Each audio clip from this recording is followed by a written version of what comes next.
The story begins as we learn that the gods came down to the world in search of excitement, so they decided to live among humans, and they sealed their powers to have normal lives. The only thing they can give humans is their blessing, which grants them the power to fight monsters, and the people who receive it become their familia. In the present, we see a boy named Bel, who's the only member of the Hestia familia, and he runs away from a monster, but he reaches a dead end. He thinks it's all over for him, but a girl named Eyes suddenly comes to his rescue, cutting the beast in half. After that, Bel walks through the town covered in blood, and he attracts everyone's attention because he looks like someone who took on more than he could handle. He meets with a guild officer named Ina, who scolds him for going to the 5th floor, and she thinks he's lucky to be alive, because a lot of level 1 adventurers wouldn't have survived a minotaur attack. He asks her about Eyes, and Ina sees that he's blushing, so she realizes that he's in love. She mentions how Eyes is part of the Loki familia, and she's also one of the strongest swordsmen in the country, but Bel wants to know if she has someone special. So Ina notes that she hasn't heard anything about it, but it will still be difficult for him to get Eyes to like him. But she tells him to cheer up and trade the gems he earned for money. He prepares to leave, but she mentions how girls like boys who can protect them, so Eyes might like him back if he works hard to get stronger. Bel thinks about how his grandfather told him he needs to pick up women in the dungeon, because if he can save them, she'll be grateful to him and they'll get to know each other. He realizes that his grandfather's advice is true, but it's the opposite for him, since he's the one who was saved. Bel returns to his house, where Hestia hugs him, and she's worried when he tells her about the monster that attacked him, but he promises that he won't leave her alone. She shows him potatoes that she got from working at the food stand, but she mentions how she still hasn't had any luck finding people who want to join her familia, thinking it's because she isn't a popular goddess. She wishes she could at least use her divine powers, but there's a rule that she can't use them in the lower world, and she apologizes for making him form a contract with her since she's a useless goddess. But he tells her their familia is just getting started, and he notes that once they survive the hard part, things will become easier for them. She mentions that it's time to upgrade his status, so she starts to cast a spell on his back, as she notes that his idea of picking up girls in the dungeon won't work. She knows he likes Eyes, but she thinks a strong girl like her must already have a man in her life, so she tells him to forget about her. She mentions that he might have already met the girl he's supposed to be with, so he should pay attention to what's in front of him, and he checks his stats, but he's disappointed that his magic power is still 0. He sees something written in the skills section, but Hestia tells him it's nothing, explaining that there are marks there because her hand slipped. But she knows that he actually unlocked a skill, which will make him level up quicker, as long as he has strong feelings about it. She's happy that he finally unlocked a skill, but she's also annoyed that it was someone else who changed him, because she always had her eyes on him. The next day, Bel wakes up and sees Hestia sleeping on top of him, but he's embarrassed seeing her chest, so he decides to head out. While walking through the town, he senses someone watching him, but he's interrupted by a girl named Seer, who gives him a magic stone that he dropped. She hears his stomach growling, so she gives him her breakfast, but he refuses to take it. She assures him it's fine, because she'll have a lot to eat when the restaurant opens, but she makes him promise to eat there once he gets back. Bel goes to the dungeon, where he eliminates a group of monsters, but as he's collecting the stones they dropped, he wonders how much it will take for him to catch up to Eyes. Another group of monsters appears, and he thinks about running away, but he remembers Eyes and decides to fight them. As he returns home, he's shocked to see how much stronger he's become, and he asks Hestia why he's growing so much, but she ignores him and leaves. She thinks about how even though Bel has her by his side, he got stronger after he met Eyes, which means he really likes her. Meanwhile, Bel goes to the restaurant where Seer works, and the chef named Mia gives him food, but he's worried that it might cost a lot, since he's saving for his familia. Seer mentions how she likes meeting new people, so it's the perfect place for her to work, because all kinds of people come there. Eyes arrives with her familia members, which shocks Bel, and he's stunned by how beautiful she looks. Seer tells him they're regular customers, and she thinks it's because their god likes the place, so he realizes that he can see Eyes if he comes there. One of the Loki familia members named Beta asks Eyes to tell everyone how she defeated a minotaur on the 5th floor, where she saved a kid who ran away after getting covered in blood. Eyes thinks they can't blame him for acting like that, and another familia member named Riveria tells Beta to be ashamed, because it's their fault for letting the minotaur escape from the 17th floor. He thinks he can't be blamed for telling the truth, and he mentions how even Eyes won't allow such a coward to stand by her, but Belle can't bear to hear anymore, so he runs away. Eyes sees him and tries to catch up to him, but she realizes that he's already gone, wondering if he was the boy she saved. Belle goes to the dungeon, where a frog monster eats him up, but he destroys it from the inside. He thinks about how he wishes for things to happen without doing anything, but he knows that he needs to work hard to stand by Eyes' side, so he decides to fight any monster that stands in his way. As he returns home, Hestia is shocked to see how injured he is, but he just tells her he wants to get stronger, and she's glad that he's putting in the work. Hestia uses her spell to check Belle's stats again, and she can't believe how strong he has become, realizing it's because of his unique skill, which even she hasn't heard of.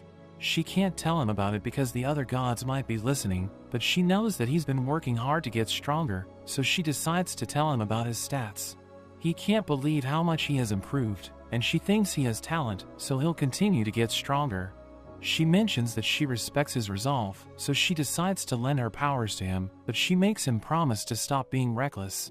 So he assures her that he won't leave her, which makes her relieved, and she notes that she'll be gone for a few days.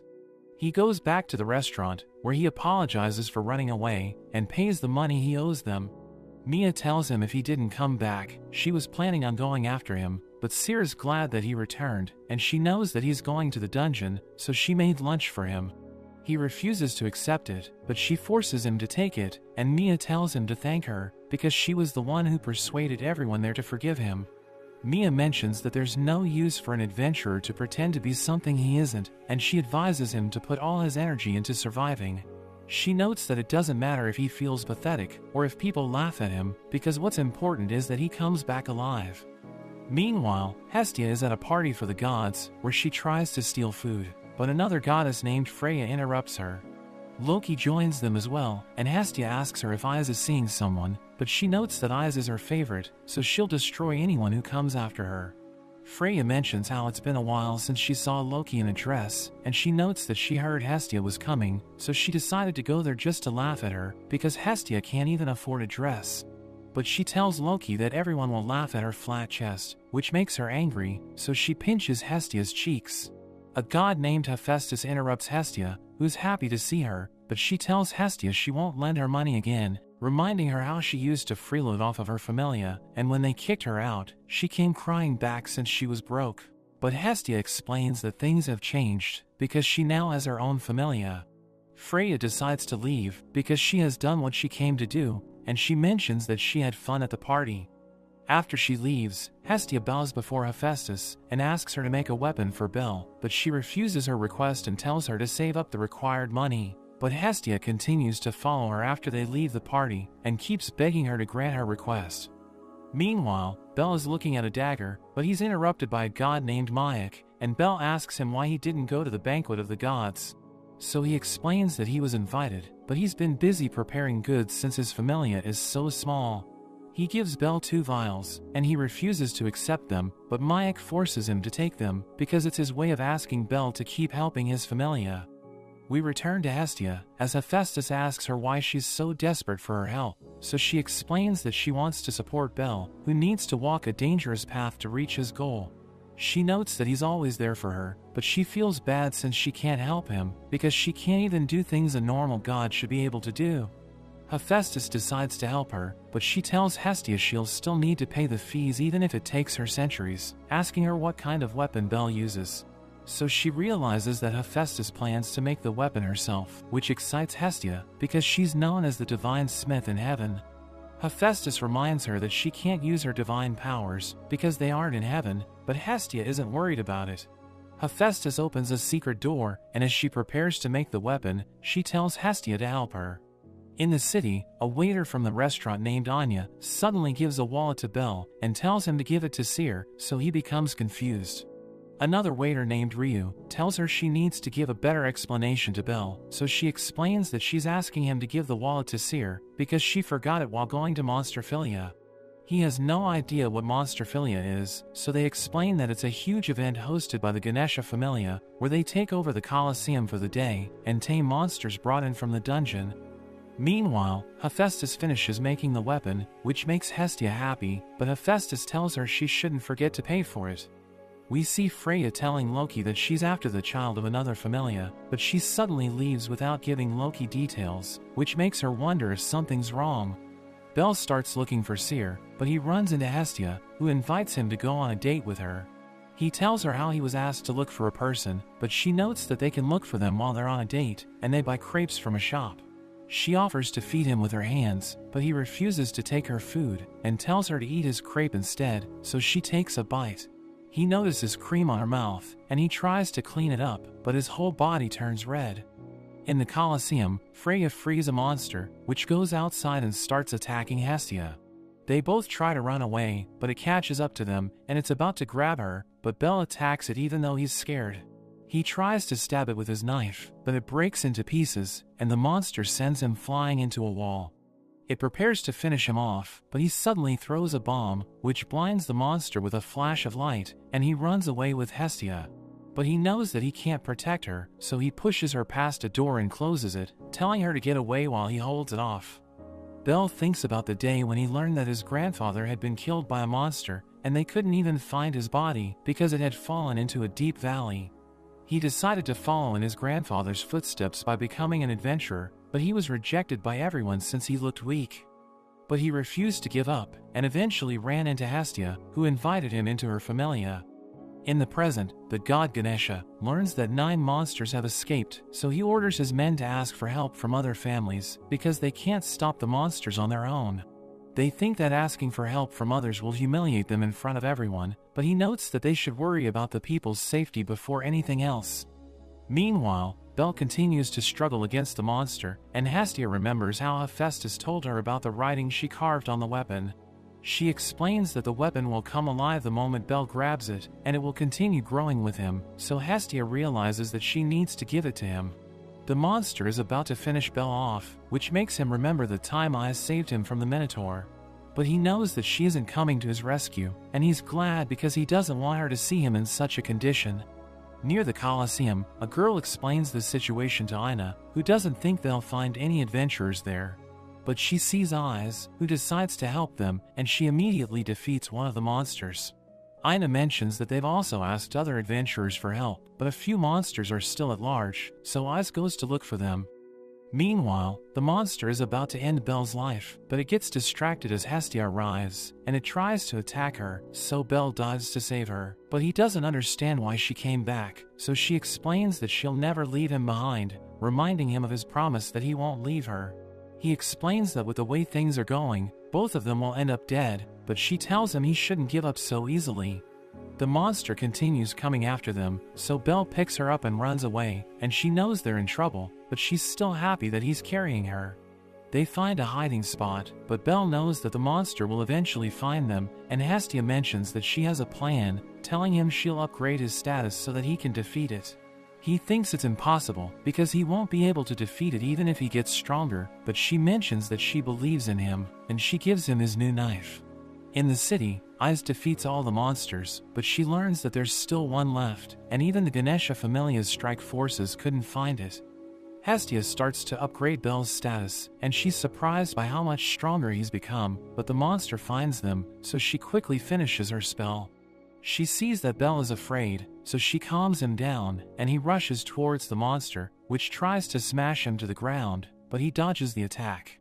It attacks him with its chain, but he blocks it with his knife, breaking the chain into pieces, and Hestia explains how the weapon will get stronger as he grows, so he needs to believe in himself. He jumps in the air and attacks the monster from above, which breaks its armor, but it still keeps attacking him. So he rushes forward and stabs its chest, killing it in an instant, and its body turns to dust. Everyone starts to applaud him, while Ais watches him with the crowd, and she decides to leave since the monster has been defeated. Hestia suddenly falls unconscious, so he takes her to the restaurant, where he thanks Seer for letting Hestia rest there.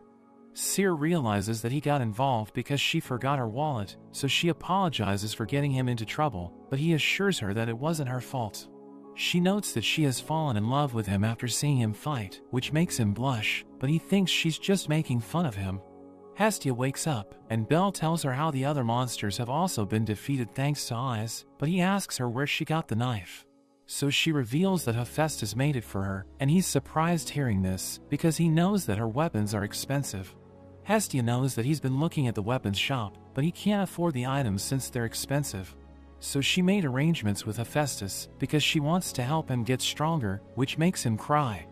In the dungeon, we see a child collecting gems, but a man yells at her for being slow, telling her she's useless as a supporter, but he thinks he can still use her as a decoy if he gets surrounded by monsters. We return to Belle, as he tells Ina to grant him access to the 7th floor, which shocks her, because he almost died on the 5th floor, but he assures her that he's gotten stronger. He reveals that several of his status levels have gone up to E, but she doesn't believe him, so he shows his back to her, and she realizes that he's telling the truth. She knows that she can't refuse him entry to the 7th floor, because his status scores have improved, but she notes that there's still a problem, and tells him to meet her the next day. But when he sees her, he's surprised by how different she looks, and she wonders if he's excited to go shopping with her. She asks him if he has anything to say about her outfit, which makes him blush, and he notes that she looks younger than usual. After that, Ina takes him to the Hephaestus Familia's shop called Babel, which shocks him because he doesn't have the money to shop there, but she forces him to come with her. As they enter the shop, Belle is amazed by the items, and Ina mentions that they're heading to the upper floors, but they can still look around before going there. Belle runs into Hestia, and they're both shocked to see each other, but she's annoyed that he's with Ina. She wonders if Ina is trying to seduce him using her position in the guild, but she assures her that she has no such intentions. Ina takes Belle to the upper floor, where the items aren't that expensive, because they were made by newer blacksmiths, who just want to have their products evaluated by their customers. He looks around and finds an armor he likes, and he knows that it will cost him all of his money, but he still decides to buy it. Ina tells him she's found an item for him, but he tells her he already made up his mind on what to buy, and reveals that he's going to the dungeon tomorrow. She wishes for him to form a party, and tells him he should at least hire a supporter, because it will make things more efficient. After that, Ina gives him a present, which he refuses to accept, but she notes that he should take it for his own sake, because there's no telling what might happen to an adventurer. She doesn't wish for him to die in the dungeon, telling him she wants to help him after seeing how hard he works, which makes both of their faces turn red.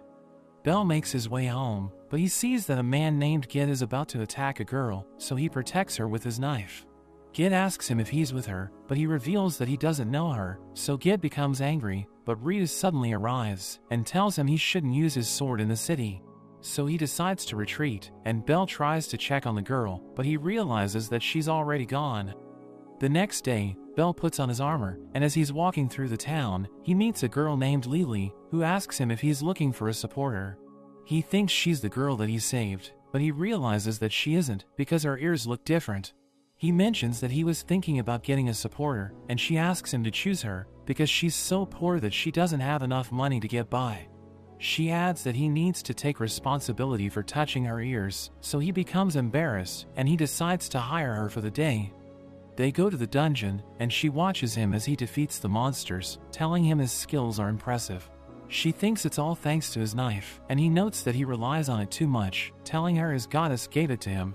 He asks her about the god she serves, so she reveals that she's part of the Soma Familia, and she helps him collect the magic stones dropped by the monsters. After that, he goes to Ina and tells her about Lily, but Ina mentions that the members of the Soma Familia seem desperate, so she isn't sure if Lily is the right match for him. She asks him what he thinks about Lily, so he mentions that she's great, since he got a lot of magic stones thanks to her. He prepares to leave, but Ina suddenly notices that he isn't carrying his knife, and he wonders if he dropped it somewhere. We see Lily trying to sell the knife, but the shopkeeper tells her it isn't worth much, because it can't even cut anything. She leaves the shop, but she runs into Cyr and Ryu, who notice that she's carrying Belle's knife.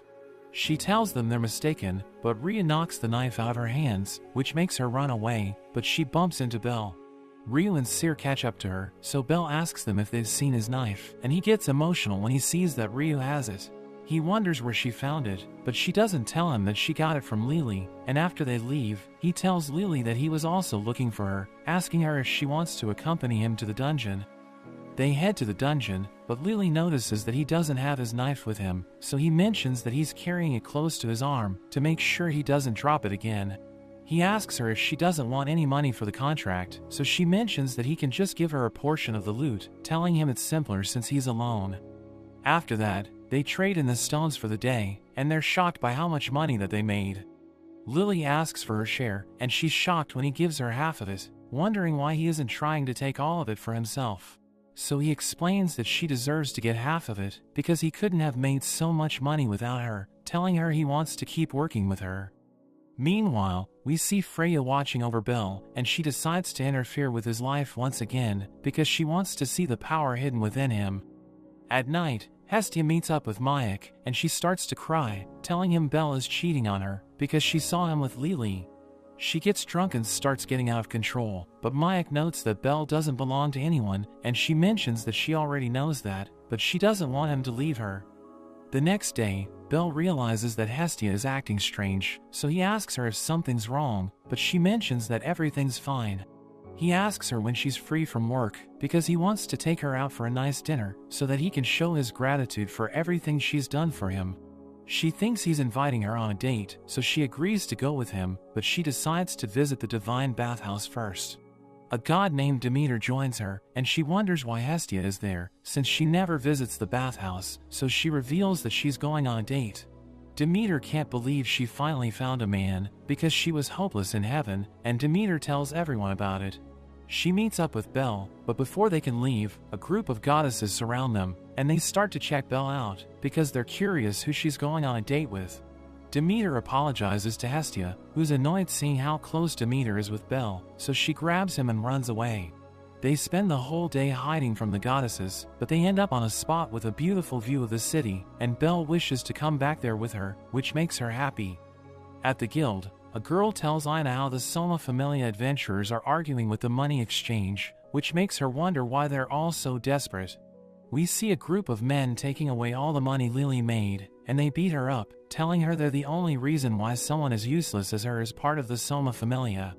The next day, Belle and Lily go to the dungeon, where he gets knocked to the ground, and an ant monster is about to attack him, but Lily shoots a fireball at it. He manages to defeat all the monsters, and he thanks her for saving him, telling her he would have been in serious trouble without her. After that, she asks him for a day of leave, because her familia is having a meeting, and she needs to be there no matter what. She knows that it's against her contract, so she's prepared to accept any penalty, but he notes that she doesn't need to worry about it, and he tells her to ask him whenever she needs time off. The next day, Belle goes to the restaurant to return Sear's lunchbox, and he wonders what she does in her free time, so she reveals that she reads books.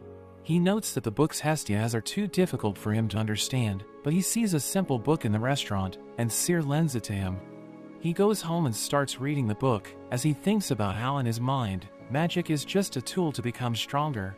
It's like a flame, which doesn't suit someone like him, but he still wants it so that he can catch up to Eyes, and he also wishes that it could make him a hero. He falls asleep while reading, so Hestia wakes him up, and as she checks his status, she's shocked to see that he has finally developed a magic called Firebolt. Belle can't believe he'll finally be able to use magic, and Hestia mentions how he needs to chant a spell to use it, which is usually written next to the magic status. But there's nothing written there, which means he doesn't need to chant, and she tells him to try it on a monster in the dungeon. But after she falls asleep, he sneaks out of their house, because he can't wait to use magic. He goes to the dungeon, where he uses his firebolt to defeat a monster, and he's so happy that he keeps spamming it until he gets tired. He realizes that he's come far into the dungeon, and he's about to go back, but he suddenly falls unconscious. Eyes and Reveria arrive, and Reveria notes that Belle used too much magic, while Eyes mentions that he's the boy who was attacked by the Minotaur that escaped from them, so she wants to make it up to him. She puts his head on her lap, and as he wakes up, he's reminded of his mother, but after he realizes what's happening, he quickly runs away, which makes her wonder why he always does that. Belle returns to his house, and he can't believe that he ran away from Eyes again, but Hestia thinks he just had a bad dream because of the book he read. She tries to read it, but she's shocked to see that it's a grimoire, which allows its user to use magic according to their latent ability. She wonders where he got it from, so he explains that he just borrowed it from the restaurant, telling her someone forgot it there. But she reveals that it loses its power once it's read, so he thinks he's in trouble, and he's about to go back to the restaurant to find the person it belongs to, so that he can pay them back. But Hestia tells him it costs more than a top-grade item from the Hephaestus Familia shop, and Belle can't believe it. So she mentions that he should just tell everyone he didn't read it, and she promises to take care of the rest, but he stops her because he can't allow himself to do such a thing. Belle returns the book to Mia, and he tells her the truth, but she tells him he doesn't need to worry about it, because it's the owner's fault for leaving it behind. Meanwhile, Ina runs into Reveria and Loki, so she asks Loki about the Soma Familia, and she reveals that the Familia members worship wine instead of Soma. In the city, Belle is waiting for Lily, but he sees her being harassed, so he tries to help her. But Gid interrupts him, and he offers to work together with Belle to trap her, because he thinks Belle is also after the money she's saved up. But Belle pushes him away and refuses his offer, and Lily asks him what he was talking about with Ged, but he assures her that it was nothing. He wonders if she has a problem, because someone was harassing her, but she tells him it's nothing. We learn that her parents died in the dungeon trying to make money, so she had to do everything she could to survive, and she worked with adventurers from her familia. But anytime she asked them for something, they beat her up and treated her like trash, so she tried running away to start a new life. But they always found her and destroyed anything close to her, which made her hate adventurers. Meanwhile, Loki tells Ina that the wine she bought isn't the one that the Soma Familia members worship, and notes that they have a perfect product, but they refuse to sell it to anyone. She mentions that all the members of that familia are only there for the wine, and they get addicted once they drink it, which is why they're always desperate for money. After Loki leaves to upgrade Isa's status, Ina mentions that she's a weird god, but Reveria notes that she's way sharper than she looks, which is why they trust her. We see Belle telling Hestia that several bad adventurers are after Lily, so he wants to let her stay with them for a while, but Hestia doesn't think it's a good idea. She thinks Lily isn't trustworthy because of everything he said about her, and she tells him to think about the situation that happened with his knife. The next day, Lily proposes that they go to the 10th floor, but Belle doesn't think it's a good idea since he barely survived the 7th floor. She notes that she's been to the 11th floor, and she tells him he's strong enough to deal with the monsters, so he decides to go there. On their way, Lily gives a new weapon to Belle, because his knife doesn't have the range to fight huge monsters. Ina prepares to start her inspection of Babel, but she runs into Iz, and she thanks her for saving Belle. Iz wonders if he's afraid of her, but Ina assures her that he's grateful that she saved him, which makes her happy. They overhear a group of adventurers mentioning how Lily is about to set up a white-haired kid, and Ina thinks they're talking about Belle, so she asks Iz for a favor. After that, Ina talks to Hestia, and she tells her about Lily, explaining that she's a dangerous person. We return to the dungeon, as Belle and Lily reach the 10th floor, where an orc appears in front of them, so he prepares to take it on. The orc picks up a tree and rushes towards Belle, but as they start fighting, Lily suddenly disappears. He slashes the orc's stomach and cuts off its leg, which makes it fall to the ground, and he stabs it to finish it off. He sees another orc coming towards him, so he uses his firebolt to defeat it, but as he looks around, he realizes that Lily is nowhere to be found, so he wonders if she was taken by a monster. He sees that there's bait around him to lure the monsters, and a group of orcs attacks him, so he tries to use his magic, but one of them sends him flying. He keeps looking for Lily, but he's shocked as she uses her arrow to steal his knife, and leaves him to be destroyed by the monsters. She uses her spell to remove her beast ears, and tells herself she's doing everything for her freedom, because she needs money to leave her familia. She tries to get out of the dungeon, but Gid suddenly trips her, and beats her to a pulp. He mentions how there are only a few ways out of the dungeon, so he and his companions were waiting on every path for her to show up. He tears off her clothes, and he's surprised to see that she has a magic weapon, but another adventurer named Kanu suddenly interrupts them. Gid recognizes him as one of his companions, but he attacks Gid with a killer ant, and tells him to leave all of her stuff there. Two other adventurers arrive, and Kanu tells Gid that a dying killer ant sends a signal to call for help, so he needs to escape if he wants to survive. He decides to run away, but he gets killed by ants, and Kanu tells Lily he'll protect her if she gives him everything she has. So she gives him a key to a safe where she has saved everything that she owns, but after getting what he needs, he throws her to the ants, telling her they no longer need her. The ants surround her, and she thinks she deserves to die because she betrayed Belle, who was always nice to her. She starts to cry, as she thinks about how pathetic she is, and she accepts her fate, but Belle suddenly comes to her rescue, and he starts burning the ants with his firebolts. We see Ina telling Hestia that she should convince Belle to fire Lily, but Hestia mentions that it won't work because he'll never abandon Lily. Belle defeats all the monsters, and he asks Lily if she's hurt, but she doesn't understand how he escaped from the orcs, so he reveals that another adventurer defeated all of them. Lily calls him stupid, because even though she betrayed him, he still went through so much trouble just to save her. She reveals that she even lied to him about the money she got after exchanging the magic stones, and when he told her to buy items, she also lied about their price. But he explains that no matter what she does, he'll always save her because she's a woman, and she's annoyed hearing this, but he notes that she's special, and tells her to talk to him whenever she's in trouble, because he'll always come to her rescue, which makes her cry as she apologizes for betraying him. After that, Belle meets with Ina, and apologizes for losing her protector, but she's just glad that he's fine. As Belle and Lily are walking in the city, he touches her ears, which makes her blush, and he's surprised that she can use transformation magic. She explains that she uses it so that her familia members won't recognize her, and she wonders if he's okay with this situation since she betrayed him, but he tells her not to worry about it. He takes her to meet Hestia, and after he leaves, Hestia notes that she doesn't like her since she lied to Belle. She tells Lily to swear she'll never make the same mistakes again, and Lily promises that she won't betray Belle, because he's the one who saved her. Hestia knows that Lily is feeling guilty, because Belle doesn't blame her for anything, and she notes that she'll judge her on his behalf. Lily is worried about what Hestia will do, but she just tells her to look over Belle, and make sure he doesn't get scammed again. After Belle comes back, Hestia quickly grabs his arm, just to show Lily how close she is with him, but Lily refuses to back down, and she grabs him as well.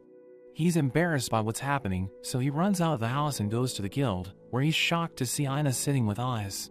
He tries to get away, but he runs into a man and falls to the ground, which allows Eyes to catch up to him, and Ina tells him that Eyes just wants to talk to him. After that, Eyes gives him the protector he lost while fighting the orcs, which makes him realize she was the adventurer who saved him. She notes that she wanted to apologize, since the Minotaur attacked him after it escaped from her, but he explains that he should be the one saying sorry, because he always runs away when he sees her. She's amazed by how quickly he's gotten to the 10th floor, but he thinks he still has a long way to go, because he still doesn't know how to fight, so she offers to teach him. The next day, Belle and Eyes meet up for his training, and she wonders if he knows martial arts.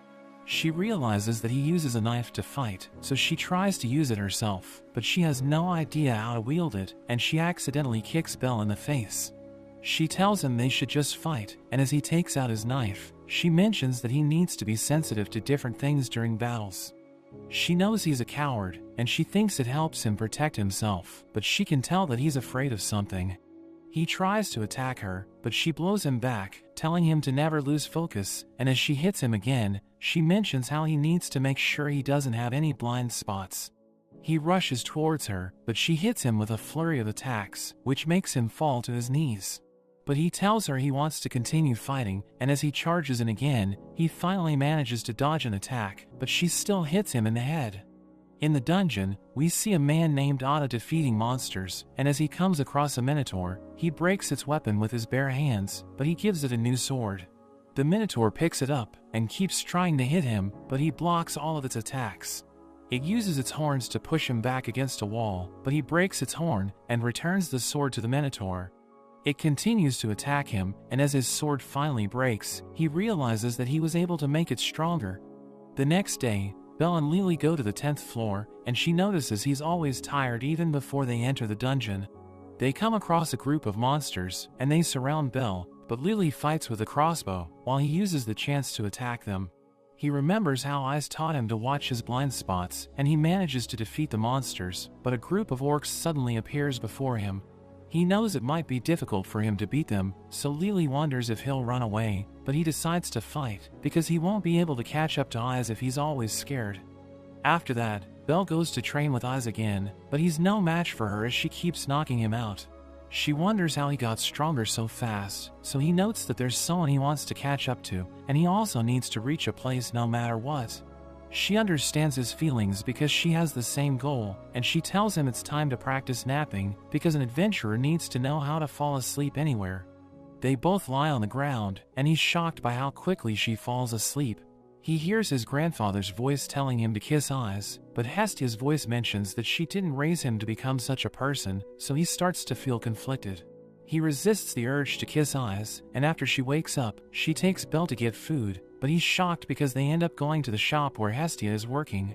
She's angry since she always sees him with different girls, but he tells her how Eyes has been training him. He asks for Hestia's permission to continue working with her, explaining that she'll leave for the Loki Familia's expedition after 2 days, and Hestia agrees to his request, but she tells Eyes not to get any ideas. In the dungeon, Cranel comes across the Minotaur Ada was fighting, and he uses his magic weapon on it, but it has no effect, and the Minotaur finishes him off. Belle sees a poster about how Eyes defeated a floor boss on the 37th floor, and he's shocked as he realizes that she did it all by herself, because it usually takes a party of skilled adventurers to defeat the boss. He goes to train with her, and even though he can't even land a single hit, he continues because he wants to get closer to her level. The next day, as Belle is walking through the city, Sears suddenly grabs his arm and makes him wash dishes. Ryu decides to help him, and he asks her what she did to increase her level when she was an adventurer, so she tells him he needs to defeat a powerful opponent if he wants to get stronger. She notes that he needs skill and strategy to pull it off, but even that doesn't guarantee victory, so he needs to join a party, because they can compensate for each other's weaknesses. After that, Belle goes to train with Eyes, and he finally manages to keep up with her, but she still pushes him back. She mentions how it's their final day of training, and he thanks her for helping him, but she also thanks him since she had fun. Belle thinks he may never catch up to her since she's so strong, but he'll continue to work hard so that he can reach her level. Belle returns to his house, where he tells Hestia how his training has ended, and she notices something in his status, but he leaves without even looking at it. Meanwhile, the Loki Familia captain named Finn talks to everyone about their expedition into the dungeon. He mentions that they'll split into 2 groups to make sure they don't overcrowd the upper floors, and he notes that their goal is to get to the 59th floor, which has never been reached before. We see Belle and Lily inside the dungeon, and he can sense that someone is watching them, but even though she can't tell if it's true, she still thinks something is off about the floor. They realize that it's too peaceful, and Belle notes that the situation is similar to the day he was attacked by the Minotaur. As they move forward, the Minotaur that fought Ada suddenly appears, and Lily mentions that they need to escape. But Belle is too shocked to move, so she pushes him out of the way as it attacks them, and she ends up getting hurt. Meanwhile, we see 2 adventurers telling the Loki Familia how a Minotaur is present on the 9th floor, which makes them wonder if it's one of the few that escaped from the 17th floor. But Riveria doesn't think it's true, because it's been a month and there have been no sightings. Finn wonders if everyone is alright, and one of the adventurers mentions that the Minotaur is attacking a white-haired boy, which makes Eyes realize it's Belle, so she quickly runs to find him. Belle continues fighting the Minotaur, but he knows that he's no match for it, and Lily wakes up, so Belle tells her to run away. She doesn't want to leave him alone, but he makes her get to safety, and after she gets away, he thinks about escaping as well. But he knows that if he lets the Minotaur pass through, it will kill Lily, so he decides to hold it back and buy time for her to get out of the dungeon. The Minotaur slams the sword to the ground, which makes him jump up in the air, but it suddenly stabs him with its horn. It's about to finish him off, but Ice comes to his rescue, and he can't believe that she's about to save him again. He gets up because he knows that if he backs down from the fight, he'll never be able to grow, so he grabs Ice's arm and pushes her back. He approaches the Minotaur, while the other Loki Familia members also arrive, and Beta realizes that Belle is the same boy that Ice saved. He starts making fun of him, but another adventurer named Tiana tells him to stop, and she asks Ice if she's okay just watching the fight, because Belle won't survive. Beta mentions that they should leave him alone, since he's trying to be a man, and Lily begs Beta to save Belle, but she ends up falling unconscious. Beta decides to rescue him, but he's shocked to see that Belle is holding his own against the Minotaur, because he was completely helpless 1 month ago. He blocks all of its attacks, and Beta is amazed by how strong his knife is, but the others note that it's also because of how skilled he is. He hits the Minotaur with his firebolt, which surprises everyone, because he didn't chant a spell, but it isn't strong enough to defeat the Minotaur. As they continue to clash, Belle's sword finally breaks, but he stabs the Minotaur's arm, causing it to drop its weapon. He grabs it and slashes the Minotaur's chest, and as they rush towards each other, everyone thinks he'll die because he's too reckless, but Ice believes in him. He blocks the Minotaur's horn with the sword, and he stabs it with his knife, as he casts his firebolt to burn it from inside.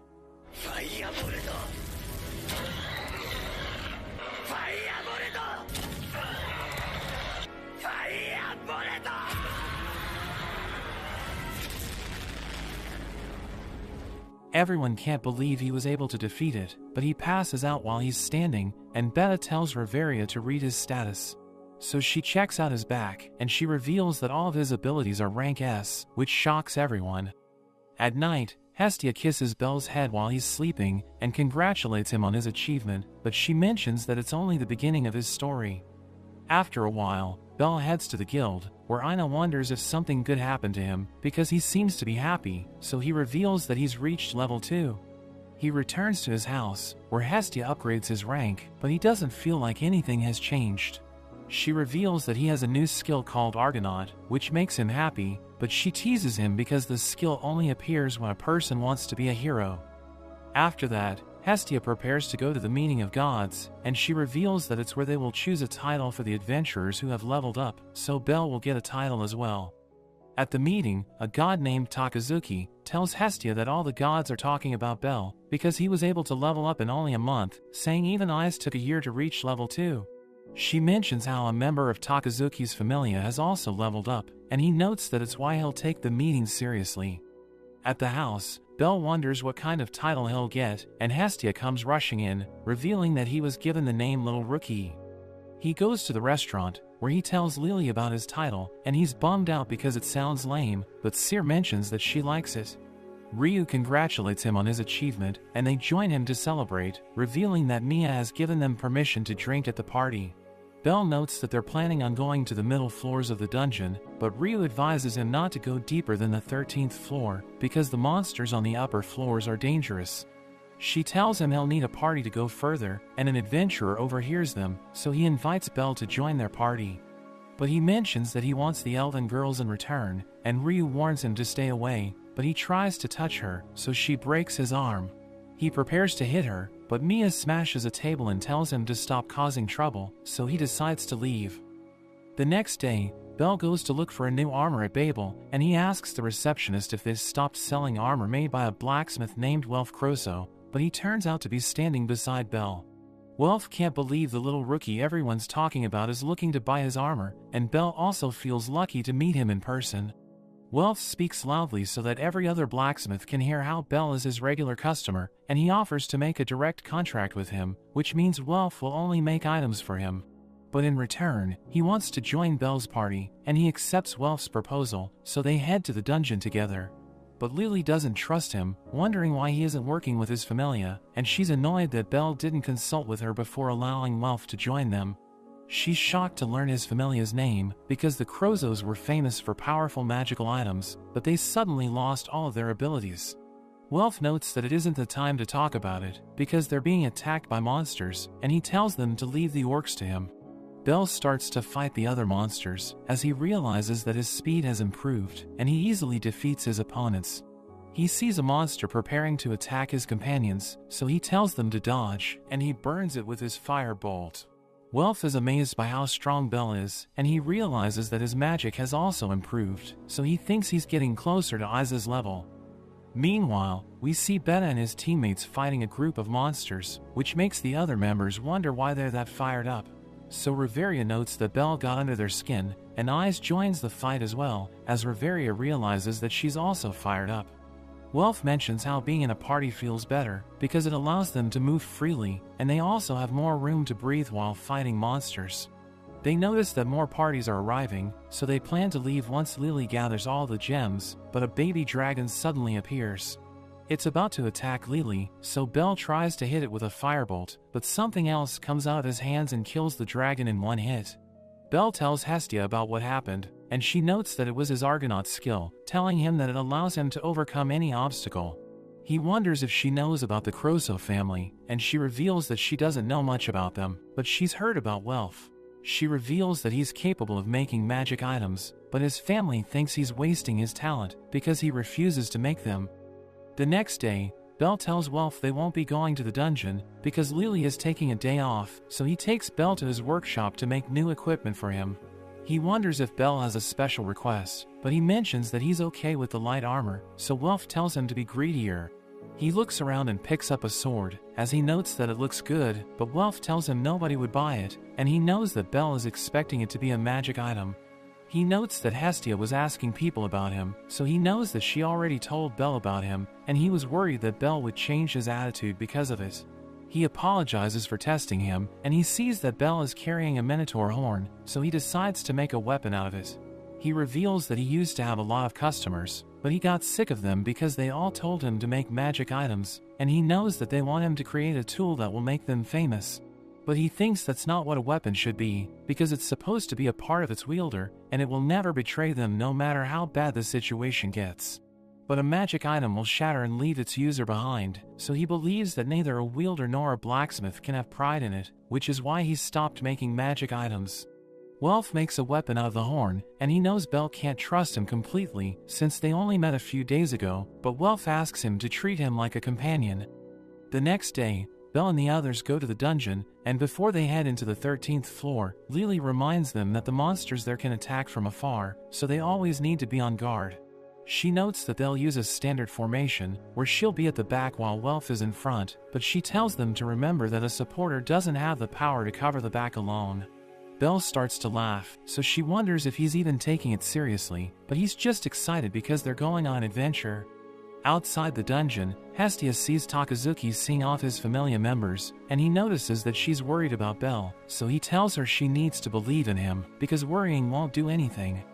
On the 13th floor, a hellhound bites Belle's arm, and Welf cuts it in half, but he sees another one preparing to breathe fire, so Lily shoots it with her arrow, and creates an opening for him to finish it off. She thinks they should go somewhere open, but before they can leave, a group of monsters suddenly appears in front of them. Meanwhile, we see a girl named Asphi, who tells the god Hermes that Belle doesn't seem to be liked by other adventurers. There are rumors that he only defeated the Minotaur because he got lucky, and he even lied about how quickly he leveled up, but it only makes Hermes more interested in him. He wonders if it's making her jealous, so she explains that she just wants to avoid trouble, but he pats her head, telling her that all the members are grateful to her, and he depends on her as well. Inside the dungeon, we see that the group sent by Takazuki is in trouble, as one of their members has gotten seriously injured, so he's being carried by a man named Oka. Another member named Makoto eliminates the rabbits that are following them, but they see a pack of hellhounds approaching. They eventually run into Belle and the others, who are surrounded by monsters, but Oka decides to run past them, because he's more worried about the lives of his teammates.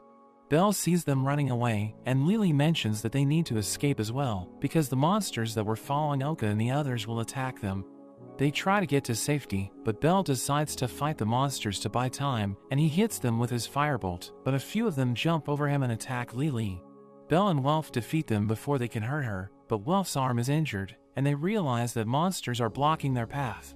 So Belle remembers how Rhea told him that every little thing that happens in the dungeon eventually adds up, and the dungeon will show its true colors when they're on their last legs.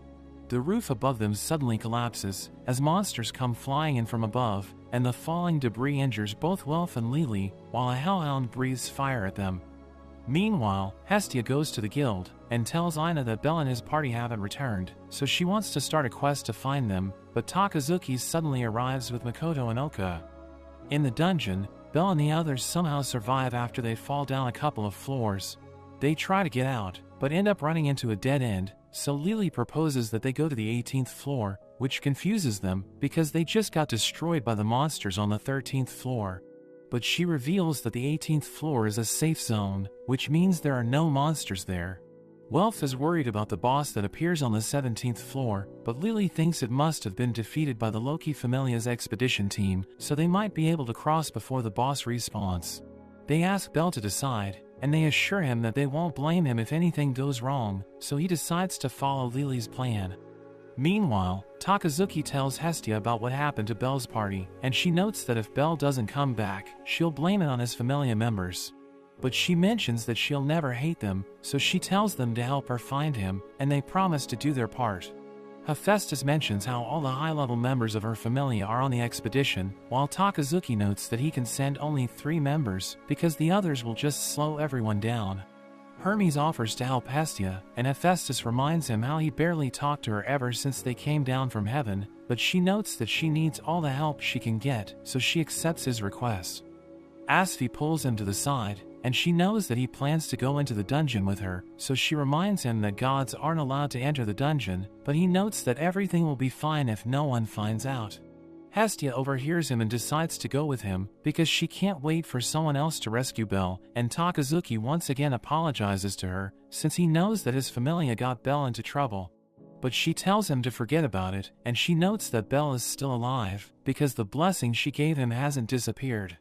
Hephaestus asks Hestia to give Welf something on her behalf, while Hermes wonders if Asphi can protect him and Hestia, but she can't guarantee their safety, so he decides to take Ryu as well. In the dungeon, Lily is carrying a scent bag to make sure monsters stay away from them, but Welf complains about the smell, and she's annoyed since she's the one closest to it. A hellhound appears, and it breathes fire at them, but Welf uses his spell to return the flames to the hellhound's body, causing it to explode. After a while, the scent bag runs out, and a group of minotaurs appears, so Belle rushes towards one of them, and cuts it up with his knife. He picks up the axe that the Minotaur was carrying, and activates the Argonaut's skill as he attacks, destroying all the Minotaurs in an instant. Welf is amazed by how strong Belle is, but they realize that he's exhausted, so Lily asks him if he's okay. Meanwhile, Hestia prepares to lead the search party into the dungeon, and before they enter, Ryu appears wearing her complete battle gear, as Hermes notes that she has decided to join them.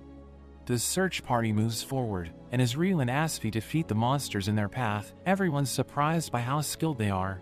Oka notes that Asphi is considered the greatest item creator of their time, and she's said to be omnipotent, while Ryu seems to be on her level as well.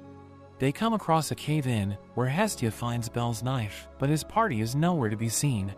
Asphi mentions that since they lost their equipment and suffered injuries, they won't be wandering around the dungeon, and she thinks they must have gone to the safe zone on the 18th floor. Oka thinks they would be crazy to do that, but Hestia and Ryu agree with Asphi, so they decide to go to the 18th floor. Hestia asks Hermes why he's helping them, so he reveals that someone told him to check on Belle's progress, and he also wants to see if Belle is capable of taking them into a new era. Meanwhile, Welf and Lily's bodies finally give up, since they've been fighting monsters for such a long time, so Belle carries them to a hole and jumps down. They reach the 17th floor, and Belle remembers that Lily told them to get through there as quickly as possible, before the floor boss respawns. Belle tries to get to a passage while carrying them, but the boss respawns and starts attacking them. He tells himself to keep running no matter what, and the boss tries to grab him, but he manages to get through the passage before he gets hit. They all fall to the next floor, where Belle sees someone standing in front of him, so he asks them to save his friends. Belle wakes up in her room, and he's shocked to see Eyes sitting in front of him, wondering what she's doing there. So she notes that her group is returning from their expedition, and they decided to rest in the safe zone. He asks her about Lily and Welf, but he accidentally falls into her, which makes him embarrassed.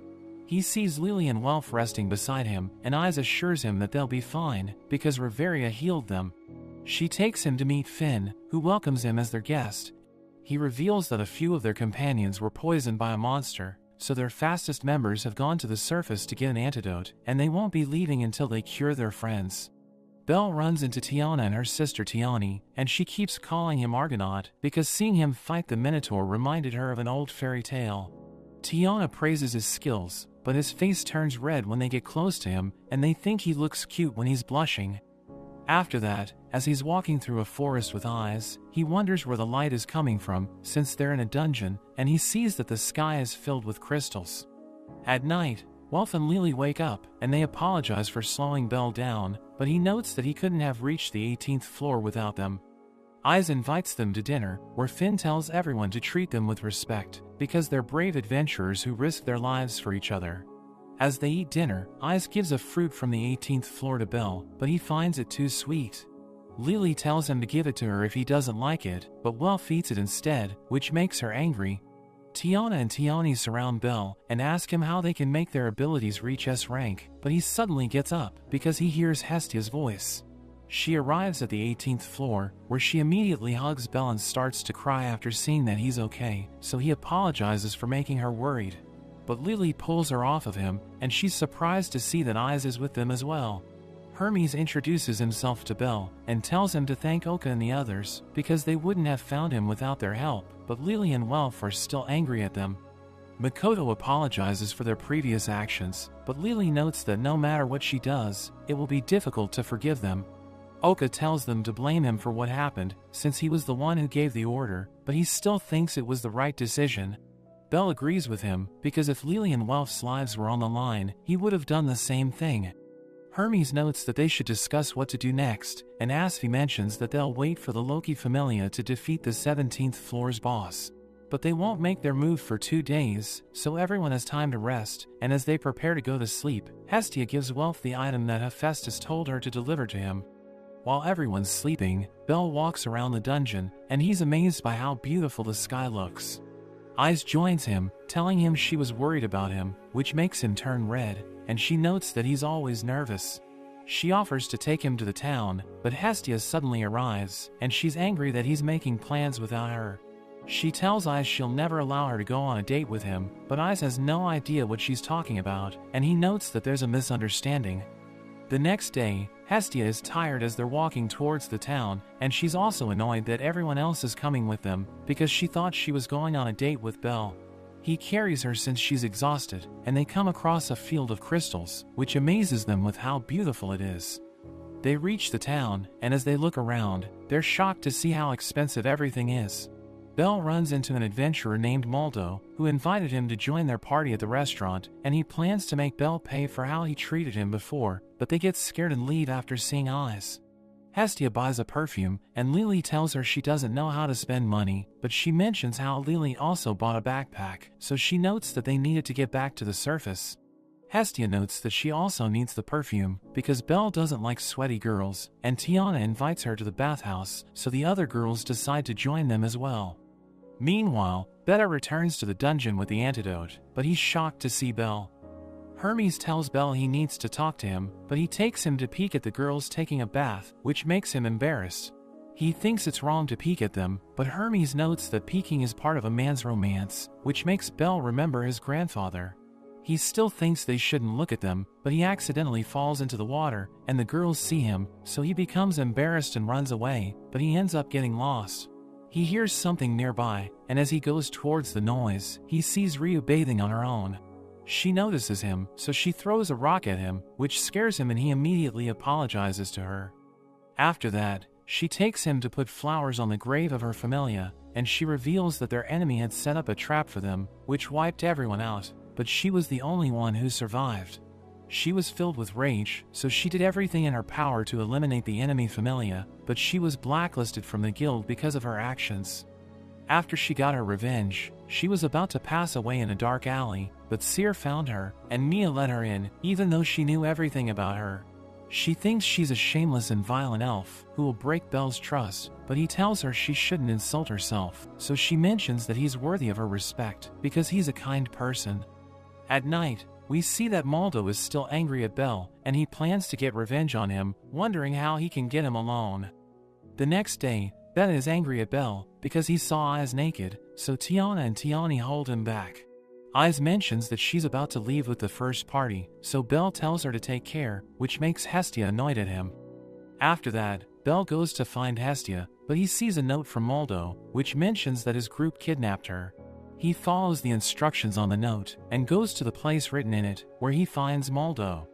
He takes Belle to an open area, and assures him that Hestia is safe, telling him he wants to have a fair fight, so Belle shouldn't worry about his friends interfering.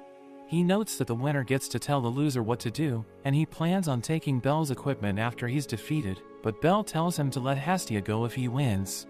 As the fight begins, Moldo breaks a crystal with his sword, which makes him turn invisible, and he starts to beat Belle up.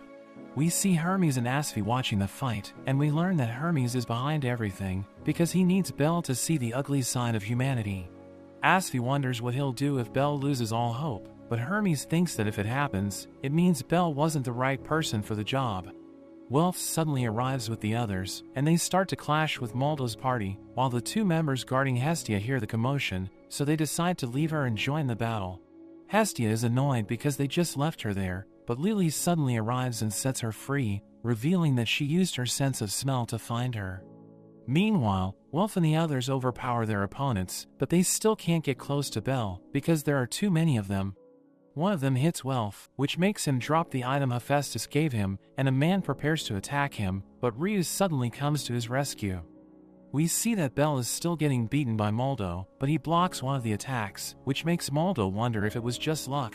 He tries to attack again, but Bell senses his presence and starts to dodge him as he analyzes his surroundings to find Moldo.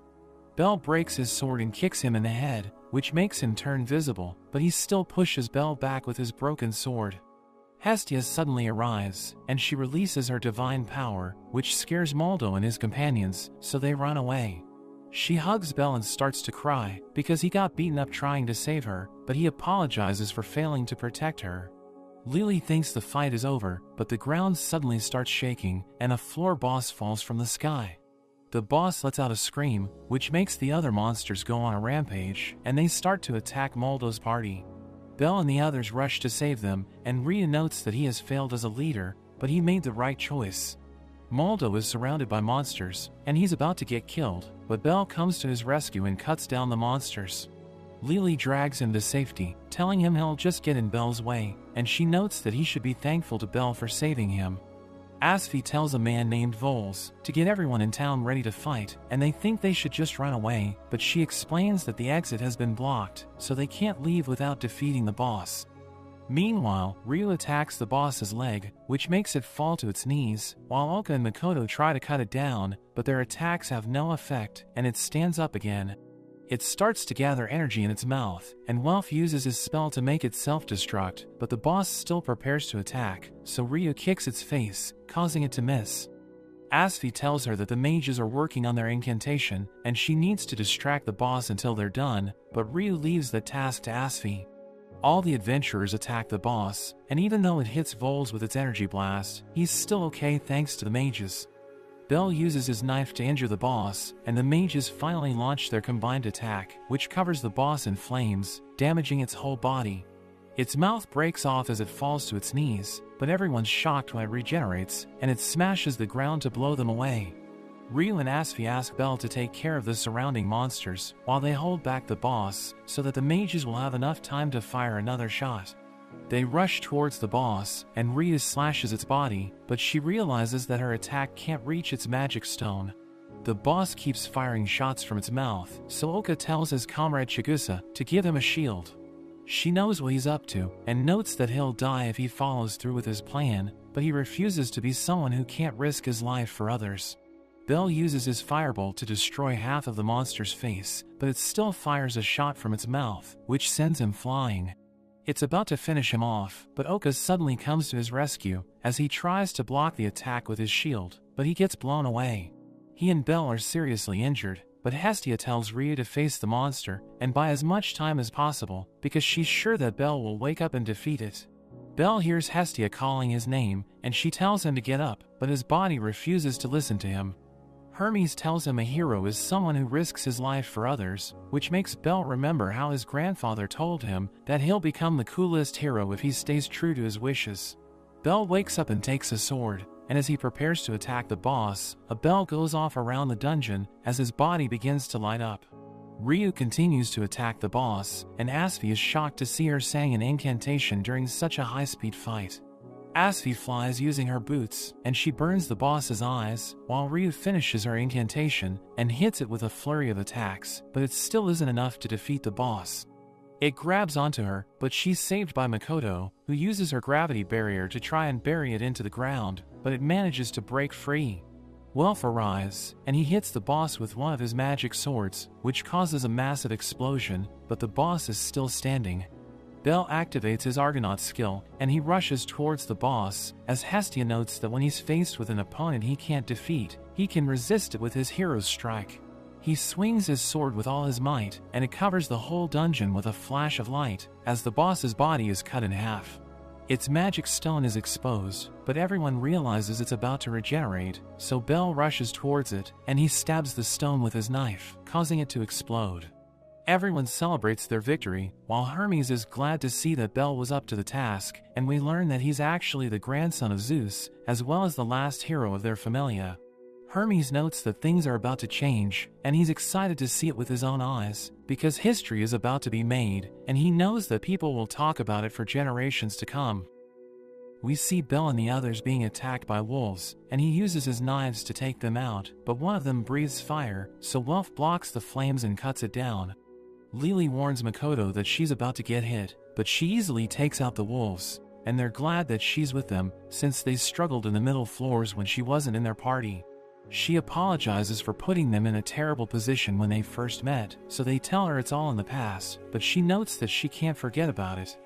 After that, they go to a bar, where Bel congratulates Welf for reaching level 2, and Lily mentions that the price of the items he creates will increase as well.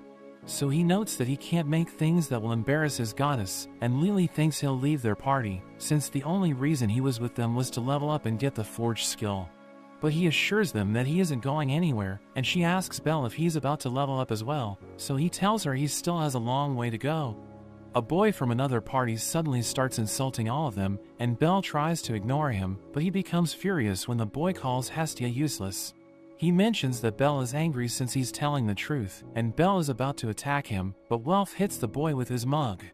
They start fighting the other party, but one of them named Cleo, who belongs to the Apollo Familia, beats up both of them.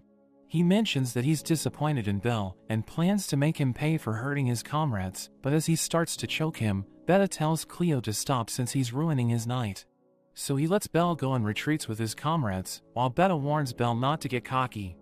After they return home, Hestia is glad that Bel got into a fight, but Lily notes that he isn't acting like his usual self, thinking it's because Hestia's bad behavior is rubbing off on him. He mentions that he couldn't control himself when they started insulting her, but she tells him to just laugh it off next time, since she doesn't like it when he gets hurt. The next day, Bel tells Ina about the fight, so she tells him to be careful, since a fight between two familias can turn the town into a war zone. As he prepares to leave, two girls from the Apollo Familia named Cassandra and Daphne give him an invitation to a banquet Apollo is holding. Bel delivers the invitation to Hestia, who mentions that she needs to attend the banquet, since she has a history with Apollo, but she plans to make Mayek and Takazuki come with her. They arrive at the banquet, where Hestia is surprised to see Takazuki with Hermes, but Takazuki mentions that he isn't happy to be with Hermes. He tells Takazuki not to act that way, since they work together to save Bel, and he starts showing off how good Asfi looks. She becomes embarrassed and tells him to stop, but he continues teasing her, so she sends him flying into a wall. Apollo comes out and tells everyone to enjoy the night, and Hermes sees Bel staring at him, so he wonders if Bel wants to talk to him. But he just thinks that he and Hestia should introduce themselves, and Hermes mentions that he has known Apollo for a long time. He notes that Apollo is an interesting person, who's always involved in a love affair, but he's extremely spiteful. Freya arrives and catches everyone's attention, but Hestia tries to stop Bel from looking at her, since she thinks it will make him fall under her spell. Freya comes to greet them and starts getting closer to Bel, but Hestia stops her and tells him that Freya is dangerous since she goes after every man she sees. Loki and Ais also arrive, but Hestia and Loki immediately start arguing with each other, and Loki notices Bel. She thinks there's nothing special about him, and notes that he's nothing compared to Ais, but Hestia disagrees and starts arguing with her again. After that, Bel heads to the balcony, where he thinks about how he's still uncomfortable in places like this, but he's surprised to see Cleo meeting with someone.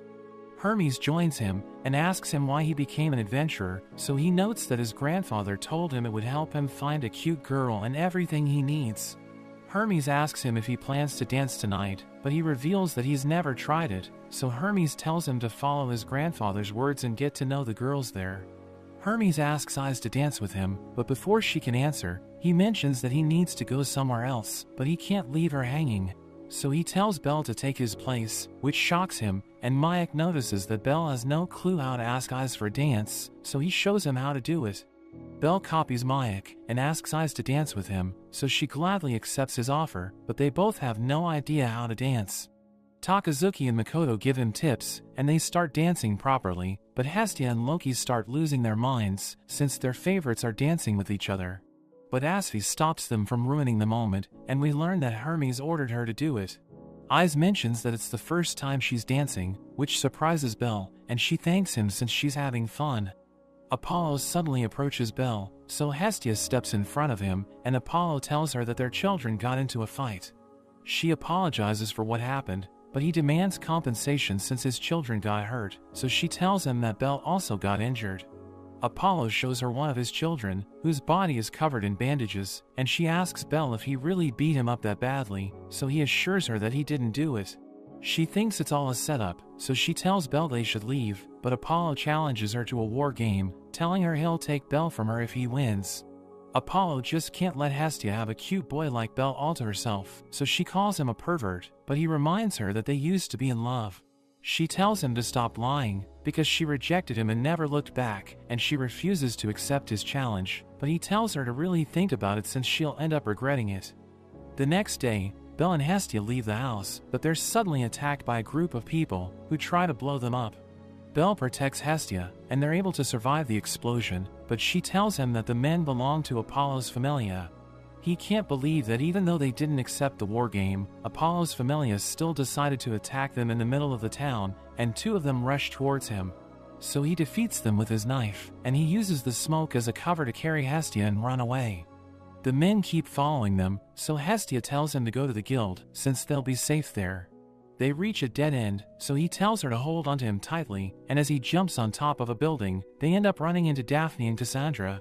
Daphne tells him there's no point in running, because once Apollo sets his eye on a child, he never lets them go, no matter how much they try to get away from him. She reveals that it's the same thing that happened to her and Cassandra, and she advises him to give up, since she doesn't want to hurt someone who's about to join their Familia. He refuses to surrender, so she throws a knife at him, while her companions rush toward him, but he uses his firebolt to blow them away.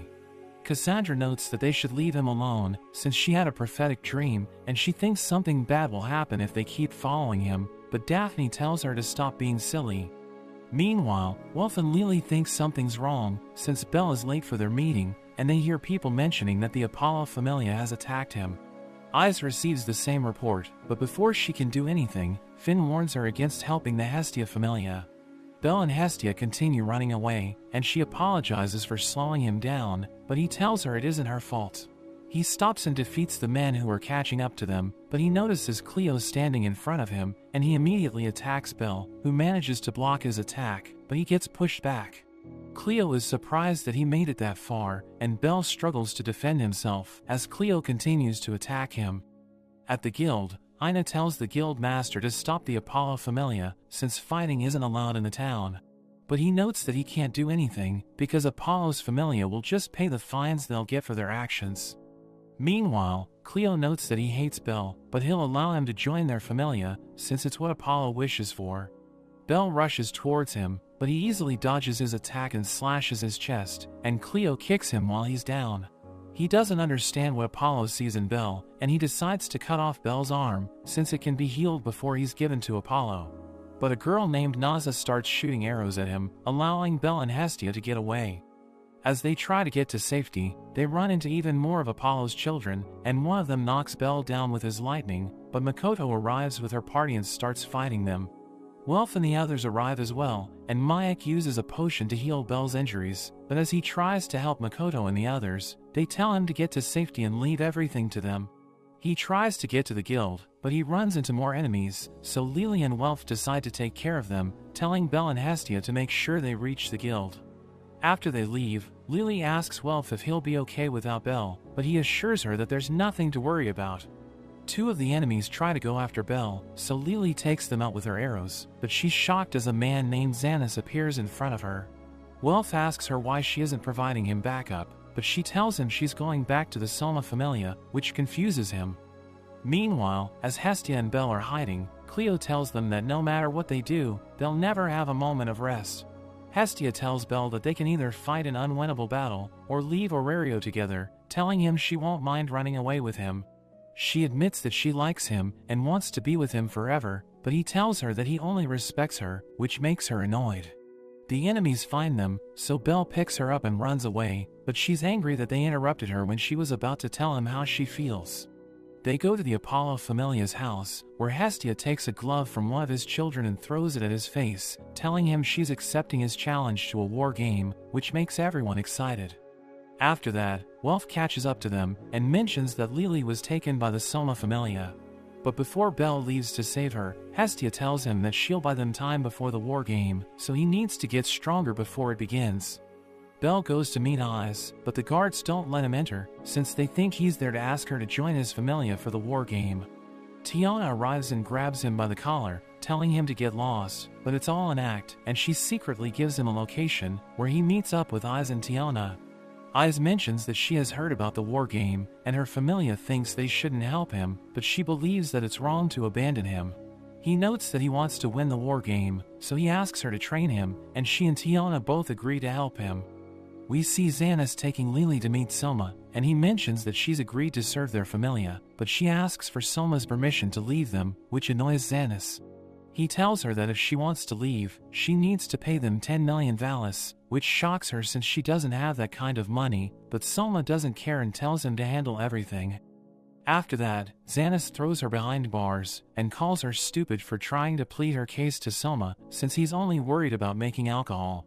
He reminds her that the only reason he stopped his troops from helping the Apollo Familia is because she agreed to come with him, which makes her wonder what he needs from her. He reveals that he knows about her rare transformation magic, since Soma told him everything about her, and he tells her she'll spend the rest of her life serving him. At the restaurant, Anya notes that Hastia didn't show up to the meeting where they were supposed to set the rules for the war game, which makes her wonder if they have run away. But Seer doesn't believe Belle will back out, and everyone hopes that she's right. Meanwhile, Hestia tells the others where Lily is being held, and she thinks they should attack it at night, since it won't be guarded heavily during that time. Oka notes that she should spend her time thinking about how to win the war game, because even if they rescue Lily, she won't be allowed to fight for Hestia, since she's from a different familia. But Hestia explains that Belle won't be able to fight at his full strength if he's worried about Lily, and she also promised him that she'll save her, so she can't go back on her word. At the meeting of the gods, Apollo is angry that Hestia hasn't shown up, so Takazuki and Mayak mention that she isn't feeling well, since he had his children chase her all over town. Loki wonders if she's planning on running away, so Apollo notes that he'll just tell the guild that Hestia has withdrawn, but she arrives at the last moment. He reminds her that he'll take Belle if he wins, while he'll accept any condition if she's the winner, and Loki tells them to choose the rules of their battle.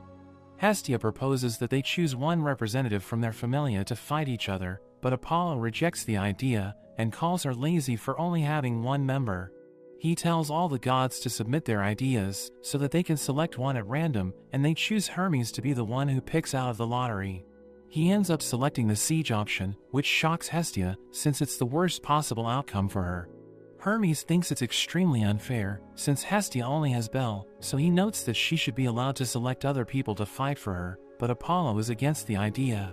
Freya asks him if he's scared, and all the other gods start pressuring him, so he allows her to select only one helper, who must be from outside Aurario, which makes everyone think he's petty.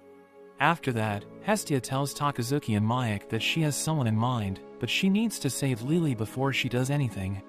Meanwhile, Xanis tells Lily that he'll use her to earn a fortune, so she calls him greedy, but he thinks there's nothing wrong with it.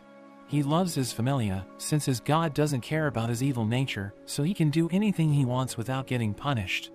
A man named Chandra reports that Hestia is attacking them, and Lily notes that she won't help him if he hurts Hestia.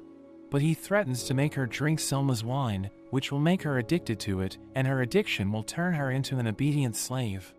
After he leaves, Chandra throws the keys to Lily, telling her he doesn't like Xanis, so she can do whatever she likes and he'll act like he didn't see anything. She gets out of jail and sees her friends fighting, so she tells them to leave, but Hestia refuses to go without rescuing her. She tells Lily she accepted the war game against the Apollo Familia, so Belle is working hard to get stronger, but he's only training since he believes that Lily will come back. She can't believe people are depending on someone like her, so she goes to Soma's room and asks him to end the fight, but he refuses to listen to her. He pours her a cup of his wine, and tells her that if she can drink it and say the same things, he'll listen to her request, so she drinks it, but she immediately gets drunk and falls to the ground. She's about to become completely addicted to it, but she remembers Belle, which makes her cry, and she once again asks Soma to end the fight. Xanis arrives and notes that Soma doesn't need to listen to her, but he tells Xanis to be silent, and orders everyone to stop fighting. Xanis can't believe what he's seeing, since Soma never does anything, but he refuses to let Lily get away. He tries to attack her, but Naza shoots an arrow at his foot, while Welf rushes forward and uses his sword to knock him out. Before they go back, Lily asks Soma to let her leave his familia, so he agrees to her request, and Hestia makes her one of her children. He wonders if she's really a child he gave his blessing to, so Hestia mentions that Lily got stronger because he threw her out, and tells him to think about why she changed. Lily thanks everyone for rescuing her, but Mayak reminds her that the war game hasn't even started yet, and she knows that the Apollo Familia is much stronger than they are. The next day, Takazuki is anxious because even though he wants to help Hestia, he can't make that decision on his own, but Makoto arrives and asks for his permission to join Hestia's Familia. Welf asks the same thing from Hephaestus, who reminds him that his goal is to make weapons more powerful than the magic swords, but he thinks he can do it anywhere as long as he's passionate about it. He reminds her that she was the one who taught him that, and she wonders why he's willing to go that far, so he mentions that it's because of his friends. We see Hermes asking Rhea to help Hestia and Belle, since she's the only one who meets the requirements Apollo set, and he assures her that he'll make sure no one finds out who she is. Meanwhile, Belle is training with Eyes, but he still can't land a hit on her, and she tells him that fighting humans is completely different from hunting monsters.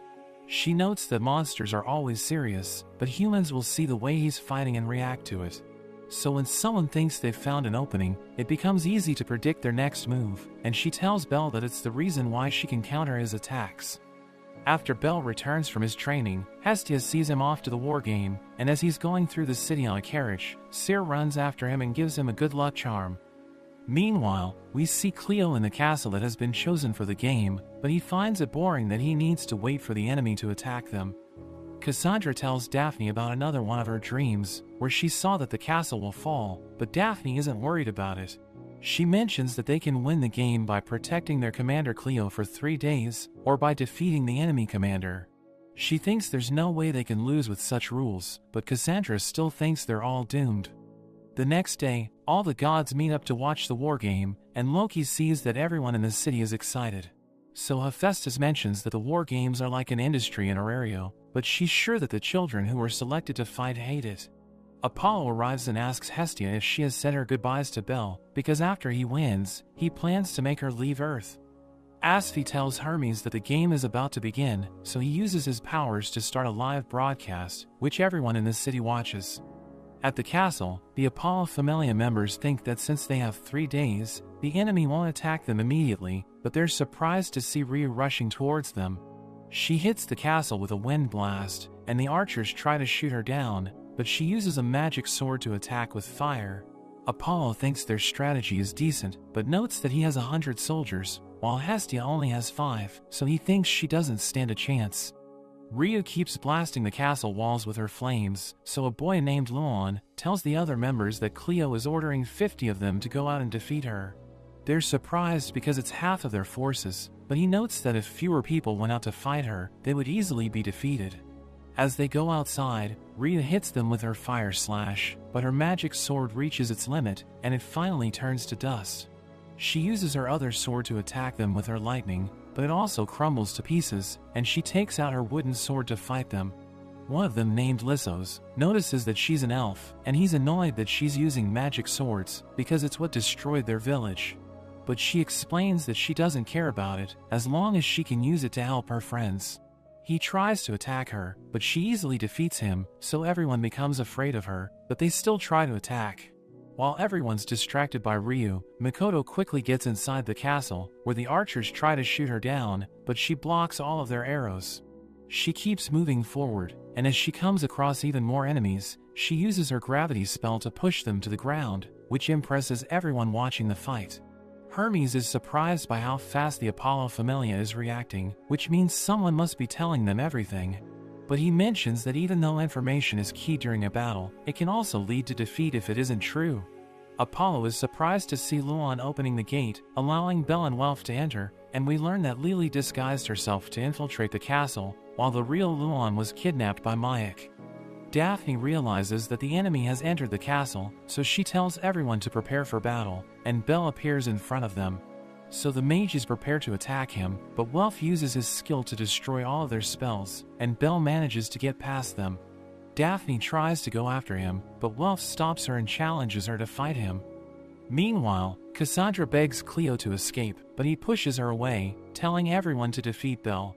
but he orders them to make sure they don't kill him, since he wants to be the one to finish him off. We see Bell thinking about how he only made it that far because of his friends, and it's time for him to make sure their efforts aren't in vain.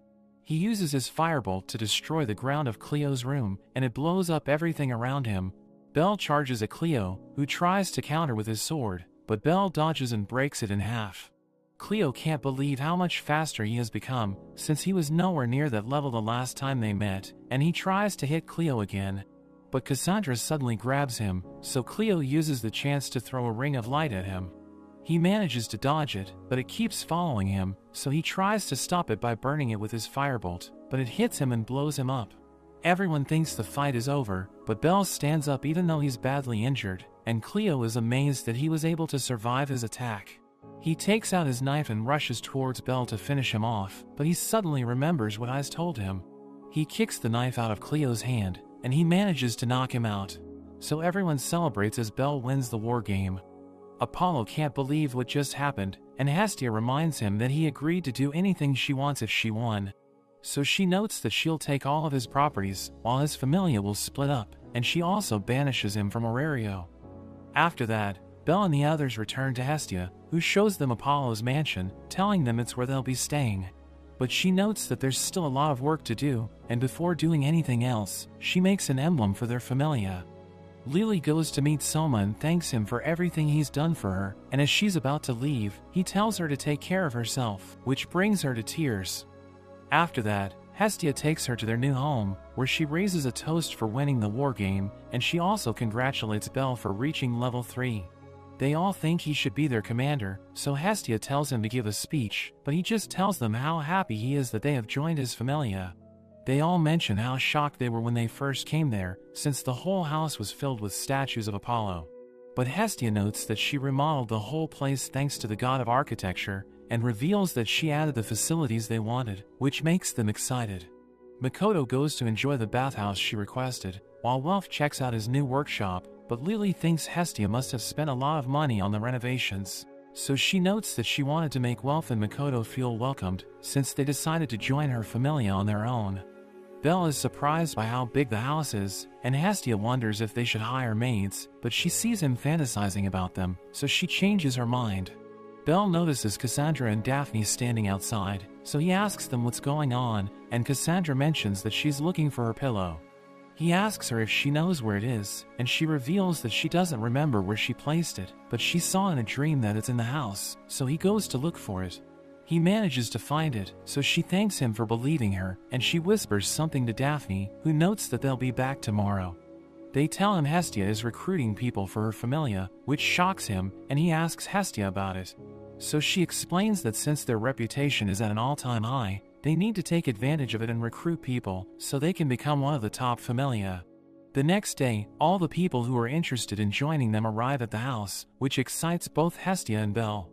Lily starts making a list of people she should be worried about, and she rejects all the good-looking girls, since she can't risk Belle falling for them.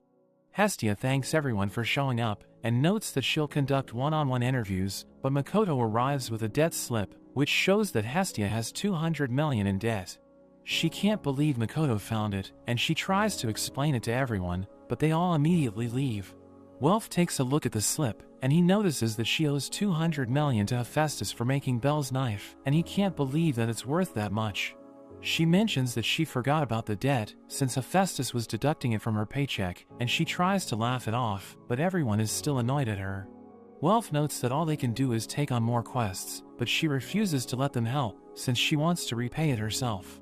After Belle wakes up, Welf takes him to the bathhouse, where Hestia overhears their conversation, but Makoto and Lily also arrive, so she tells them to stay quiet. Belle thanks Welf for joining Hestia's familia, and he mentions that he never thought they would end up living together, because the first time he met Makoto, she led a group of monsters to attack them. But after that, she has been helping him at every turn, and he knows that he needs to thank everyone else as well.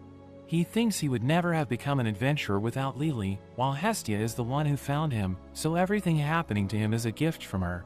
He knows a few people call her useless, but she's the most important person in his life, and he considers her the best goddess.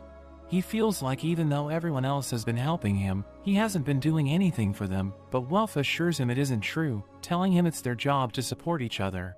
Hestia starts to cry and tries to go over to the men's side of the bath, but Makoto and Lily stop her, since she isn't wearing any clothes. At night, Hestia mentions that she was trying to show off earlier, but she can't pay off the debt on her own, so she asks everyone to help her, and they all agree to do their part. After that, Chigusa knocks on their door, so Makoto tells her to come in, but she says something to Makoto, which leaves her shocked. Makoto tells everyone she's going to bed early, but as she tries to sneak out, Belle and the others start following her, because they think she's been acting weird. She meets up with Chigusa, and they go to the pleasure quarter. Lily doesn't understand what Makoto is doing there, since it's the last place she would want to visit, while Belle is shocked seeing everything around him. As they keep moving forward, the women there try to get Belle to spend the night with them, but Lily makes sure no one can get to him. They notice Makoto and Chigusa being surrounded by men, but as they go to save them, a woman grabs Belle and separates him from the others. Welf and Lily save Makoto and Chigusa, and he reminds Makoto that they're in the same familia, so she should tell them everything. She notes that Chigusa told her one of their childhood friends might be working there, and they wanted to see her with their own eyes before discussing it with the others. Lily thinks it isn't a good idea to stay there, so they should leave immediately, but they're shocked when they realize that Belle isn't with them.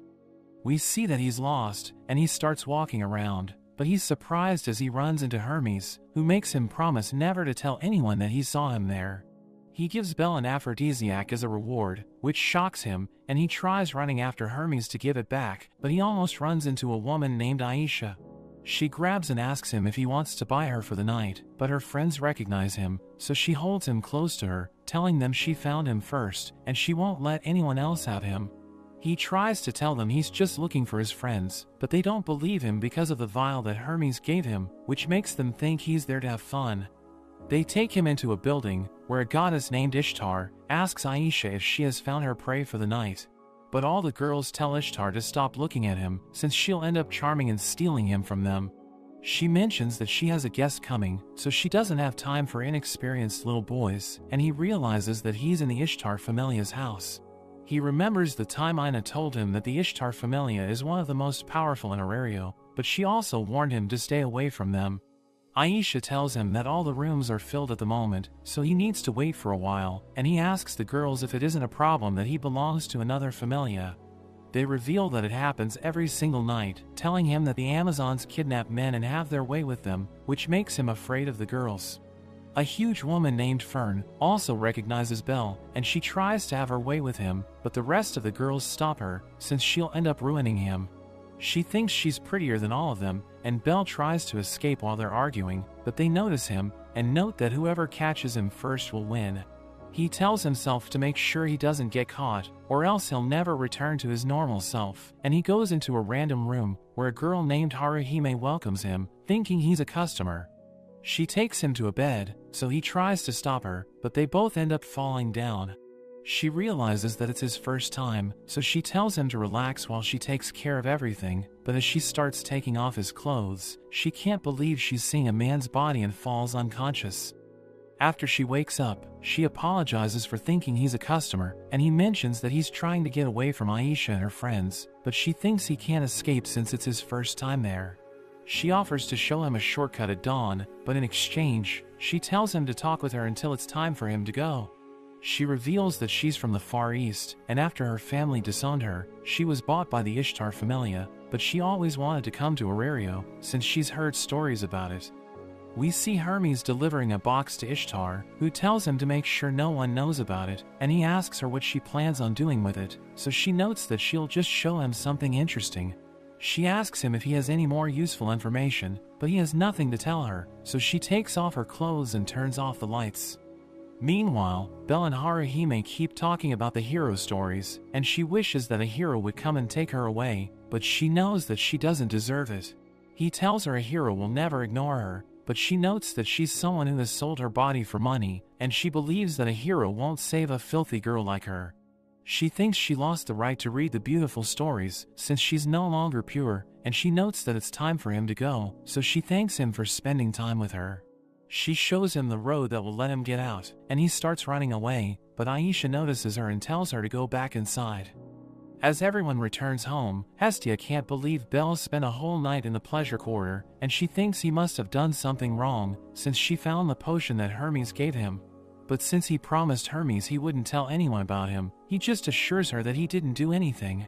She believes him since she knows that he can't lie to her, but she's still angry at him, so she tells him to help the neighbors as a punishment. As Belle starts cleaning, he notices a few kids pretending to be heroes, which makes him remember Haruhime.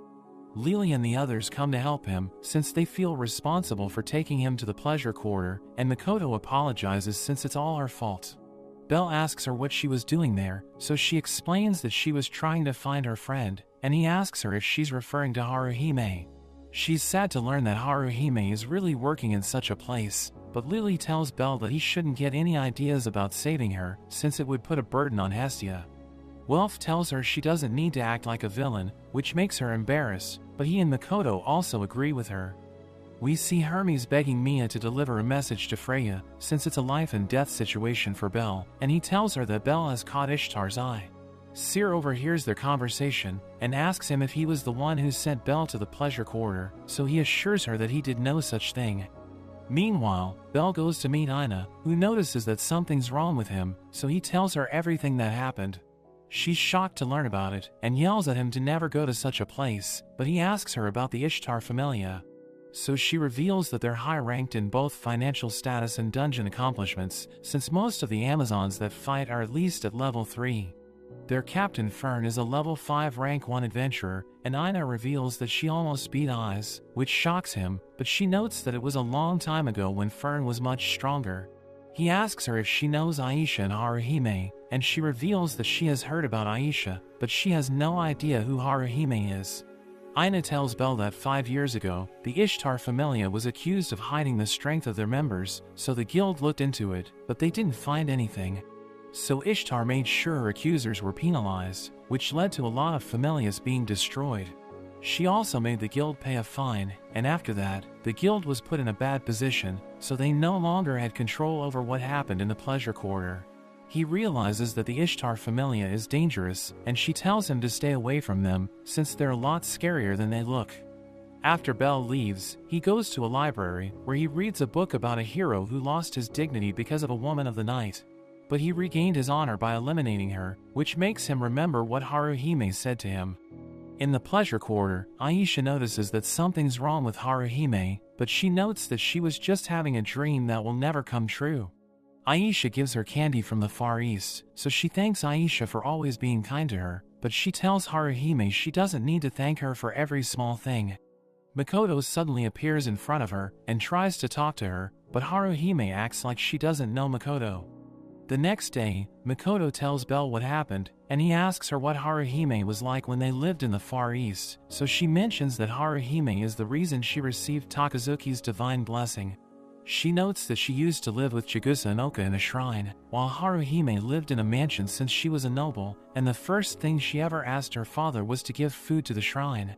It led to their first meeting, but she always looked lonely, so Takazuki decided to help her. Makoto also wished to remove her loneliness, so they started sneaking into her mansion to break her out every night, and she was happy to see that Haruhime was finally smiling.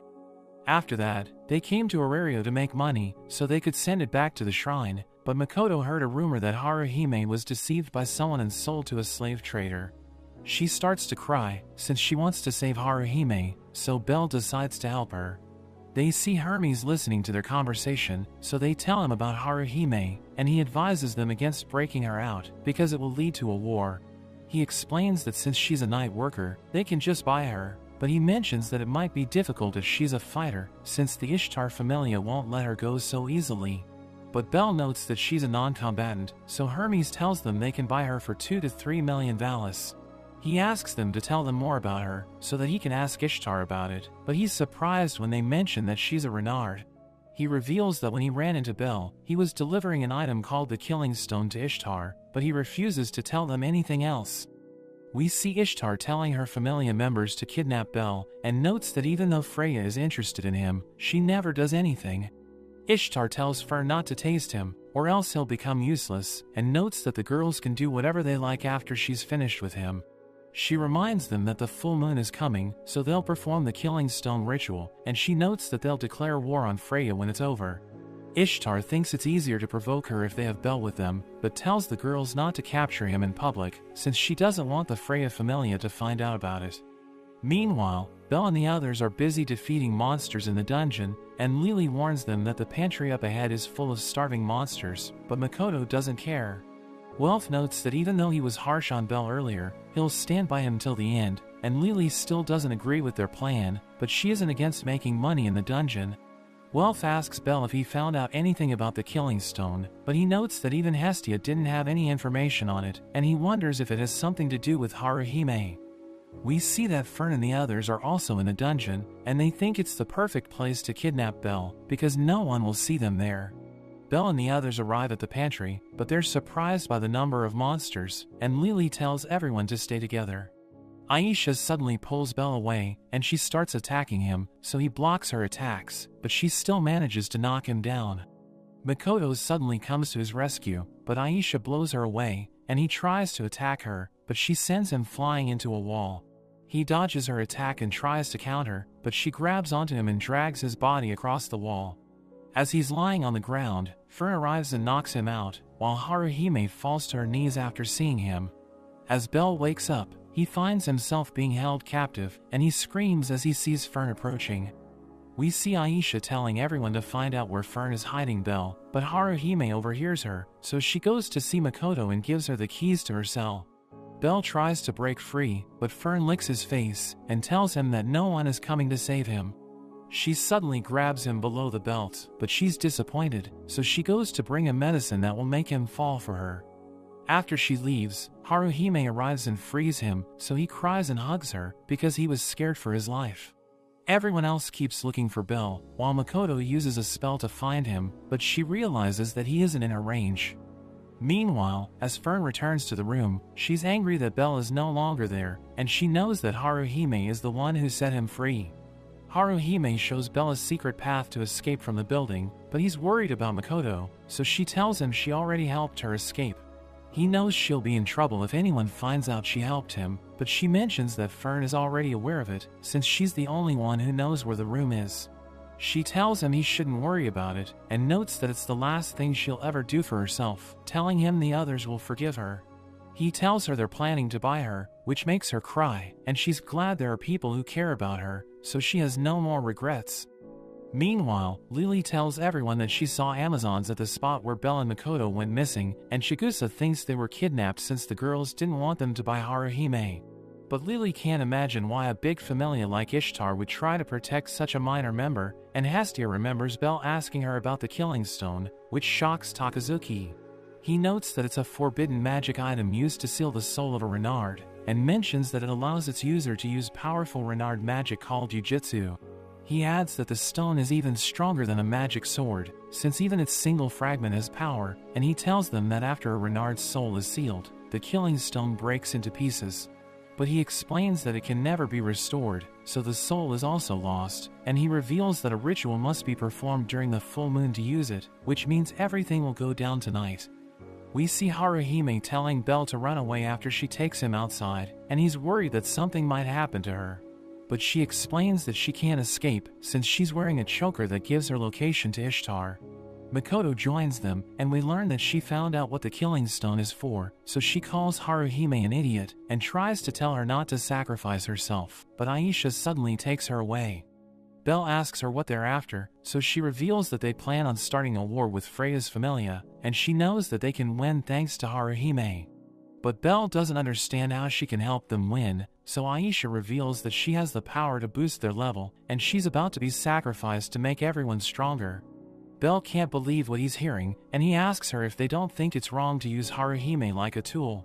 But Aisha warns him that if he tries to take her away, they won't hesitate to start a war with his Familia. She reveals that she hated Haruhime when she first came to the pleasure quarter, because no matter what she did to her, Haruhime would always smile like she had already given up on everything. Aisha got so annoyed that she broke a precious stone to vent her frustration, but it ended with her getting beaten up by Fern, while Ishtar took advantage of her injured body. So after that, Aisha has never been able to defy anything Ishtar tells her, and she asks Bel why he isn't trying to get Haruhime back from her. She tells him he can't save her if he keeps worrying about everything, and notes that she can't let him have Haruhime because he's a coward who can't make a decision. As the other Amazons finally arrive, Haruhime holds Aisha in place and tells him to get away. But he's too shocked by Aisha's words to do anything, so Makoto grabs him and runs away with him, while the Amazons start following them. As Bel and Makoto are hiding, he keeps thinking about Haruhime, and he's angry at himself since he has no idea what to do. Meanwhile, Hestia and the others try to reach them, but the guards don't let them in because they're closed for the day. They realize that all of the entrances have been blocked, and it seems like instead of keeping people out, they're trying to make sure no one can escape. We see Fern yelling at everyone else, since they haven't found Bel, so Aisha reminds her that it's her fault for disobeying Ishtar's order. But Fern mentions that everything would have been okay if Haruhime hadn't interfered, and a girl named Samira tells them to calm down. She notes that they can just give Bel to Ishtar after the ritual is over, because he isn't strong enough to stop them, and she thinks they should just let him run for now. Meanwhile, Bel thinks about when Haruhime told him that a hero will never save someone like her, and he's annoyed since he thinks it isn't true, but he's surprised to see that his hand is glowing.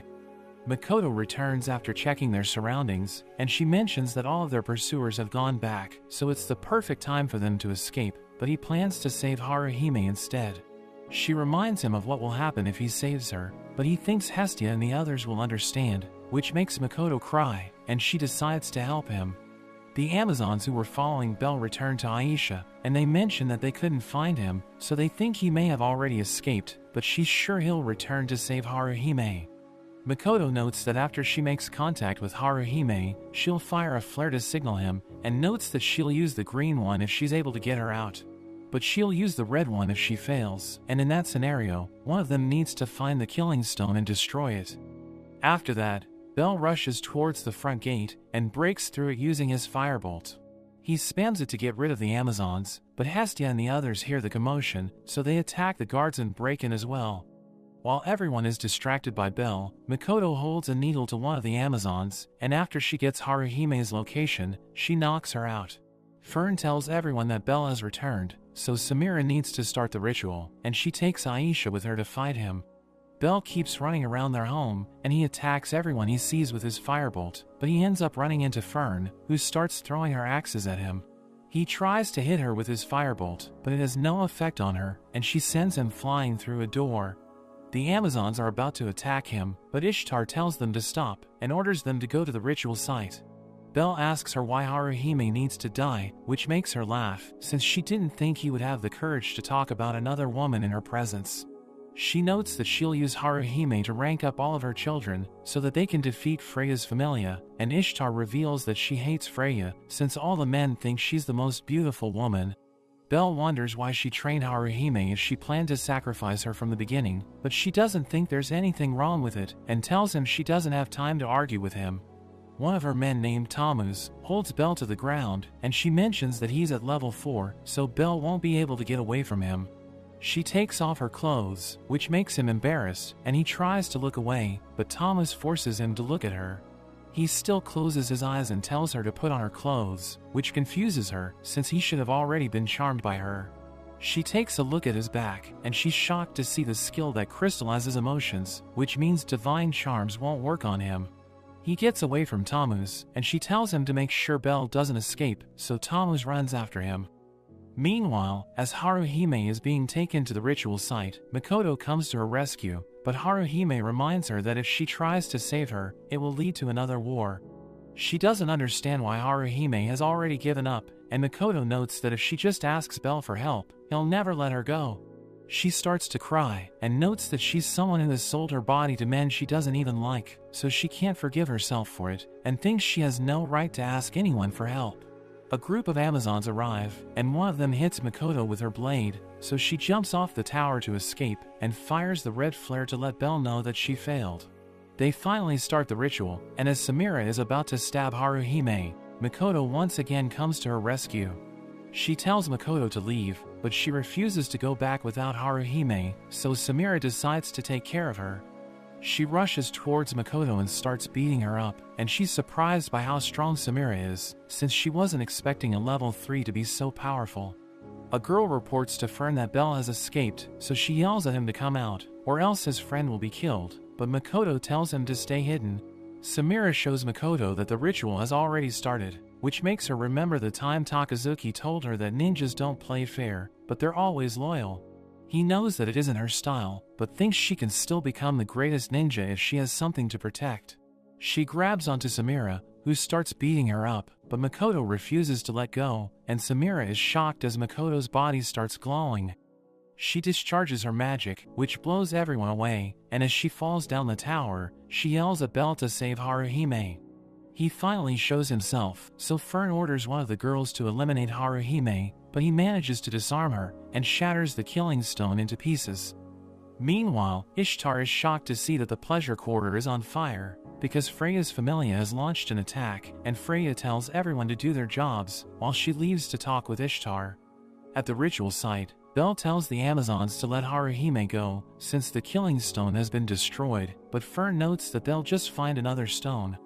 Haruhime tells him to leave, since she doesn't want to be a burden on anyone, but he thinks the heroes they believe in would never abandon her. She starts to cry, and notes that she's a filthy person who doesn't deserve to be saved, but he tells her she has done nothing she should be embarrassed about. He explains that a person should only feel ashamed when they don't have the will to take action, and notes that she never tells him what she truly wants. But Fern hits the ground to blow him away, and tells Haruhime to boost her level. She starts using her spell, but instead of applying it to Fern, she uses it on Belle and tells him to save her, since she doesn't want to die. Fern hits her in anger, so Belle starts attacking her, but she notes that increasing his level won't help him, and they appear to be evenly matched. The other girls are distracted by what's going on in the city, so Aisha tells them to run away, since they've been attacked by Freya, and she knows that they can't win without the killing stone. We see Freya's familia members telling Ada they won't help Belle, but he doesn't care as long as they cut off Ishtar's escape route. As they keep moving forward, he sees Makoto lying on the ground, so he uses a healing potion on her. Meanwhile, Hestia and the others are surprised since they haven't run into anyone, but a girl suddenly attacks them. She knocks Welf down, but before she can finish him off, a man named Alan, who belongs to the Freya familia, stabs her with his spear and tells Welf to get lost. At the ritual site, Belle and Fern keep fighting each other, and as she blows him away, she notes that Haruhime will forever be with them, but he mentions that she isn't a tool. He grabs a sword and uses it to scratch her face, which makes her lose her mind, and she tries to crush him with her axe. He manages to dodge it, but it shatters the ground, and he rushes towards her, so she tries to block his attack, but she ends up falling down as the floor collapses. As Fern gets out of the debris, she notices that the city is on fire, and she's shocked as Ada appears in front of her. She tries to attack him, but he crushes her hand, so she begs him to spare her life. She offers her body to him, telling him she's just as beautiful as Freya, but he becomes furious at the comparison to his goddess, and he crushes her head. Meanwhile, as Makoto wakes up, she sees that she's being carried by Takazuki, and they tell her they still haven't found Belle, so she tells them to go to the Hanging Garden. At the ritual site, Aisha tells Belle that she can't just let him take Haruhime, because leaving a familia comes with a price. She notes that even if he can save her, another familia will hear about her powers, and he'll end up going through everything he's experiencing once again, but he doesn't care. As they prepare to fight, Belle waits until the level boost spell runs out to attack her, and she thinks he's stupid, but she still likes his character. We see Ishtar trying to escape, but she runs into Freya, so she tells the Amazons to attack her, but Freya instantly charms them. Ishtar is shocked seeing this, and she apologizes for kidnapping Belle, but Freya notes that she can't forgive her for her actions, since she won't let anyone have him. Hermes looks at the burning city with Asfi, and he thinks it's all his fault, since he was the one who told Ishtar about Belle, but he never thought it would lead to such a conclusion. Asfi asks him what his goal is, so he notes that he'll accomplish what even Zeus failed to do, by making Belle the last hero. Belle continues fighting Aisha, who mentions that people like him make her blood run hot, and she manages to slash his face, but he almost lands a hit on her as well. They both use their spells on their swords, and as she takes a swing, the shockwave from her attack almost blows him away. But he manages to block it, and both of their swords are broken into pieces. They charge at each other, but Bel covers his fist with his firebolt, and he manages to blow her away. Meanwhile, Ishtar keeps running away from Freya, and she runs into a dead end, but she notices Tama is sneaking up on Freya, so she tries to distract her. She tells Freya that divine charms don't work on Bel, but it makes her want him even more, and Thomas lunges at her, but she instantly charms him as well. Ishtar can't believe she charmed her man, and she wonders if Freya is really more beautiful than her, but she notes the difference between the two of them is elegance. Ishtar starts to lose it, and tries to attack Freya, but she slaps her and pushes her off the building. A pillar of light appears, and Hestia tells everyone that Ishtar is being summoned back to heaven, so she'll never be able to return to Earth. Bel is surprised to see the light, and he notices that Freya is watching him, but she just tells him something and leaves. As Haruhime wakes up, Bel notes that he came to save her, and breaks the choker on her neck. She calls him her hero, and Hestia arrives with the others, while Makoto mentions that she's glad Haruhime is okay. We see the god Ares, who leads an army from the kingdom of Rakia to attack Aurario, but Gareth from the Loki Familia smashes the ground, which creates a shockwave that blasts them away. Meanwhile, Aisha says goodbye to Haruhime, who thanks her for everything she's done, but she tells Haruhime to stop saying such things, because it's making her feel sad. She plans to head to Rakia's army, and Welf mentions that even though their army is huge in number, they all consist of normal soldiers, so they're no match for high-level adventurers. As Aisha is about to leave, she tells Haruhime to do whatever she wants, because she's finally free, and she warns Bel that if something happens to her, she'll make him regret it. Samira is surprised that Haruhime still believes she was a real night worker, because in reality, she passed out every time she saw a man, so nothing really happened to her. After that, Bel meets with Hermes and thanks him for the information he gave them, but he notes that Bel is the hero who saved Haruhime. He tells Bel about the 3 great quests, which involve defeating 3 ancient monsters, and he notes that it's the reason why everyone's waiting for a hero. He reveals that Zeus and Hera's Familias worked together to fight the 3 monsters, and they were able to defeat 2 of them, but they were wiped out before they could eliminate the last one, which is known as the Black Dragon. Bel is surprised because he thought the Black Dragon was just a legend, but Hermes notes that it's real, and he tells Bel that any one of the adventurers in Aurario has the chance to become a hero. On the battlefield, Ares wonders why they're losing, so his advisor Marius notes that it's because the adventurers are insanely strong, and he thinks they should just retreat. Ares trips him and notes that his father does whatever he says, so Marius mentions that it's the reason why his father is called the Moron King, since he doesn't call Ares out for his dumb ideas. Meanwhile, as Bel returns to the house, he sees Haruhime doing everyone's laundry, so he offers to help her. She tries to stop him, refuses to listen and ends up grabbing her underwear, which makes them both embarrassed. Hestia notices them, and notes that the boys and girls in her familia aren't allowed to touch each other, so Haruhime tries to use her tail to grab his hand, but Hestia stops her from doing that as well. After that, Lily argues with Hestia about her new rule, since it will be difficult to fight in the dungeons if they can't touch each other, so Hestia tells Lily it's her job as a supporter to find a way around it. Lily tells her that if she really plans to enforce the rule, she'll also be forbidden from touching Bel, but she notes that she's a goddess, so she needs to touch him to update his status. As they continue to argue with each other, Hestia finally backs down, but notes that flirting isn't allowed. Makoto asks her if her rule applies to the gods as well, and Welf notes that he's pretty close with Hephaestus, so she tells them that love between a child and a god is always welcome. Lily thinks she's being ridiculous that only gods can date mortals, but they can't date each other, so Hestia tells her to just forget about everything. She asks Bel what he would do if a goddess confessed her love to him, and he notes that he would reject her, since he wouldn't feel worthy of her love, so Hestia becomes upset and runs off. He doesn't understand what he did wrong, and Lily mentions that if he really meant what he said, it would also apply to adventurers and supporters. She explains that if a person couldn't be with the one they loved because of who they are, it would make them extremely sad, so he goes to look for Hestia. We return to the battlefield, where we see people from Aurario trying to sell their items to the injured soldiers, while Aisha is looking for a man worthy of her time. Ares realizes that they can't win a straight-on fight, so he decides to kidnap a god from Aurario and make them surrender, which shocks Marius. But before he can stop Ares, he runs off and tells Marius to follow him. Meanwhile, as Bel is looking for Hestia, he runs into Mayak and Hephaestus, and he asks them if they have seen her, but they have no idea where she is. They notice that something's wrong with him, so he asks them if gods can fall in love with humans, and Mayak notes that it's happened before. Bel doesn't understand how that works, since they're completely different from each other, but they wonder what he's afraid of. They mention that if a goddess confesses her love to him, he shouldn't run away from her, and still respect her even if he loves someone else. Hestia is still angry at Bel, thinking that he doesn't need to be so formal with her. A woman notices Hestia and asks her to gather ingredients for her, which annoys her since she's a goddess. But she still decides to help the woman, and she starts looking for the ingredients, but she runs into Ganesha, who lets her out the front gate.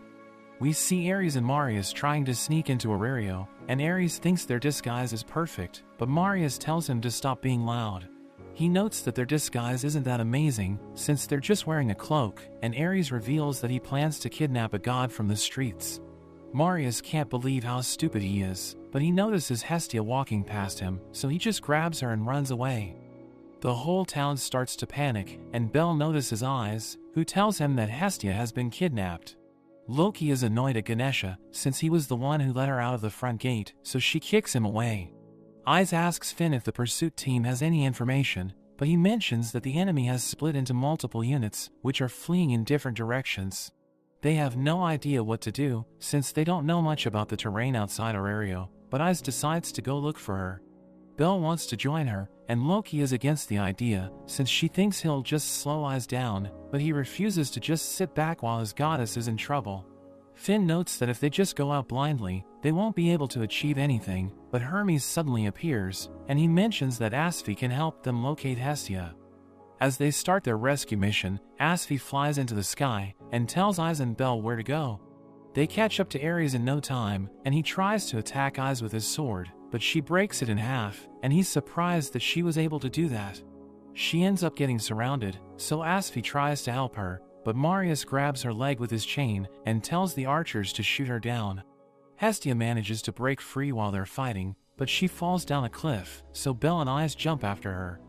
As Hestia wakes up, she sees Bel sitting beside her, and she asks him where they are, so he notes that they're staying at the mayor's house in a mountain village. He tells her that Eyes saved both of them from the water, and Hestia asks him about Eyes, so he mentions that she went to see whether the Rakia army is still coming after them. The mayor, Karm, appears with his daughter Rena, so Hestia thanks them for their help, and she asks for his permission to stay there for a while longer, so he tells her he has no problem with it. Eyes returns and notes that even though she didn't find Asphi or the Rakia army, she still thinks they should stay there for a while, and Bel agrees with her, but he blushes as he sees her dry off her hair. Meanwhile, we see that Karm is in bad health, so Rena takes care of him, and he's happy that he has a kind daughter, but he tells her to rest since she needs to take care of Hestia. The next day, Rena brings tea for Hestia and Bel, and she mentions that a festival is taking place in the town to pray for a good harvest, so Hestia tells Bel to help them. As he's about to leave, he runs into Eyes, and he tells her she looks great in her new clothes, but she asks him where he's going, so he notes that he'll help the villagers prepare for the festival. After that, a villager is surprised by how beautiful Eyes is, and he wonders if all the girls in Aurelio are like her, so Bel mentions that everyone has their own charm. As he walks around the village, he notices something strange, so a villager tells him it's a scale from the Black Dragon. She reveals that there are 10 of them, and we learn that the villagers pray to the scales, because they scare the monsters away. The villagers note that it's the only reason why they can live in peace, and they don't know what they'll do when the Black Dragon is defeated. But Bel is surprised that they think the Black Dragon is the one bringing them peace, because the legends mention that it will destroy the world. As he's about to leave, he sees Eyes standing in front of a scale, but she has an angry look on her face. As Bel returns to the house, he sees Karm standing beside Hestia while she's sleeping, and he tells Bel he wants to talk to him. So they go to another room, where Karm shows Bel an emblem, and reveals that he was once a child of a goddess, but he couldn't save her. After she died while saving him from a group of monsters, she was called back to heaven, and he thought about ending his life and following her. But he couldn't bring himself to waste the life she gave him, so he came to the village and never got married. He mentions that Rena is his adopted daughter, and Bel becomes worried when he starts coughing, but he assures Bel that he's fine, and tells him to protect Hestia, so that he won't have any regrets. As Hestia wakes up, she feels less tired than before, but she decides to stay in bed, because Belle will keep taking care of her. Eyes brings her dinner since Belle is talking with Carm, so Hestia thanks her for her help, and asks her what she thinks of Belle. So she notes that he's like a rabbit, and Hestia is happy that she doesn't seem to like him. After that, they go to the festival, where the villagers start doing the harvest dance. They tell Hestia that if an unmarried man asks a girl for a dance, it means he likes her, and if the girl accepts his offer, they end up becoming lovers. They want Hestia to dance as well, so she tells Belle to ask her for a dance, and promises to forget about why she was angry with him if he does what he's told. So he agrees to do it, but she tells him to ask her like he did with Eyes, so he invites her to dance with him, which makes her happy.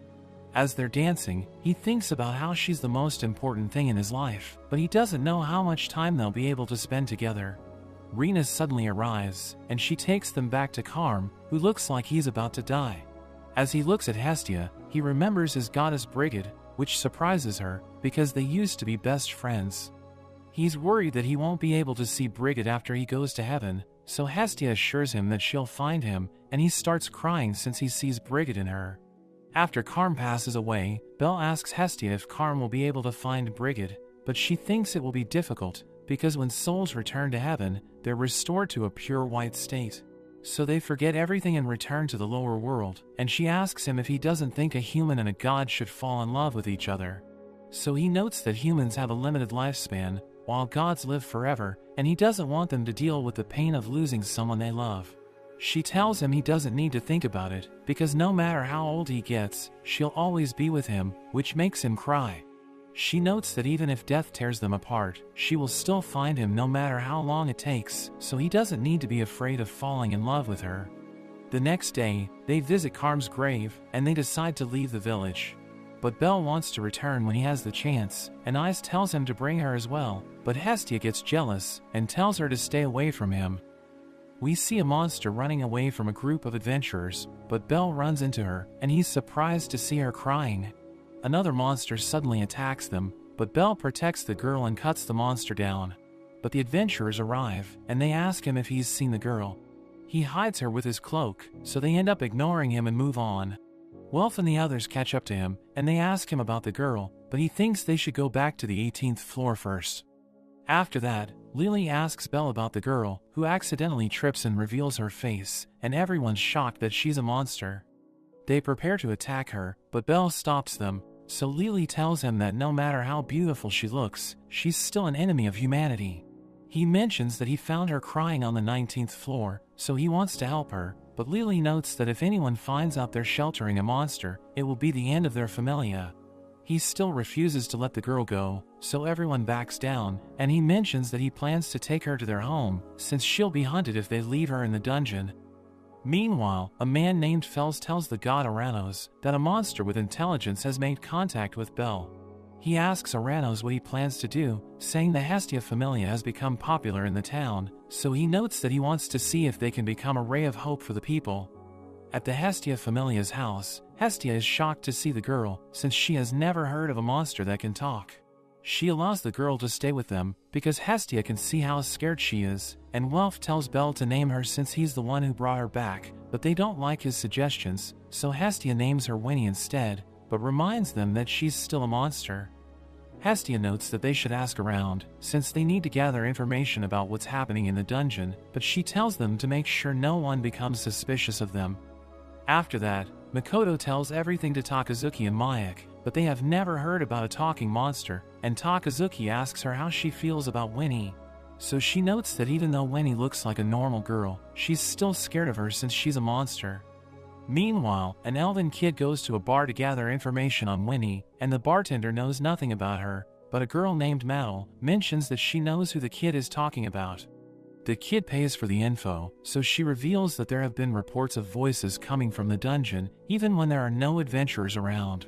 She notes that there's another group looking into talking monsters, but she doesn't know who they are, and the kid decides to leave, but Mal starts following her. At the house, Haruhime gives a food basket to Winnie, and as she takes a bite of the onigiri, she's surprised by how delicious it is. Haruhime is happy to see that she likes the food, and she tries to pet Winnie, but she dodges her hand. She asks Belle if he likes the food as well, but when she grabs his arm and tries to play with him, she ends up scratching him with her claws. She can't believe that she hurt him, but he calms her down and tells her it's okay. At night, Hestia comes home and asks everyone if they learned anything useful, but they tell her they don't have any good leads. As they all have dinner together, Winnie praises Makoto for her cooking, which makes her blush. Lily reminds her that Winnie is still a monster, so she shouldn't let her guard down, but Hestia notes that they shouldn't worry about it. After finishing dinner, Welf cuts Winnie's nails, and she touches Belle's face to make sure she can't hurt him anymore, but Lily is jealous since he appears to be happy when he's with her. As they prepare to go to sleep, Haruhime tells Makoto she feels the same way as Belle, since she doesn't want to abandon Winnie. But Makoto has no idea how she really feels, because even though Winnie is a monster, she doesn't seem much different from them. Lily tells Welf they're in a dangerous situation, since it's something even the gods have no idea about, and she thinks they can't trust Winnie, because she will always be a monster. Hestia and Winnie sleep beside Belle, who asks Winnie where she came from, but she tells him she has no idea. She reveals that she always has a dream where she's attacking people, and no matter how much she screams for help, no one comes to her aid. Meanwhile, a group reports to Hermes that they've found the smuggled monsters, and Mao mentions that she came across an elven kid who was asking about a talking monster. She tried to follow her, but ended up losing her scent, and Hermes thinks Aranos has put them in a terrible situation, revealing that he's the client they're working for. We see a man named Dex, who yells at the adventurers who were following Winnie, since they failed to capture her. We learn that she's a rare species that's worth a lot of money, and he tells them to go back and find her, so that they can make a fortune by selling her. He asks his god Icaros to help them, because he can find out if someone's hiding Winnie, and Icaros agrees to help them since it will cure his boredom. At the Hestia Familia's house, Hestia tells everyone that they need to go to the dungeon to get information about Winnie, and notes that the only place that can tell them about her is the guild. But she explains that they can't be seen digging around, because if they get caught, it will put their Familia's standing in danger. Welf notes that they can't leave the house defenseless, so they go to see Ryu, and tell her they need her help to complete a quest. She refuses to help them since she needs to fulfill her duties at the restaurant, but Aisha arrives and agrees to go with them. She notes that in exchange for her help, Belle needs to spend the night with her, but Ryu splits them up and tells her to get away from him. They both start arguing with each other, and Ryu ends up deciding to go with him since she needs to make sure Aisha doesn't do anything to him. As they fight monsters in the dungeon, Belle is amazed by how strong Aisha is, and she reveals that she started training after he defeated her. A wolf jumps toward Belle, and Ryu defeats it, but another monster knocks him down, and it's about to attack him again, but Ryu finishes it off. She wonders what's wrong with him, since a monster of that level shouldn't be a problem for him, and Aisha tells him to get his act together, because he's making her lose interest in him. They reach the 18th floor, but Aisha and Ryu wonder where Belle and Welf are, because they went to exchange the items for cash, but they never came back. Belle wonders if they should have said something before they left, but Welf mentions that if Aisha and Ryu were with them, it would only cause problems for them. They go to where Belle found Winnie, but as they look around, they run into another talking monster, who asks them if they were the ones who kidnapped her family. She wonders if they can coexist, and notes that she wants to enjoy the sunlight instead of spending her life in the abyss. But she suddenly disappears and leaves behind her feathers, which shocks Belle and Welf, and they wonder if she's just like Winnie. As they return to the others, they run into Dex and his men, and one of them mentions that Belle was there when they were trying to capture Winnie, so Dex decides to investigate him. Belle and his friends get out of the dungeon, and Aisha wonders what he did while he was away, but she knows that it's sometimes better to leave things the way they are.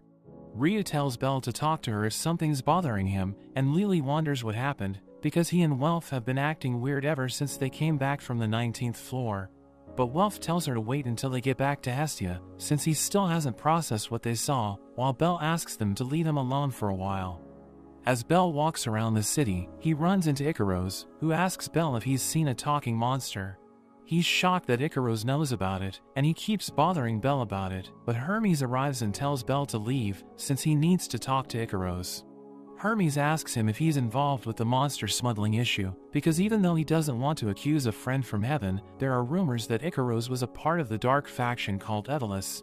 But he assures Hermes that it's fake news, and he wonders if Icaros is responsible for all the unusual monsters spreading in Aurario, but he just laughs and tells Hermes he has nothing to do with it.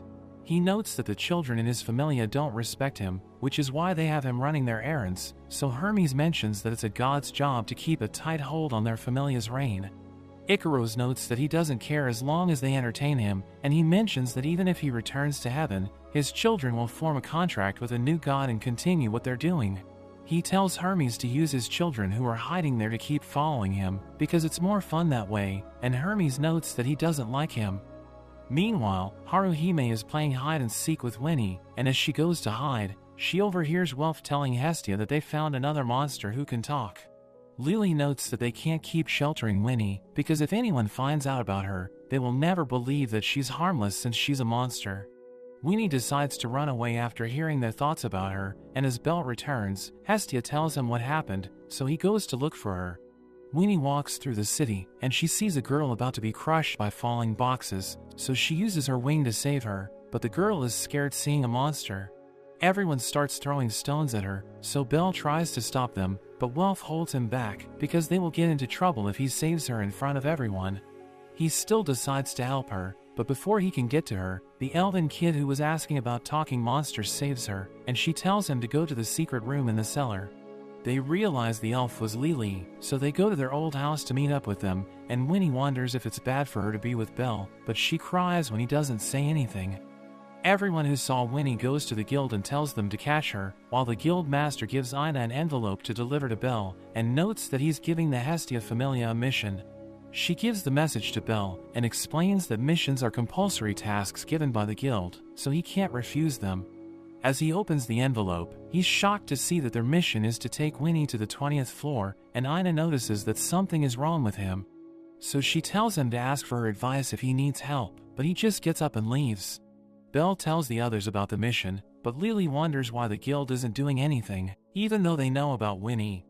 Welf isn't sure if they can make it to the 20th floor, so Lily notes that they will meet the criteria to enter it if Haruhime boosts their level, and Belle apologizes for causing problems for everyone.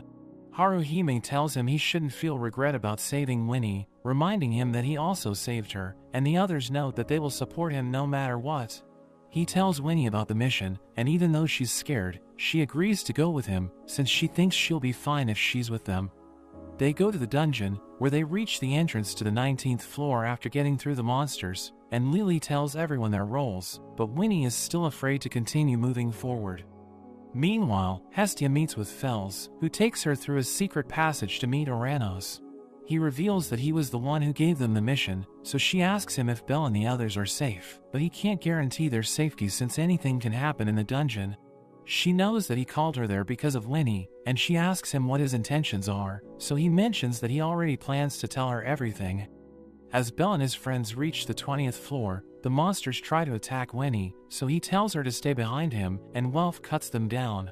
But they see another wave of monsters approaching, and they end up getting surrounded, so Lily uses a magic sword to blow away the monsters. She apologizes for using one of the swords, but Welf notes that if she didn't do anything, they would have been in serious trouble. Makoto realizes that the monsters are targeting Winnie, but Belle tells her not to worry, since he'll make sure Winnie is safe. They reach the area mentioned in their mission, but they're surprised to see that it's empty, and they wonder what the guild is planning to make them do. Winnie hears a song, and Belle hears it as well, but she thinks it's calling for someone, so they decide to follow it. Welf breaks a crystal with his sword, and as they go into a cave, Makoto asks Lily where they are. She explains that she doesn't know since the area isn't on the map, but Belle's hands start to shake, and he asks Makoto if there are monsters around them. So she notes that she can't detect anything, but he knows that they're being watched, so they prepare for a fight. They see a lizard man standing in front of them, and he rushes towards them, so Belle blocks his attack, but it makes him drop the light he was carrying, and the lizard man destroys it. Lily lights up their surroundings, but they're shocked to see that they're surrounded by monsters, who plan to attack Winnie. They start fighting the monsters, while Belle is occupied with the lizard man, but he gets distracted as he sees Winnie being attacked, and the lizard man sends him flying into a wall. He notices that Belle is worried about Winnie, so he rushes towards her, but Welf and Makoto block his attack. While he's busy fighting them, Belle uses his Argonaut skill to send him flying. The lizard man named Lid starts to laugh because he has never seen adventurers like them before, and the monster girl named Ray notes that she knew they were different from the other humans. Lid reveals that they were just testing them and explains that they wanted to know the kind of people they are, since they were the ones who took Winnie. Meanwhile, Oranos tells Hestia that the guild doesn't know when the talking monsters came into existence, but ever since they found out about them, they have been helping them out. She's surprised to learn about this, and he mentions that the goal of their mission is to deliver Winnie to her comrades, so he thinks Belle should already be in their village. In the dungeon, Lid introduces himself, and he offers a handshake to Belle, which scares him, but he decides to accept it after looking at Winnie. All the other monsters start gathering around him to introduce themselves, and one of them grabs his face, which makes them laugh. Ray asks Winnie for her name, and tells her she doesn't need to worry about anything, since no one will hurt her there. Belle asks them who they are, so they reveal that they're called the Xenos, while Oranos tells Hestia that her familia will act as the bridge that will help humanity and monsters coexist. The Xenos prepare a feast for Belle and the others, but they still can't believe what they're seeing, since they never thought they could be friends with monsters. Ray tells Belle to eat up, saying they have gathered rare ingredients that can't be found on the surface, and as Belle takes a bite, he's surprised by how delicious it is. He asks Lid where they got their equipment from, so he reveals that they took it from the adventurers who attacked them, and thinks it's the same as when humans take items from the monsters they defeat. One of them, named Grows, tells Lid to stop being friendly with the humans, since they can't be trusted, but Lid reminds him that they were the ones who had been protecting Winnie. He apologizes to Belle, and notes that they have a lot going on, revealing that they were nervous when they heard that humans were going to visit them. Welf asks him if the guild really knows about them, so he reveals that the guild has been helping them for a long time, but Oranos is the god who has done a lot for them. He reveals that the mission they accepted was set up by Oranos, and after hearing about Belle and the others, Lid started to hope that something might change. Meanwhile, Hestia can't believe Oranos is thinking about monsters and humans living with each other, so he mentions that the Xenos don't attack simply based on instinct like the other monsters. They want to go to the surface and learn more about humans, but since they're different, the other monsters attack them in the labyrinth, so he can't just sit back and let them get hurt. She knows that he plans to use her familia to make the people see value in coexisting with monsters, and she understands why he's doing that. But she mentions that if their position is exposed, her familia will lose its place in the town, and the Xenos will be stuck in the dungeon. She wonders if they and Hermes are the only ones who know what's going on, but he notes that Ganesha also knows about the Xenos. He mentions that Ganesha hosts the Monsterphilia, so that the people will feel more comfortable around monsters, and Oranos had to explain everything to him to gain his help. We see Asphi reporting to Hermes that she lost track of Icaros's children, and she mentions that Dex is their captain. She notes that he was said to be at level 4 10 years ago, and Hermes tells her to keep a lookout on the middle floors, since he thinks they'll try something. A member of Icaros's familia named Gran is angry that they couldn't follow Belle, since he would have led them to the monster's nest. But Dex notes that there's nothing they could have done, since it took everything they had to lose the Hermes familia members watching them. They're worried that if people find out they've been smuggling monsters, they will need to deal with the guild as well, but Dex mentions that they can't quit doing something they enjoy. In the dungeon, Fels meets up with everyone, and reveals that his duty is to handle communication between Oranos and the Xenos, which is why he's been watching Belle and the others for the past few days. Lily asks him if he's a monster, so he takes off his robe, and they're shocked to see that he's a skeleton. Lid reveals that he's a sage, which shocks Lily even more, since there's only one person who's succeeded in making the Philosopher's Stone and gaining eternal life. Fels reveals that he's the remains of that sage, and notes that in search of infinite wisdom, he created a secret formula to attain eternal life, and ended up becoming a ghost. He notes that he made contact with the Xenos 15 years ago, and they made a community to make sure they can live together safely in the dungeon. But Lily wonders if the room gives birth to new monsters, so Lid notes that it doesn't, because it's an unexplored territory that the adventurers don't know about. Fels mentions that there are 40 Xenos there, and Lid notes that even though he's their leader, a newcomer who just joined them has become stronger than him. Lily wonders why Fels and the others support the Xenos, and notes that they're already strong enough to live safely in the dungeon, so she thinks they don't need help. Ray reveals that their goal is to go to the surface, and Lid notes that he has a dream where he sees the sunset, even though he has never seen it before. The dream makes him think that in his previous life, he might have lived somewhere where he could see the sky, and he mentions that the monsters who know how to speak were able to learn the language quickly, like they're remembering something they already know. And Fels mentions that all of them have different feelings in their hearts, but the only thing they have in common is their wish to go to the surface and learn about humans. Lid knows that they're outcasts who are supposed to live in the shadows, since they're hated by both humans and monsters, and he thinks their mother created the place they're staying in. Welf wonders who he's referring to, so Ray tells him they consider the dungeon as their mother, since it gave birth to them, and Lid notes that they're glad to find Belle and the others, since they were the first people to accept their existence. Meanwhile, Hestia asks Aranos if he knows why the Xenos are being born, so he reveals that after a monster dies, its spirit returns to the labyrinth, where it ends up getting reborn. He has no proof of that theory, but he's confident that it's true, and he thinks that after being reborn countless times, their souls are finally trying to change. As Belle and the others prepare to leave the dungeon, Lid eats a monster's magic stone, and notes that they also eliminate monsters who attack them, since they don't listen to reason. So Belle shouldn't feel bad about killing monsters, and Winnie tries to go with him, but Lid stops her, and Ray tells her she'll only cause trouble if she's with him. So she needs to stay with the rest of her kind, since no one will hurt her there, which makes her cry, while Belle assures her that they'll meet again. After that, the Xenos decide to change their location, and one of them, named Renia, scolds Winnie for making them late. She doesn't understand why they need to change villages, so they mention that it's to make sure they don't get caught, and they explain that if they stay in one place for too long, they will run out of food. Winnie starts to remember Makoto's cooking, but Renia tells her to forget about Belle and his friends, and notes that she doesn't know how cruel humans are.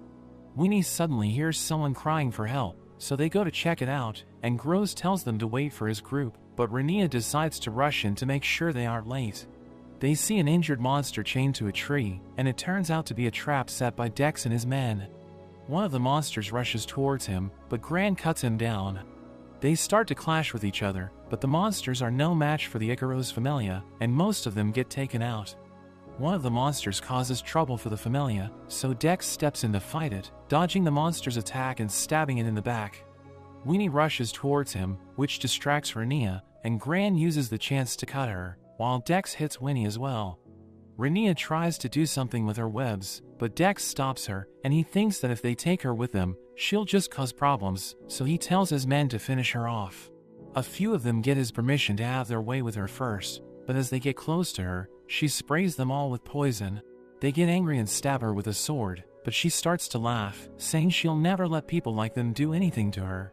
She stabs herself and destroys her magic stone, while Dex eliminates the monster they used to bait everyone, but Groves arrives after they leave, and he swears to get revenge. Meanwhile, Belle goes to the dungeon, and as a monster attacks him, he recalls how Lid told him he shouldn't hesitate to eliminate them, so he stabs it with his knife.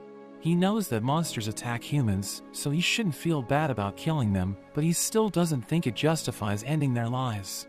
He runs into Eyes, and we see that they're being watched by Fels, who tells Aranos that the Icaros Familia's children didn't pass through the Babel Tower. So they're either still in the dungeon, or there must be another way to get out of the dungeon that they don't know about. Aranos asks him how the Xenos are doing, so he mentions that they're relocating to a different village, but the crystal he gave to Lid suddenly stops responding. In the dungeon, Lid asks Groves why he broke the crystal, since it was their only way to communicate with Fels, but Groves notes that they don't need Fels to give them orders. He mentions that he saw what the humans did to Renia and the others, so he'll avenge their deaths, and eliminate anyone who gets in his way. Lid tries to convince him that not all humans are evil, but Groves tells him to stop being naive, because no matter what he thinks about Belle and the others, they'll still end up betraying them. We see Belle asking Eyes what she would do if she found out that monsters have feelings just like humans, so she notes that she'd still take them out if they made anyone cry.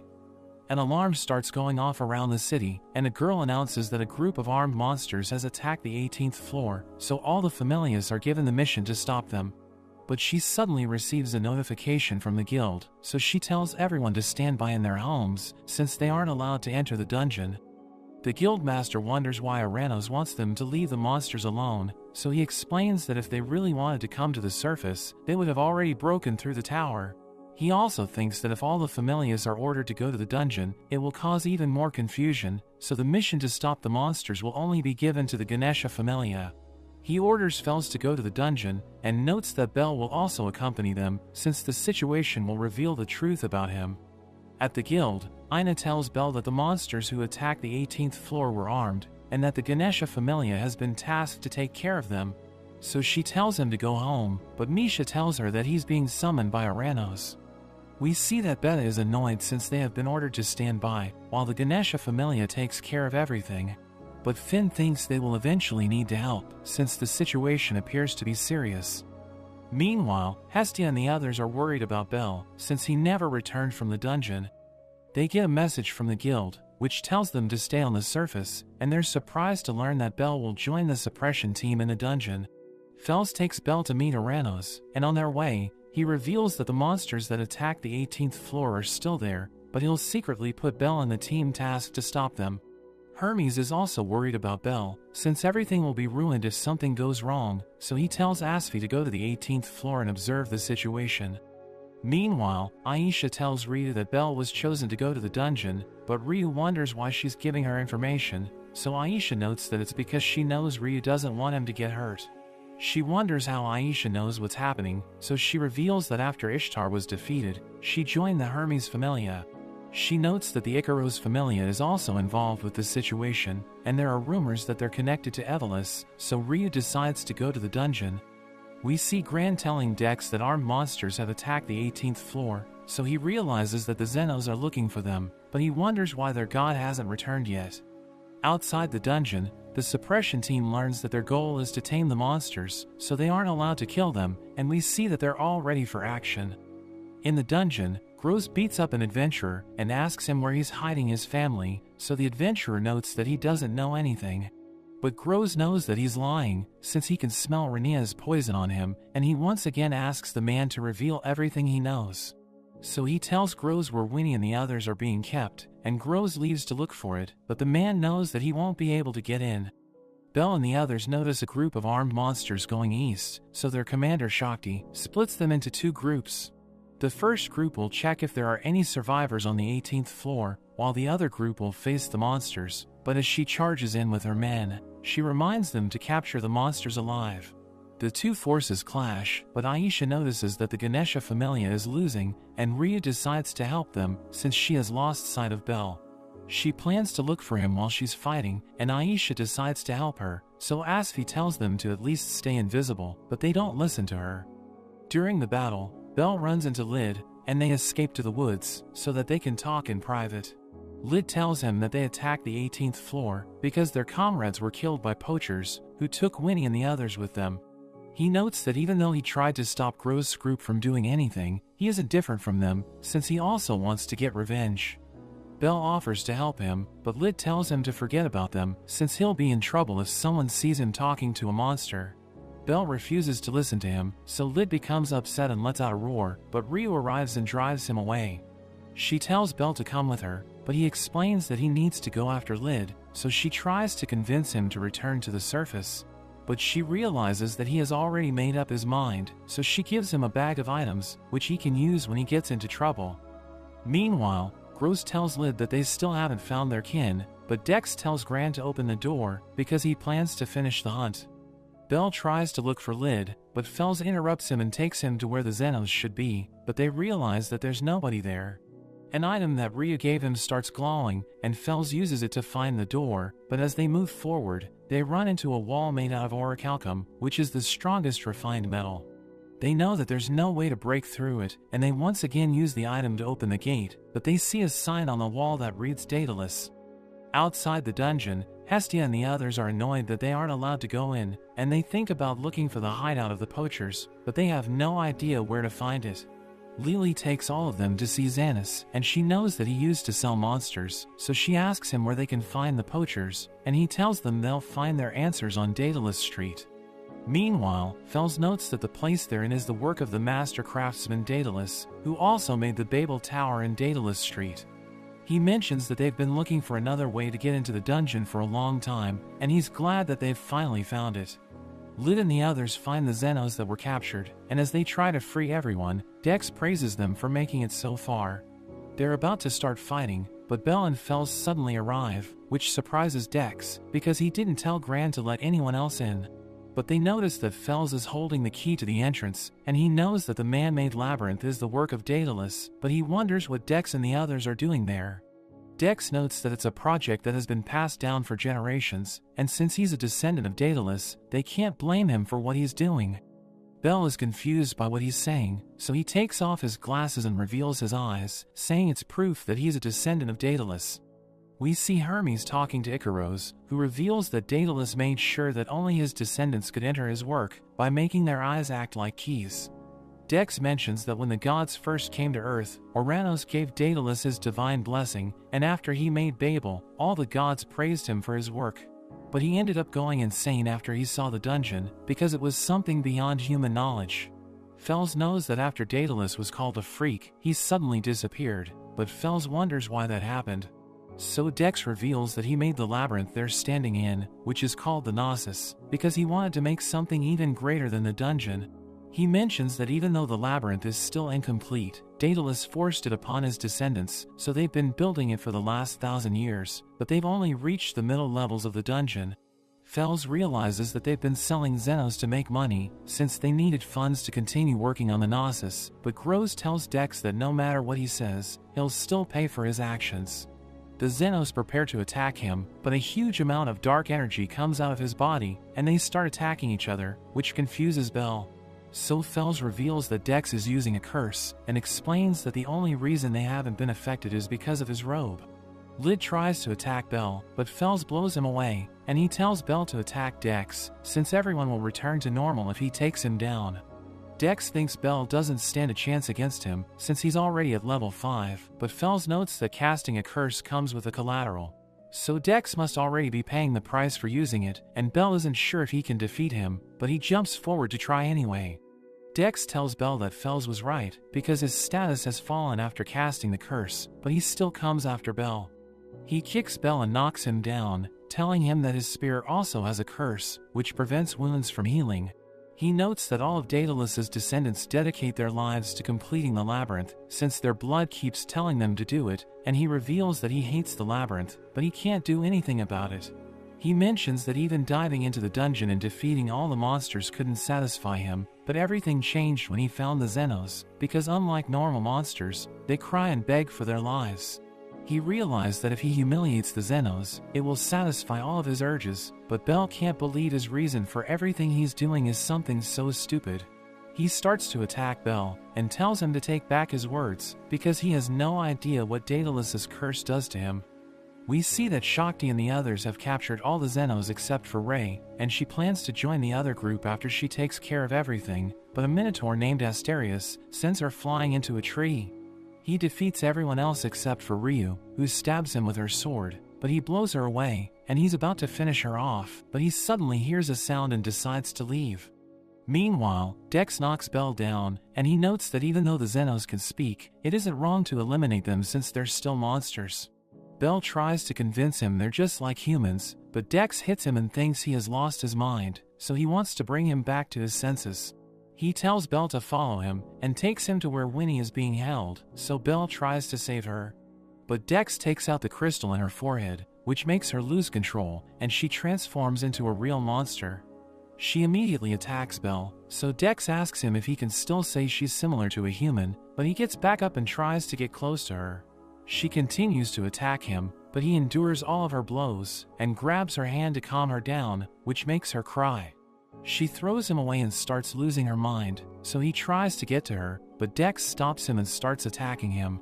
He tells Bell that his knife was made to kill monsters, so he should never try to save them, but he notes that he'll save anyone who asks for his help, and it doesn't matter if they're a human or a monster.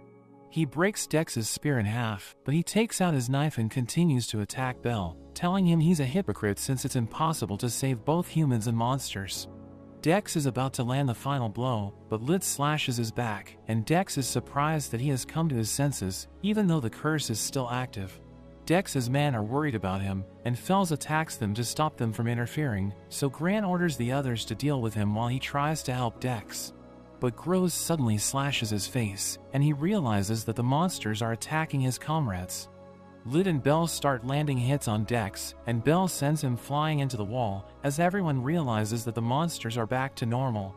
Lid thinks it's finally over, but Dex gets back up, and they realize that he released the curse to get his status back to its true level. Lid tries to attack him, but Dex tells him to stop and threatens to destroy Winnie's crystal. He throws it away to distract them, so Belle dives to catch it, but Dex casts his curse on Winnie and makes her head toward the surface by showing her illusions of Belle. They know that if she reaches the surface, the people there won't hesitate to kill her, so Dex tells them to go after her instead of worrying about him. He manages to get away, and Belle runs to stop Winnie, while Fels chases after him to heal his wounds.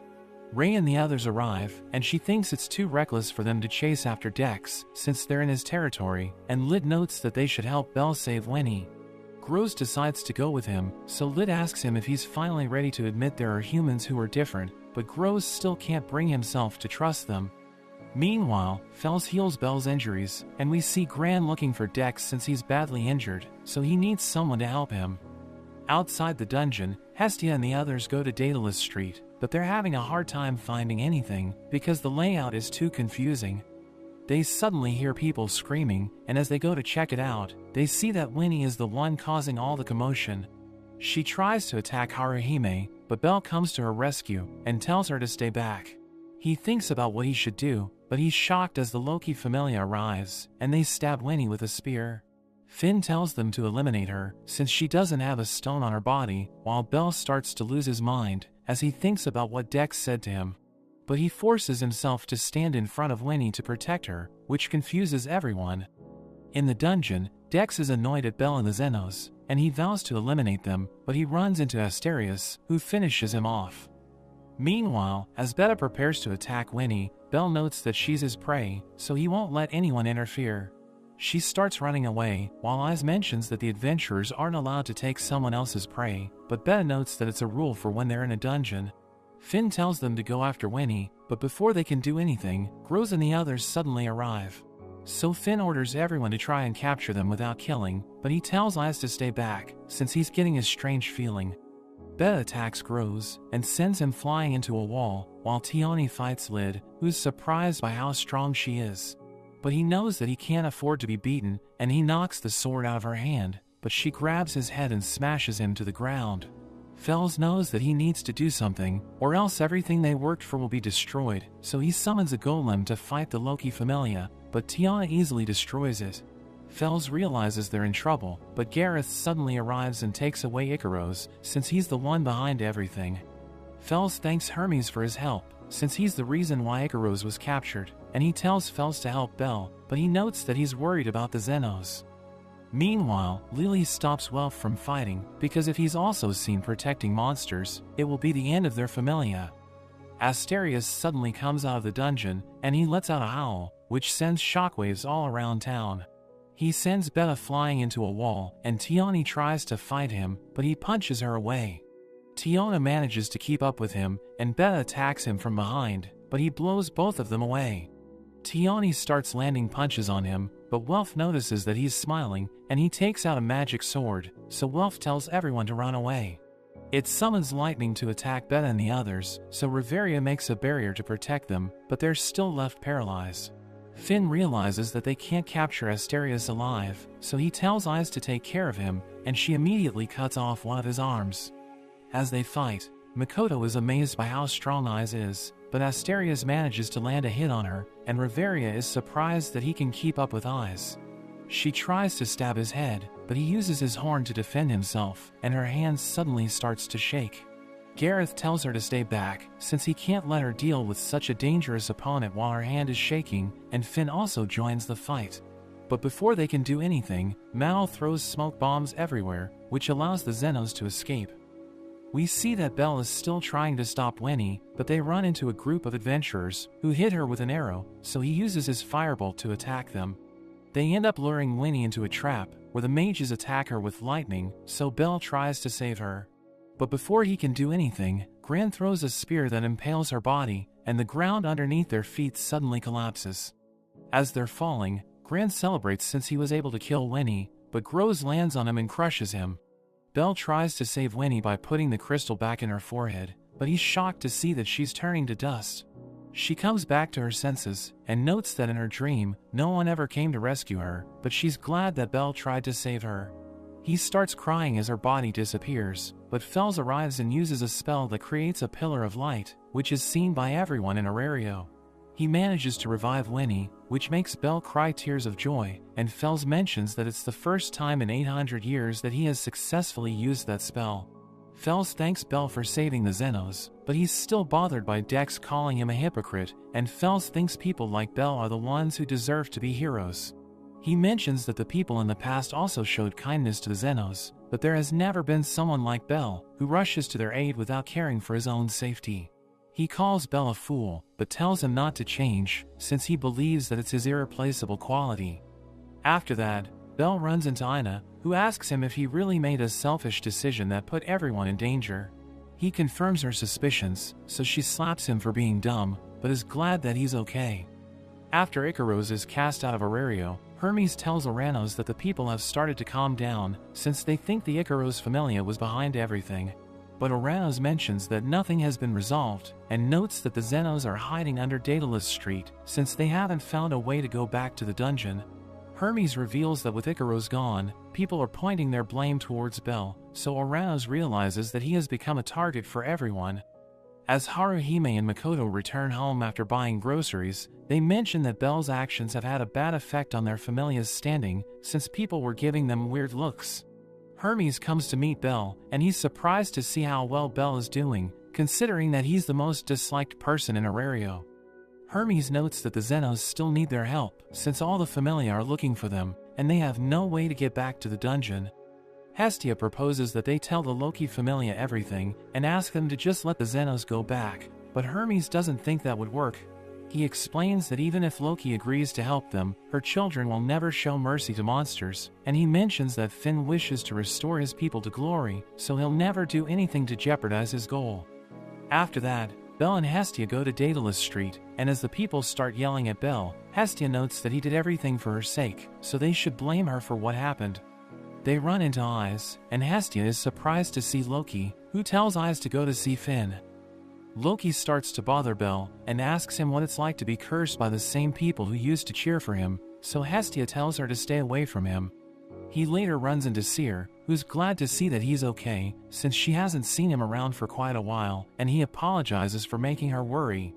They go to a park, where Belle is surprised that Seer hasn't asked him about anything, so she notes that she'll wait until he's ready to talk about it. She tells him to stop carrying all the burden on his own, because he has great Familia members who can help him, but he feels bad since he decided on his own, and it has put everyone in trouble.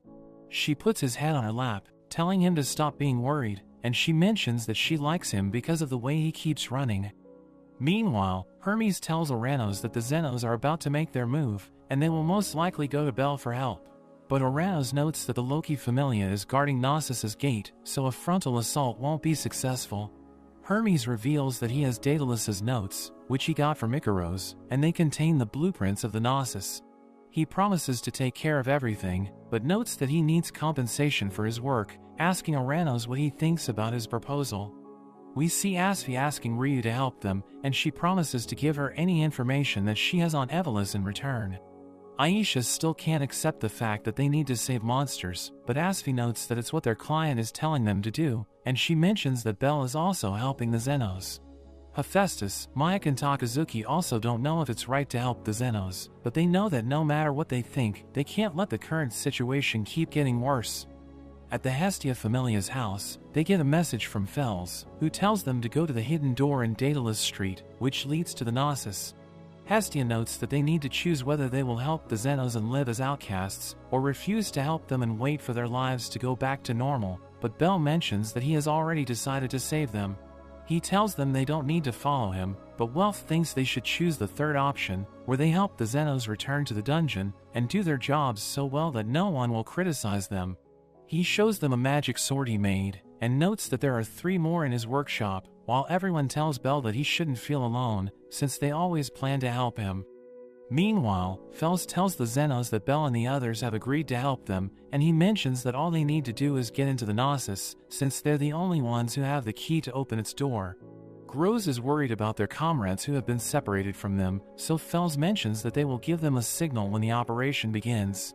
He reveals that they will use Bell as a decoy, but they don't agree with his plan, so he explains that Bell is the only one they can use to distract the adventurers, since he's been getting a lot of attention from everyone. Lid still doesn't feel good about causing trouble for Bell, and Winnie mentions that Haruhime taught her that when someone shows them kindness, they should pay them back by helping them when they're in trouble. Fels contacts Bell and the others using a crystal, and Hestia notes that there are 6 entrances to the Gnosis, but the Loki Familia has only made 4 defense teams, which means they have only found 4 doors. They still don't know the doors where the Loki Familia's forces are deployed, and Fels mentions that they don't have the time to investigate it, so they will deal with the situation as they proceed with their plan. Lily notes that fighting with the Loki Familia is inevitable, and Fels mentions that even though it's true, they still want to keep the fighting to a minimum, which is why they gave Bell an important role. Meanwhile, Finn tells everyone that Bell will be used as a decoy, so they should pay attention to the places where he can't be found, and he notes that if Asterius appears, defeating him will become their first priority. Hermes thinks about how even though Fels is a sage, he still won't be able to outsmart Finn, so the most important part of their operation is Bell. At the guild, Ina is annoyed that Bell hasn't come to see her, and she wonders what she means to him, because he's the first man she cried in front of. She decides to look for him, but ends up running into Hermes, who becomes scared as he sees the look on her face, and he offers to tell her where she can find Bell in exchange for a favor. Meanwhile, Finn wonders which door the Xenos will go to, and a girl reports that Bell has appeared in the southeast district. So if their theory is correct, the Xenos will go to another district, but there's no guarantee that it will happen.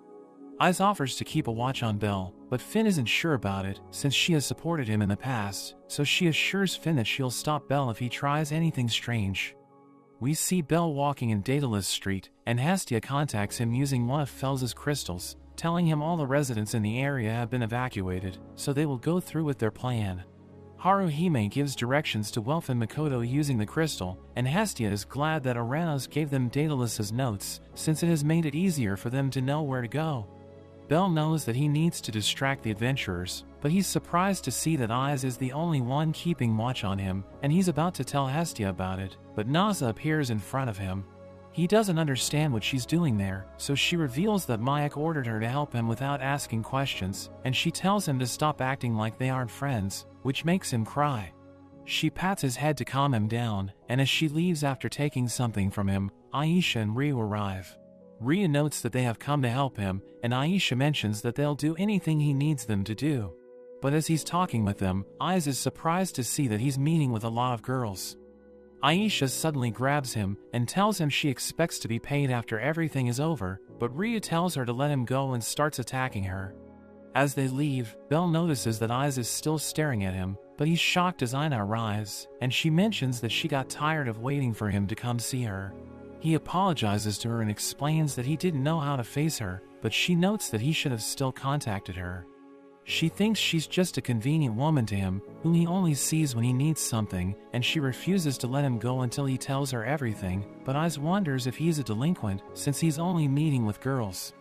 Meanwhile, Welf and Makoto find Lid and the others, and Winnie wonders if Bell is okay, so Gross tells her to have faith in him.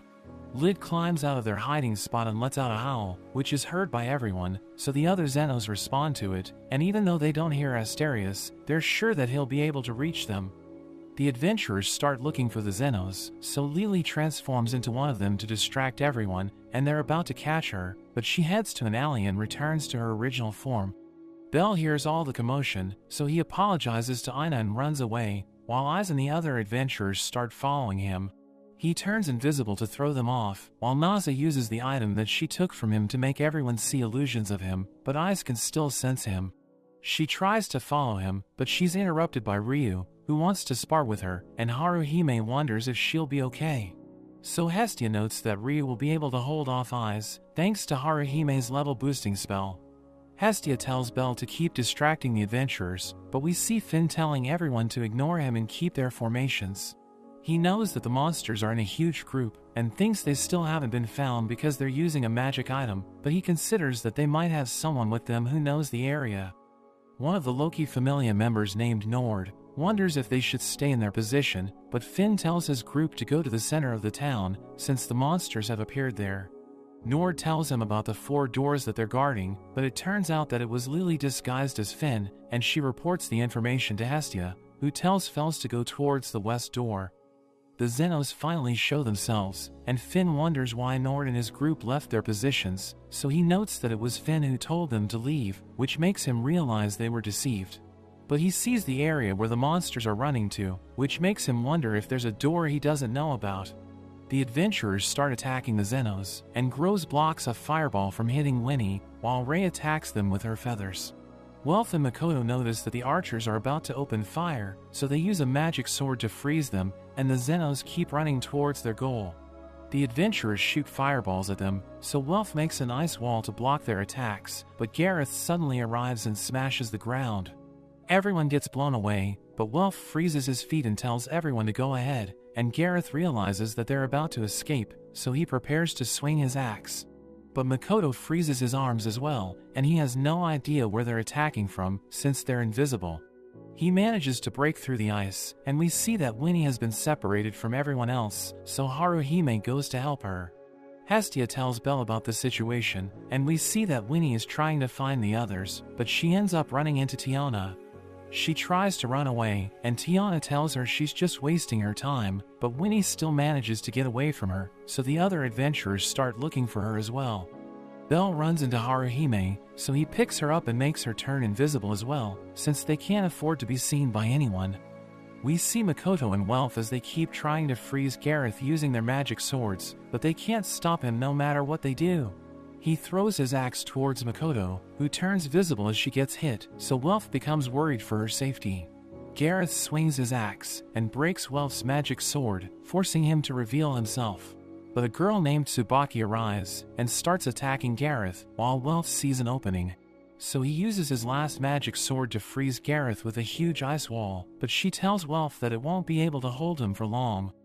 Meanwhile, Tiana manages to find Winnie, but they notice that a girl is about to be crushed by the falling debris, so Winnie quickly takes out her wings and saves her. Tiana catches up to her, but she can't bring herself to take down Winnie because she just saw her save the girl, so she tells her to run away. Winnie runs into Belle and Haruhime, but they see that Bella is about to find them, so Haruhime steps out and pretends that she was alone. Belle and Winnie decide to run away while he's distracted, but he refuses to believe Haruhime, and he knocks her to the ground, since he knows that she won't get out of his way. Aisha arrives to stop him, and Haruhime uses her level boosting spell on her, but she's still no match for him. Haruhime starts to cry, so Aisha assures her that she'll be okay, and she tells Haruhime to go ahead without worrying about her. Meanwhile, Hestia tells Belle to hurry up, or else it will be too late to meet up with Fels, but they end up running into Eyes. He tries to convince her to let them go, but she takes out her sword to attack him, and wonders what he'll say when Winnie goes on another rampage.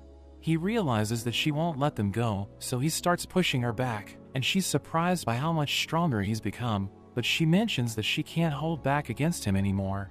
She rushes towards him and kicks him to the ground, so he uses his firebolt to break the ceiling, and he runs away with Winnie while she's distracted. They reach the place where Belle fought against a monster to save Hestia, and he shows Winnie a secret path she can use to get away, telling her to listen to Hestia while he stays back to fight Eyes. As Eyes arrives, she tells him to get out of the way, but he refuses to cooperate, so they both take out their weapons and start fighting. Winnie tells Hestia she doesn't want to say goodbye to Belle, and she starts to cry, saying he's always risking himself for her sake, but she has never done anything for him. Hestia mentions that he never abandons his family, and he won't let anything happen to Winnie, since he also thinks of her as part of his family. She wants to go back to him, so Hestia asks her if she's prepared to die, but she notes that she doesn't care what happens, and she'll do anything it takes to save him. Eyes manages to disarm Belle, but he dodges her attack and uses his other knife to push her back, and she's surprised that he was able to do that. She kicks him into a wall, and wonders why he's going so far to save a monster, so he explains that Winnie is just like them. Eyes refuses to accept it, because monsters kill people, but he notes that humans do the same thing.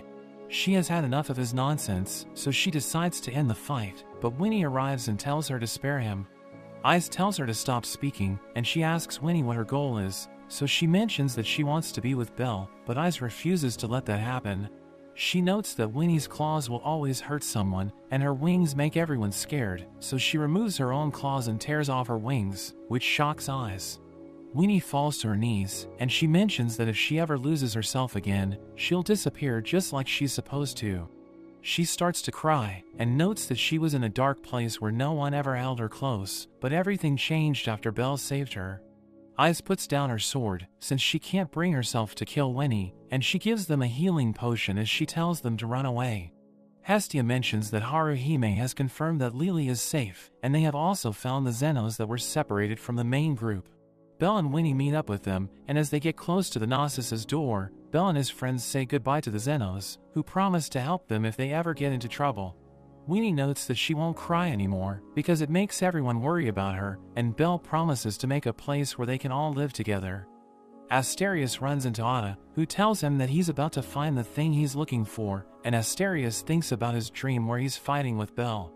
Meanwhile, Fels is shocked when Hermes tells the Zenos they need to die, and Hermes notes that with the way things are, they will eventually be caught by the Loki Familia.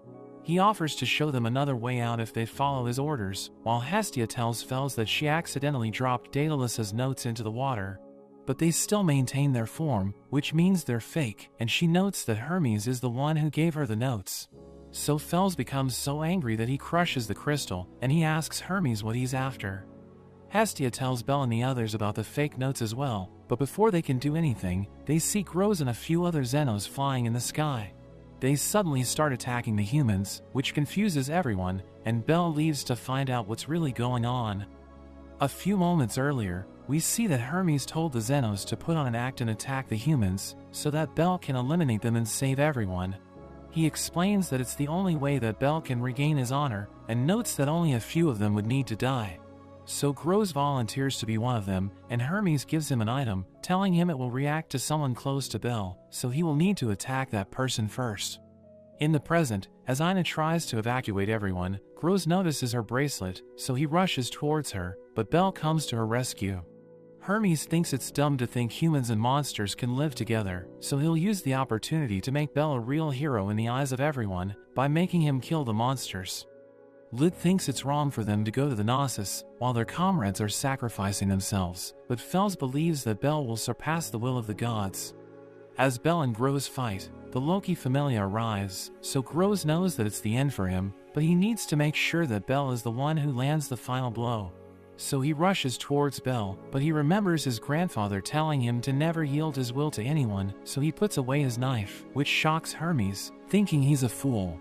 He tells Asphi to make him run wild, but before she can do anything, Asterius jumps in from the sky and charges at Belle.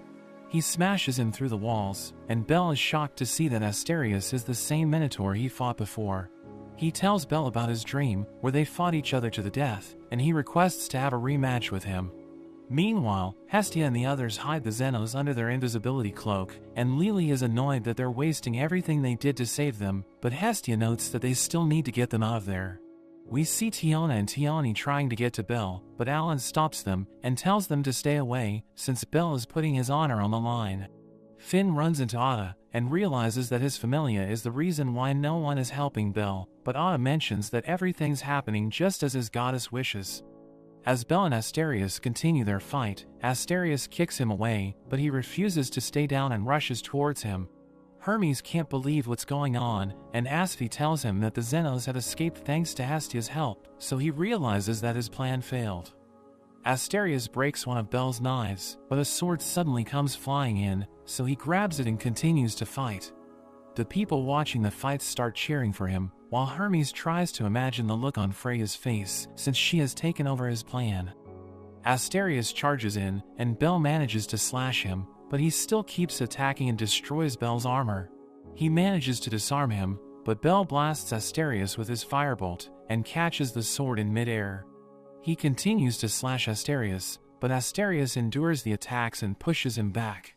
Belle's sword glows as he uses his Argonaut skill, while Asterius throws away his axe, and they both rush toward each other. They clash head-on, but Asterius manages to overpower him, grabbing onto him and smashing him into the ground. As Bel lies on the floor, Asterius tells him that they have both lost once, and he decides to leave, telling him they will settle things the next time they meet. Bel thinks it's for the best that he lost, but he knows that he's just lying to himself, and he starts to cry, because he really wanted to win the fight. After that, as the Xenos reach the Gnosis, Lid apologizes to Fels for causing him so much trouble, but he mentions that he was prepared for everything the moment he decided to help them. They're glad that Groz was able to survive, and Fels wonders where Asterius is, so Lid notes that he already went down to the lower floors to train. At the Hestia Familia's house, they're glad that things have returned to normal, but we see that Bel isn't with them. Hermes comes to visit them, but Hestia is still annoyed at the things he did to them, so she kicks him away. Meanwhile, Eyes runs into Bel, saying that she had a feeling she would see him there, and he asks her to train him again, since he wants to become even stronger.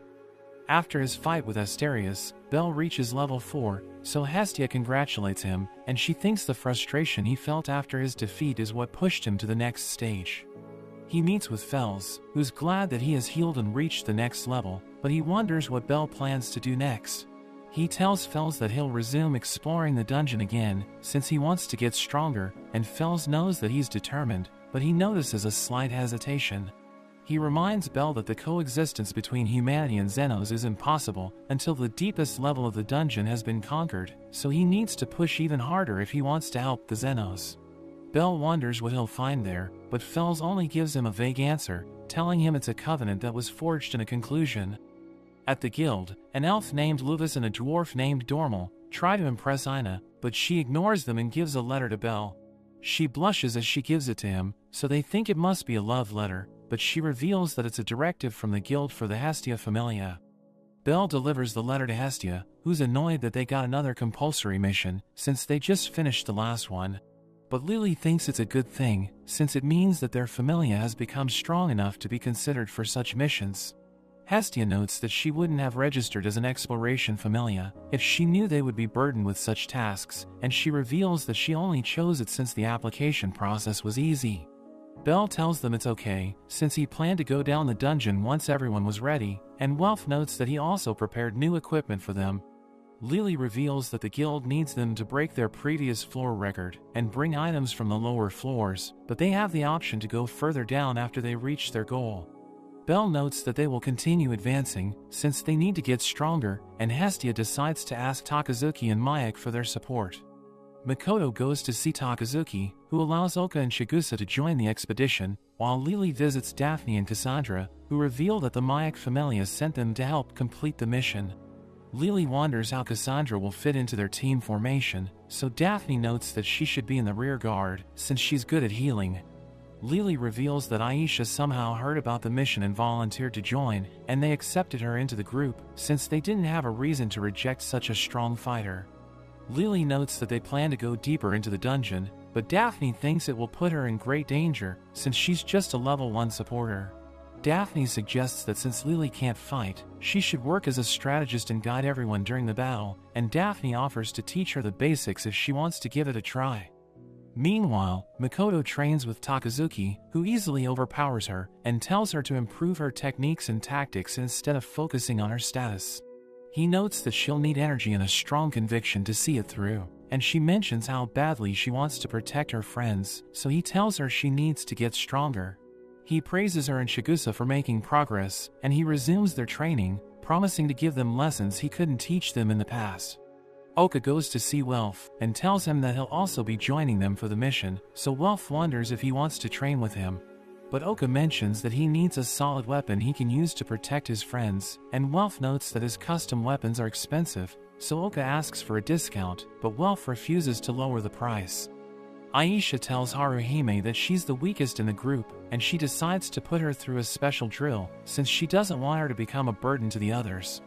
Haruhime admits that she doesn't have fighting skills like Makoto and the others, but Aisha thinks she needs to focus on magic instead of physical combat. So she wonders if Aisha is asking her to refine her magic, but Aisha tells her to learn new magic instead, which surprises her since it will take a long time. But Aisha shows her a grimoire, which will make learning new magic easier for her. At the guild, Belle continues to learn new things about the lower floors of the dungeon, which impresses Ina, since most people only focus on improving their fighting skills. He thinks knowledge is important, since it can keep their parties safe on new dungeon floors, and hearing him say that makes her realize that he's matured in such a short time. She gets lost in thoughts, but he asks her a question, which catches her off guard, and she realizes that she has fallen for him. Hestia meets the other gods, and she thanks them for allowing their children to participate in the mission, but Takazuki tells her it's alright, since they might also need her help one day. She's sad that she won't be able to join her children in the dungeon, since they're already doing everything for her, but Hephaestus thinks she must be proud of them. Hestia tells her she's right, and notes that Belle has turned into a brave young man, who makes her heart flutter, but she warns everyone that she won't let them have him since he belongs to her. Everyone gathers for the mission, but Cassandra tells them she had a bad dream, so she wonders if they can postpone the expedition. Belle politely rejects her request, and Aisha thinks they're bound to run into trouble on the lower floors, but overcoming the challenges is the real test. Welf joins them, and he gives the weapon Oka had requested, telling him he needs to pay him back after the expedition. He also gives Belle a weapon made from unicorn horn, which he calls the Hakugen, and Belle notices that it's extremely light. The gods bid them farewell, and Takazuki assures them that he'll take care of things while they're away, so they should focus on giving it their best. As they enter the dungeon, Belle takes the lead as he destroys a monster nest with his fire bolt, but more monsters start coming toward them, so his friends help him take them out. Chigusa wonders why they're destroying the dungeon, so Belle reveals that they're doing it to force the dungeon to focus on repairing, and explains that it will cause fewer monsters to spawn. His planning impresses everyone, and they all agree that Belle is in a totally different league, because he's a level 4 adventurer, and Cassandra notices that his moves have become sharper. Belle notices that Haruhime looks worried, so she notes that after his encounter with the Zenos, she didn't think he could fight monsters anymore. So she's surprised to see him defeat monsters with ease, and he knows that it makes him look like a hypocrite, since he's doing it to save the Zenos, but he still thinks it's the right thing to do. Aisha sees everyone working, and she thinks Belle's presence has a positive effect on everyone, since he encourages them to give their best, which makes him a true hero. At night, they all enjoy a nice dinner, and Haruhime is surprised by how easily they've reached the 24th floor. She thinks it's all because of Belle, and she remembers how he invited them to join the mission, so that they could grow stronger together. She wants to prove her usefulness, but she thinks she's just holding them back, so Makoto tells her to stop being ridiculous, and notes that she'll do anything it takes to protect her.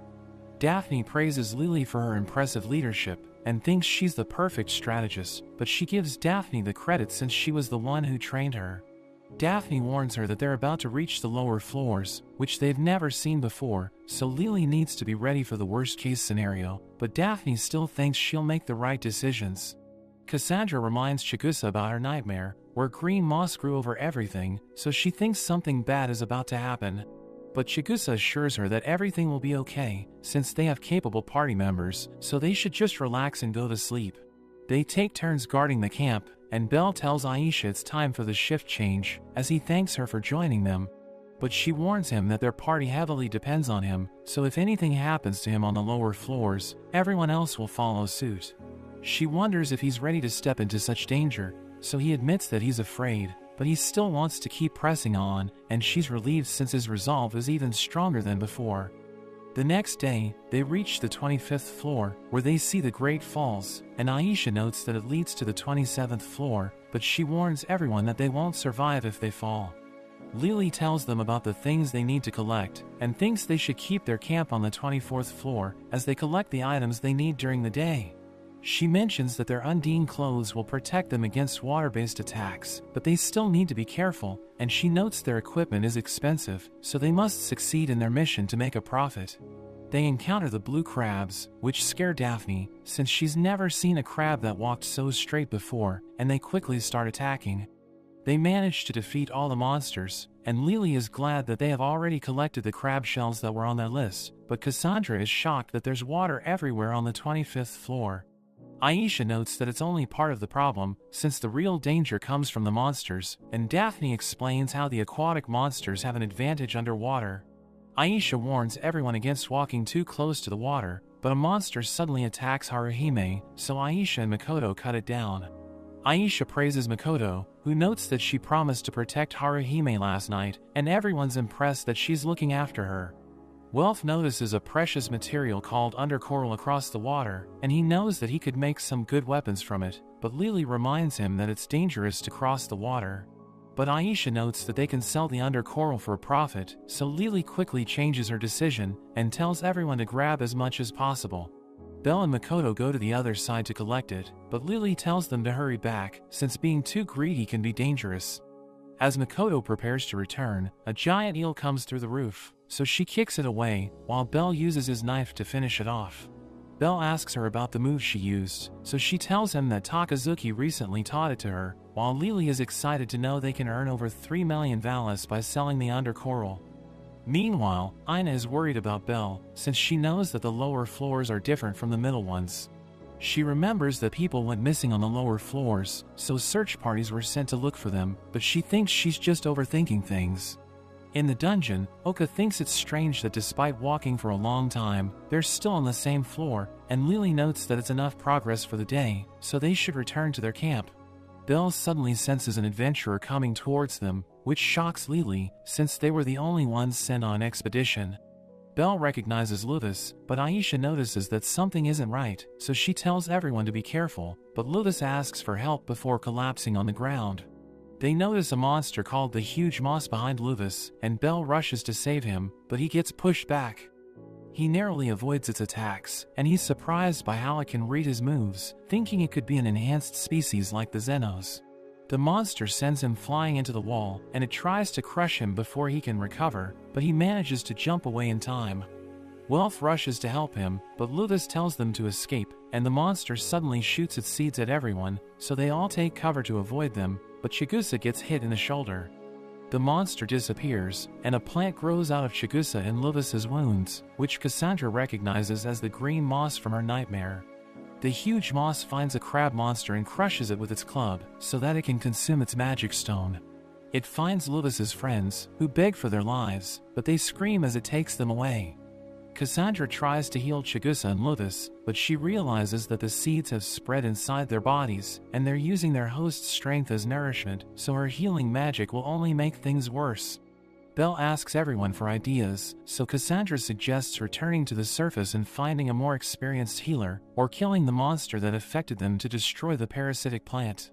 Lily notes that they should return to the surface, since the monster is too dangerous, and she thinks it's OP because it's eaten a lot of magic stones. Belle knows that it was a huge moss, but he wonders what it's doing there, since it's only supposed to spawn on the middle floors. So Daphne notes that it must have consumed magic stones to get stronger, before traveling to the lower floors. Luvis tells them that his party is on the same floor, and notes that they need to finish the monster, since it will return searching for the magic stones he's carrying. He reveals that it caught them off guard, and ate their magic stones before launching an overwhelming attack, which left them with no choice but to retreat. But it kept chasing after them, so he took the magic stones and acted as a decoy to save the others. He reveals that he and his 3 companions are level 3, and they were used to exploring the lower floors of the dungeon, but the monster was beyond anything they had imagined. He asks Belle to save his friends, and he mentions that Dormal's party will also be exploring the same floor, so Makoto suggests eliminating the moss, since it will keep killing adventurers to take magic stones. Belle considers the situation, and he decides to defeat the monster, telling everyone they should find the place where Luvis and his friends were attacked. Chigusa thanks Cassandra for carrying her, but she apologizes for failing to heal her, since she's just a level 2 healer. Aisha wonders how there are still no eyewitness reports of the moss, and Luvis thinks it's probably hiding from strong adventurers, while attacking the ones it could easily defeat. They find a blood trail, which leads to Luvis's friends, but he wonders why one of them is missing. Aisha thinks it's a trap, and notes that if they try to get near them, the monsters in the area will attack them. Lily notes that Belle and Aisha will deal with the moss, while Oka, Makoto and Welf defeat the other monsters and save the elves. She tells the rest to stay back since it will get messy, but Aisha notes that it's dangerous there, so they should head to a safer location. She takes out a monster before it can attack Haruhime, and Belle and Aisha charge at the moss, but the wounded elves try to warn them that it isn't real. They realize that Luvis's friend is inside the fake moss, and the real one attacks Belle's friends from behind, but he quickly runs back to save them.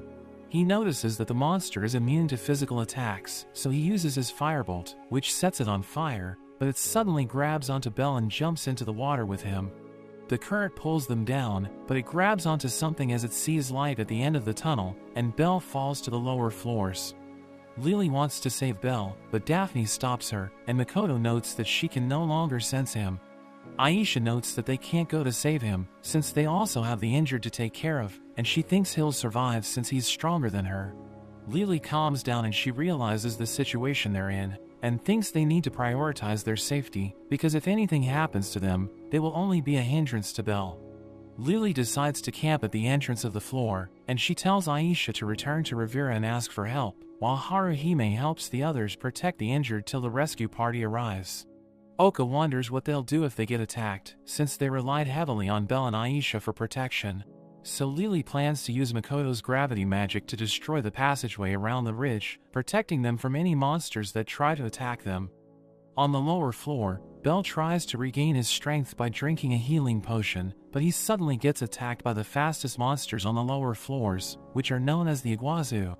He can't keep up with their speed, so he takes cover, but he knows that he can't run to the cave or go into the water, because there are aquatic monsters, so he must fight the Iguazu head-on. Lily and the others come across Dormal's party, and Lily is glad to see them, but she realizes that they're also infected by the parasitic plant. Belle struggles to keep up with the Iguazu, and he gets hit several times, but he still manages to defeat them. But the battle has left him exhausted, and he's surprised to see a mermaid named Marie. She notices that he's bleeding, and he asks her if she's a Xenos, but she jumps at him since he smells like Ray, and he's surprised that she knows her.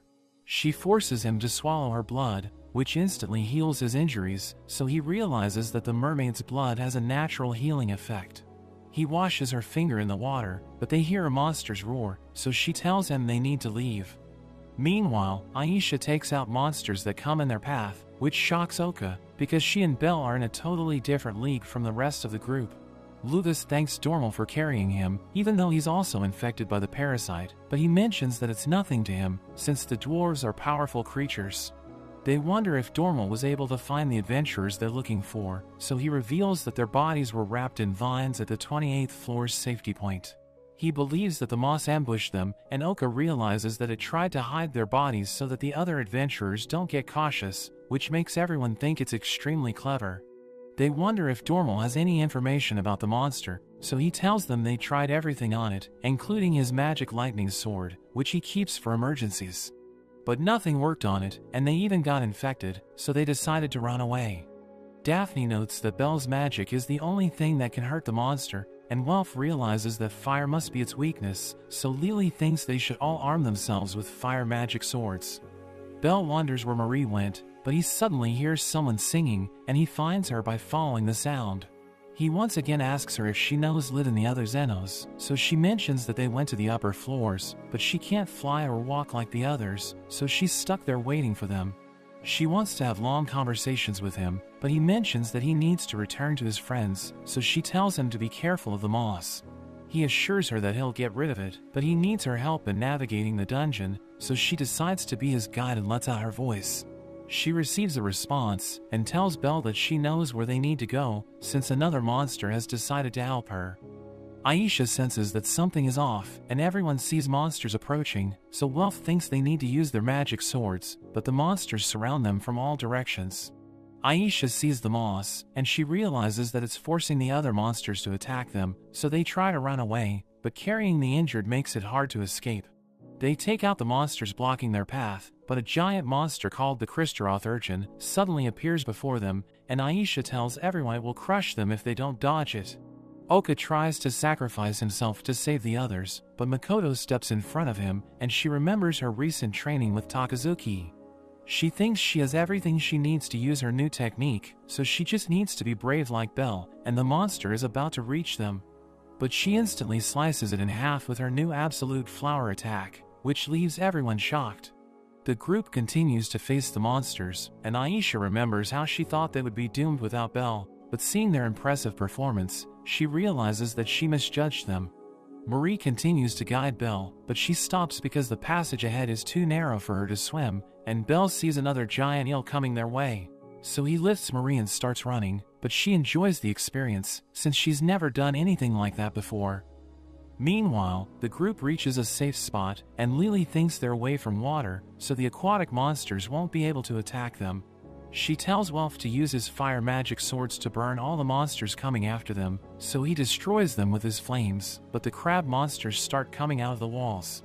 Everyone starts to feel hopeless, but Aisha steps forward since she has a plan, and asks them to promise not to tell anyone about what they're about to see.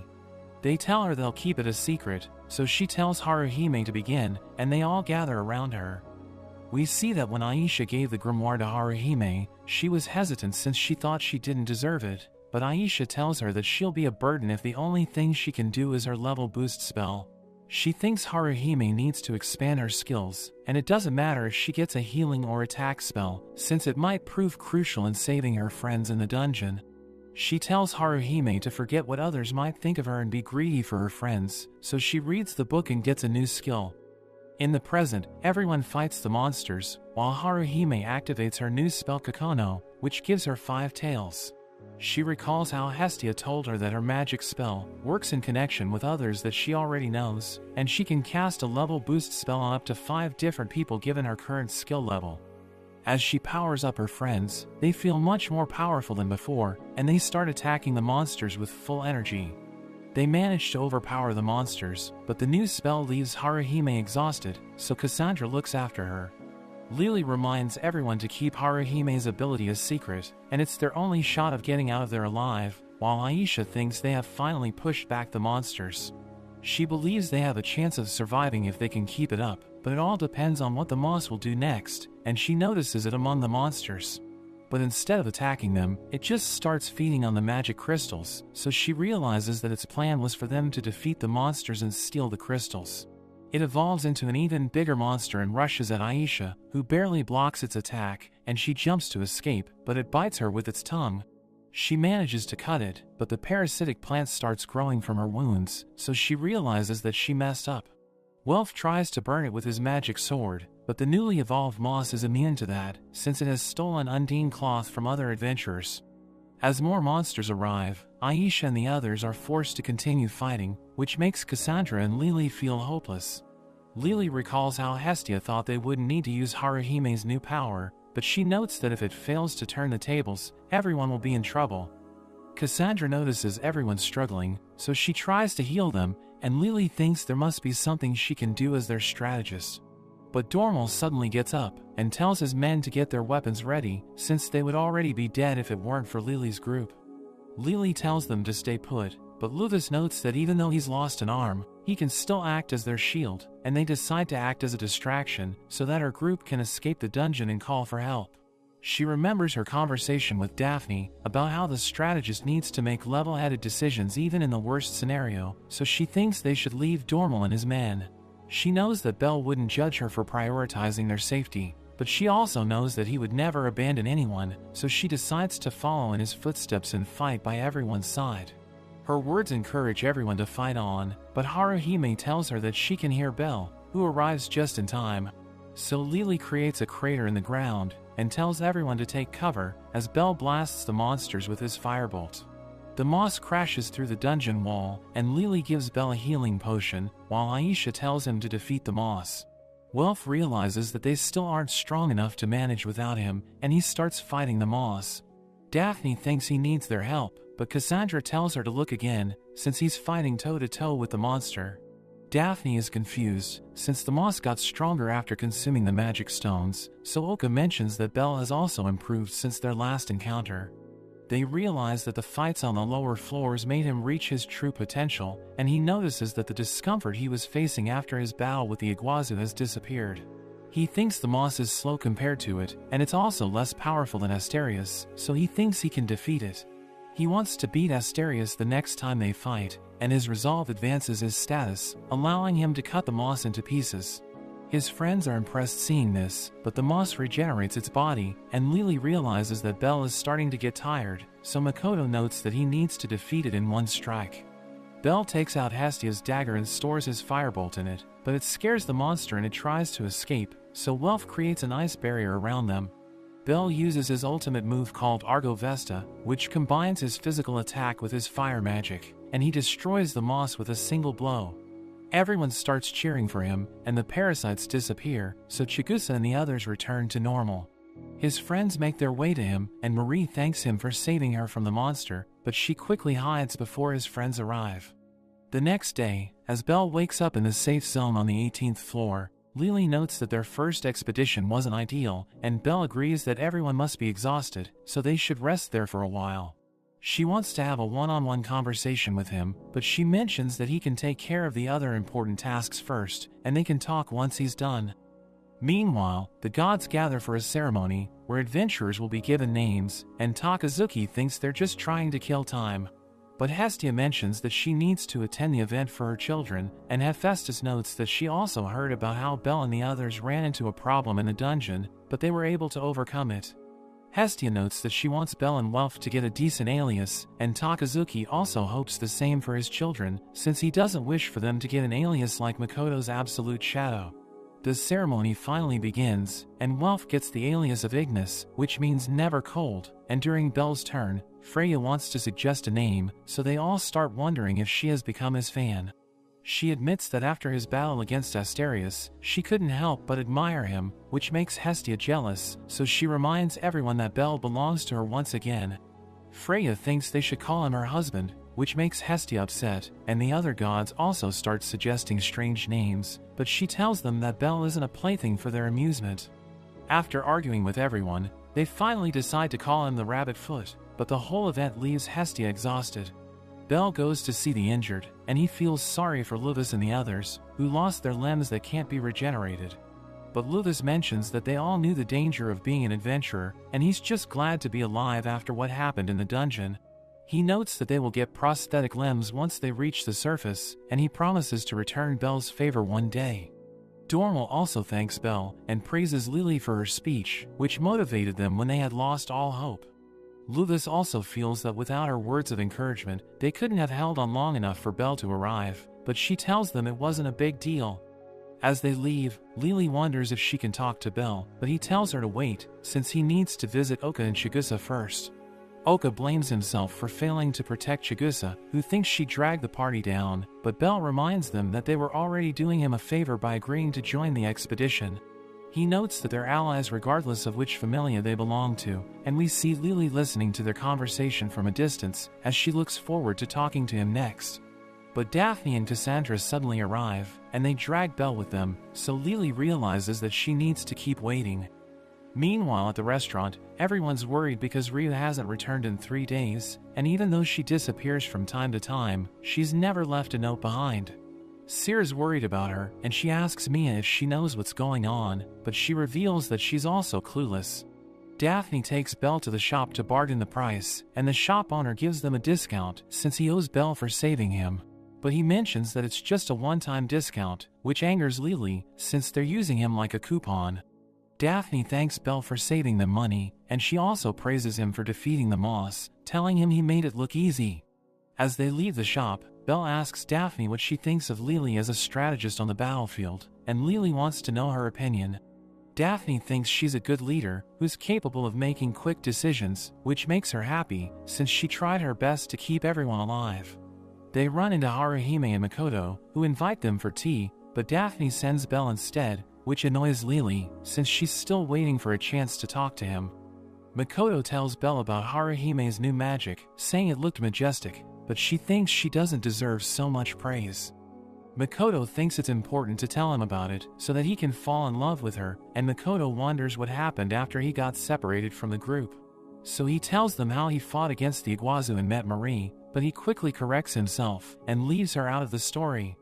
Haruhime is impressed that he survived falling down the Great Falls, and Makoto wonders if the Iguazu were faster than the Moss's seeds, so he mentions that they were much faster.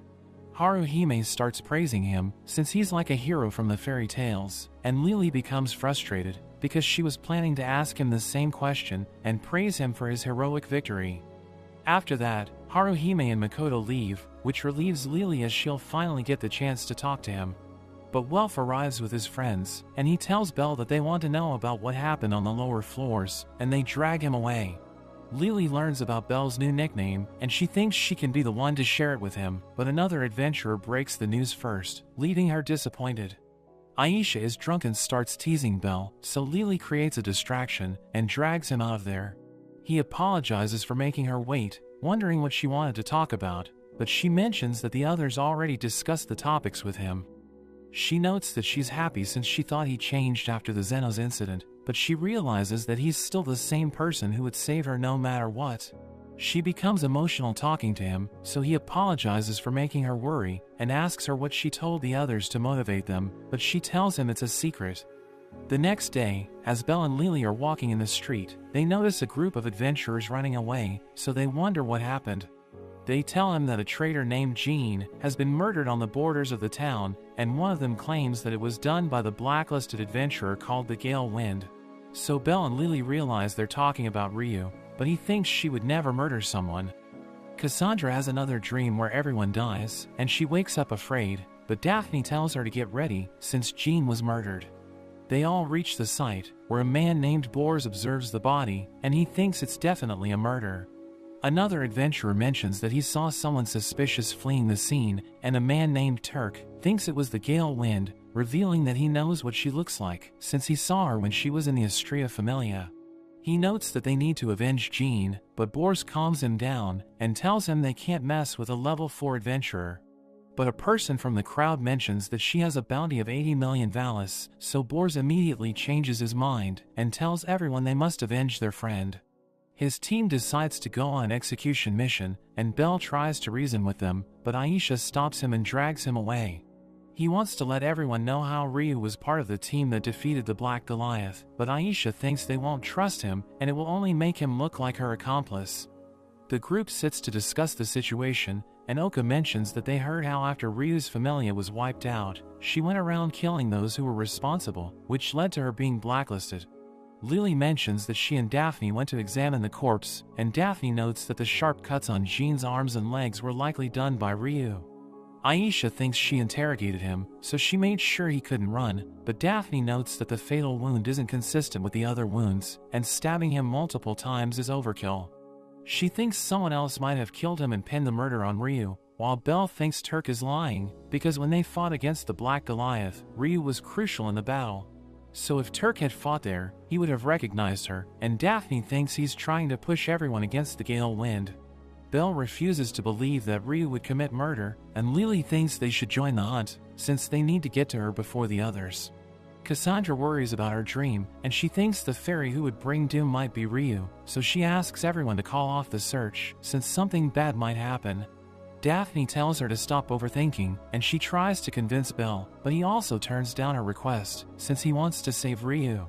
Daphne offers to stay back with Cassandra, but she can't leave her friends to face danger alone, so she decides to join them.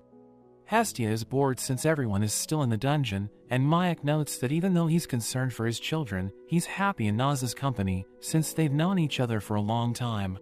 Naza becomes nervous hearing this, and Hestia teases them for being sweet in front of her, but she just hopes that her children are safe. Belle and the others start searching for Ryu, and Bors mentions that their target is a level 4 adventurer, so they will need to rely on Belle. Aisha is annoyed that Bors is dumping the work on Belle, but Wealth thinks it works in their favor, since it will help them get information faster.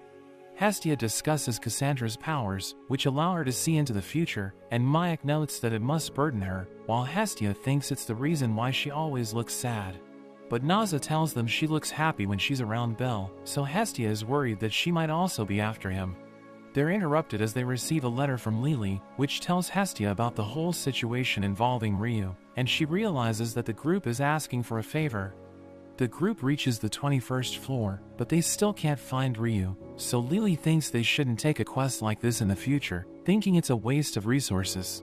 Cassandra still thinks about her dream, and she wonders if the Calamity could be the floor boss, but she learns that it won't spawn for another 2 weeks, and it mostly shows up on the 27th floor.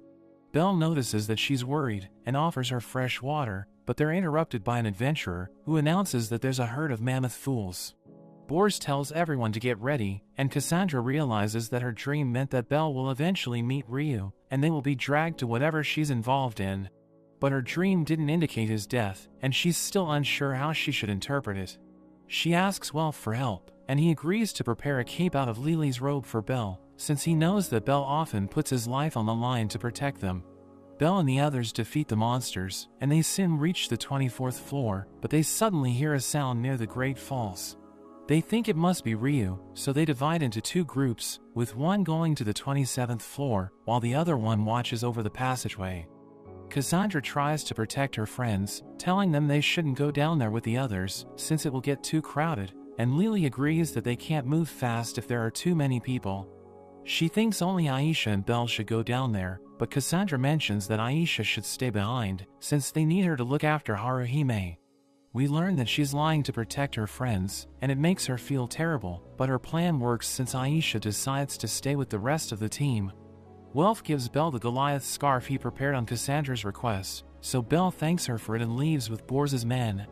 Cassandra thinks they'll be safe, since she was able to stop them from going to the 27th floor, but she still worries for Belle's safety. Meanwhile, Belle helps the group defeat the monsters on the lower floor, but they're shot at by lasers, so Bors tells everyone to take cover and wait for them to stop firing. Belle ignores his plan and charges straight ahead, and he uses his scarf as a weapon to destroy the lasers, which impresses everyone. Bors wonders if it's really his first time on the 27th floor, and he thinks Belle should lead the vanguard, but he reminds him that they would still be sharing the loot evenly. The rest of the team also shows faith in him, and they mention that they were part of the group that worked alongside him in fighting the Goliath, so they know that he has become stronger. They all start discussing how difficult it has become to find the Gale Wind, but they know it won't be easy, since she took out an entire familia on her own. Belle thinks there must be a reason why she would do that, so another adventurer tells him she was taking revenge against the murderers, who trapped and killed every member of her old familia. Bors tells everyone they'll be splitting the party once again, and he mentions that if they find Ryu, they should drive her towards the Hollow Cave, so Belle thinks he needs to find her before them. Belle realizes that he needs to abandon the group, but they suddenly notice a giant hole in the roof, and Bors mentions that the dungeon hasn't healed itself, which means that whatever caused it must be nearby. They think magic couldn't have caused it, and Bors notes that he would normally suggest running away, but he can't pass up the opportunity to get 80 million. They hear someone singing, so they become confused, but Belle runs toward it and leaves them behind.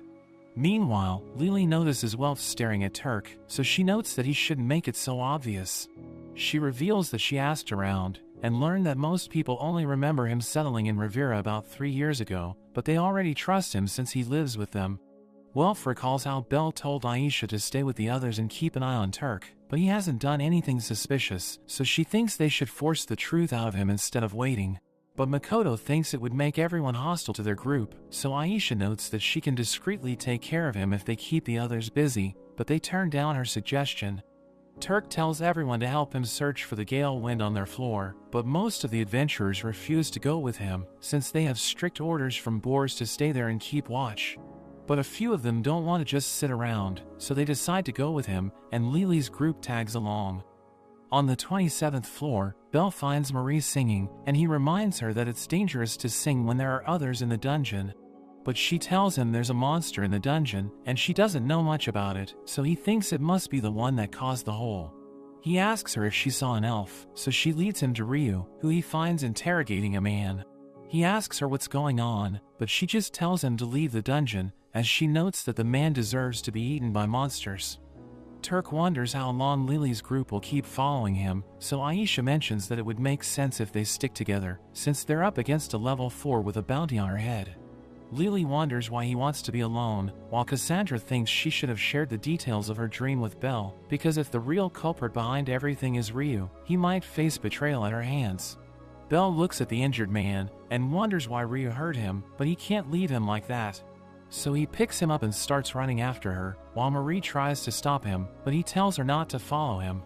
Belle finds Bors's group, which has discovered a number of bodies, and they see a wounded person, who blames the Gale Wind for the massacre. But when they try to heal him, he refuses to let them touch him, and Bors recognizes him as an adventurer named Jura Halmar. We learn that he's a wanted person, who belongs to the Rudra Familia, the group that trapped and killed Ryu's old family. He accepts that he was part of the group, but he's no longer the man he used to be, and he reveals that he tried to hide from the Gale Wind since he doesn't want to die. He asks them to protect him, and Bors mentions that their goal hasn't changed, but tells everyone they can make more money by handing Jura over to the guild.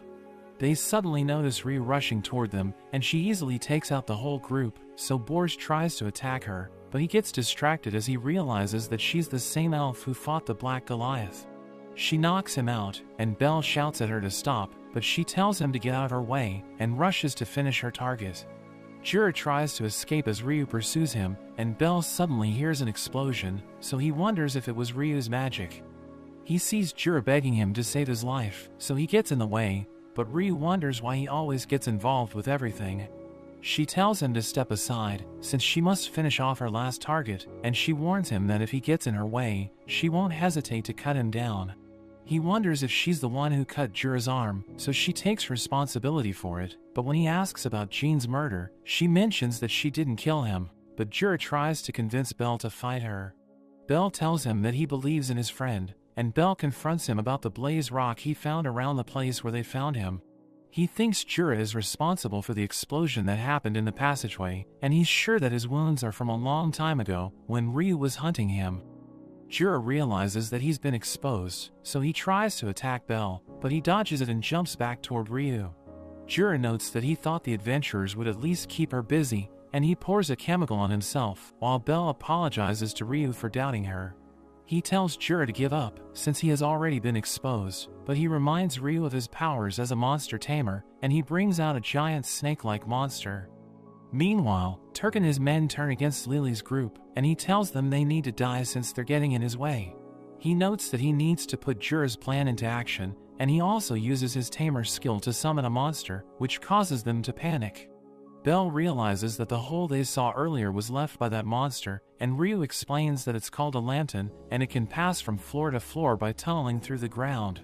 Belle is surprised that such a monster is on the 27th floor, and Ryu explains that the lantern isn't supposed to be there, since they normally stay on the deeper floors. At the 25th floor, Aisha tells everyone to run, but the lantern follows them, and Welf realizes that it's destroying everything in its path. Cassandra can't understand how it happened, since they should have been safe on that floor, and Aisha realizes that they can't fight in that area, so she tells Lily to find a field for them. But she can't understand what Aisha means, so she explains that it's one of the rooms that has a dead end. Welf thinks they have lost the monster, since he can no longer hear it, but Aisha realizes that it's digging through the ground, and it's just beneath them, so she pushes the group forward. She feels bad since she failed to fulfill Belle's request to deal with Turk, and we see him telling his men to hurry up and finish the preparations. Jura whips the lantern, telling it to jump, and Belle manages to avoid its attack, but it suddenly disappears, so he wonders where it will come from next. It comes out to attack Ryu, but she manages to jump away, and Belle prepares to face it, while she jumps to attack Jura, but it changes direction to save him.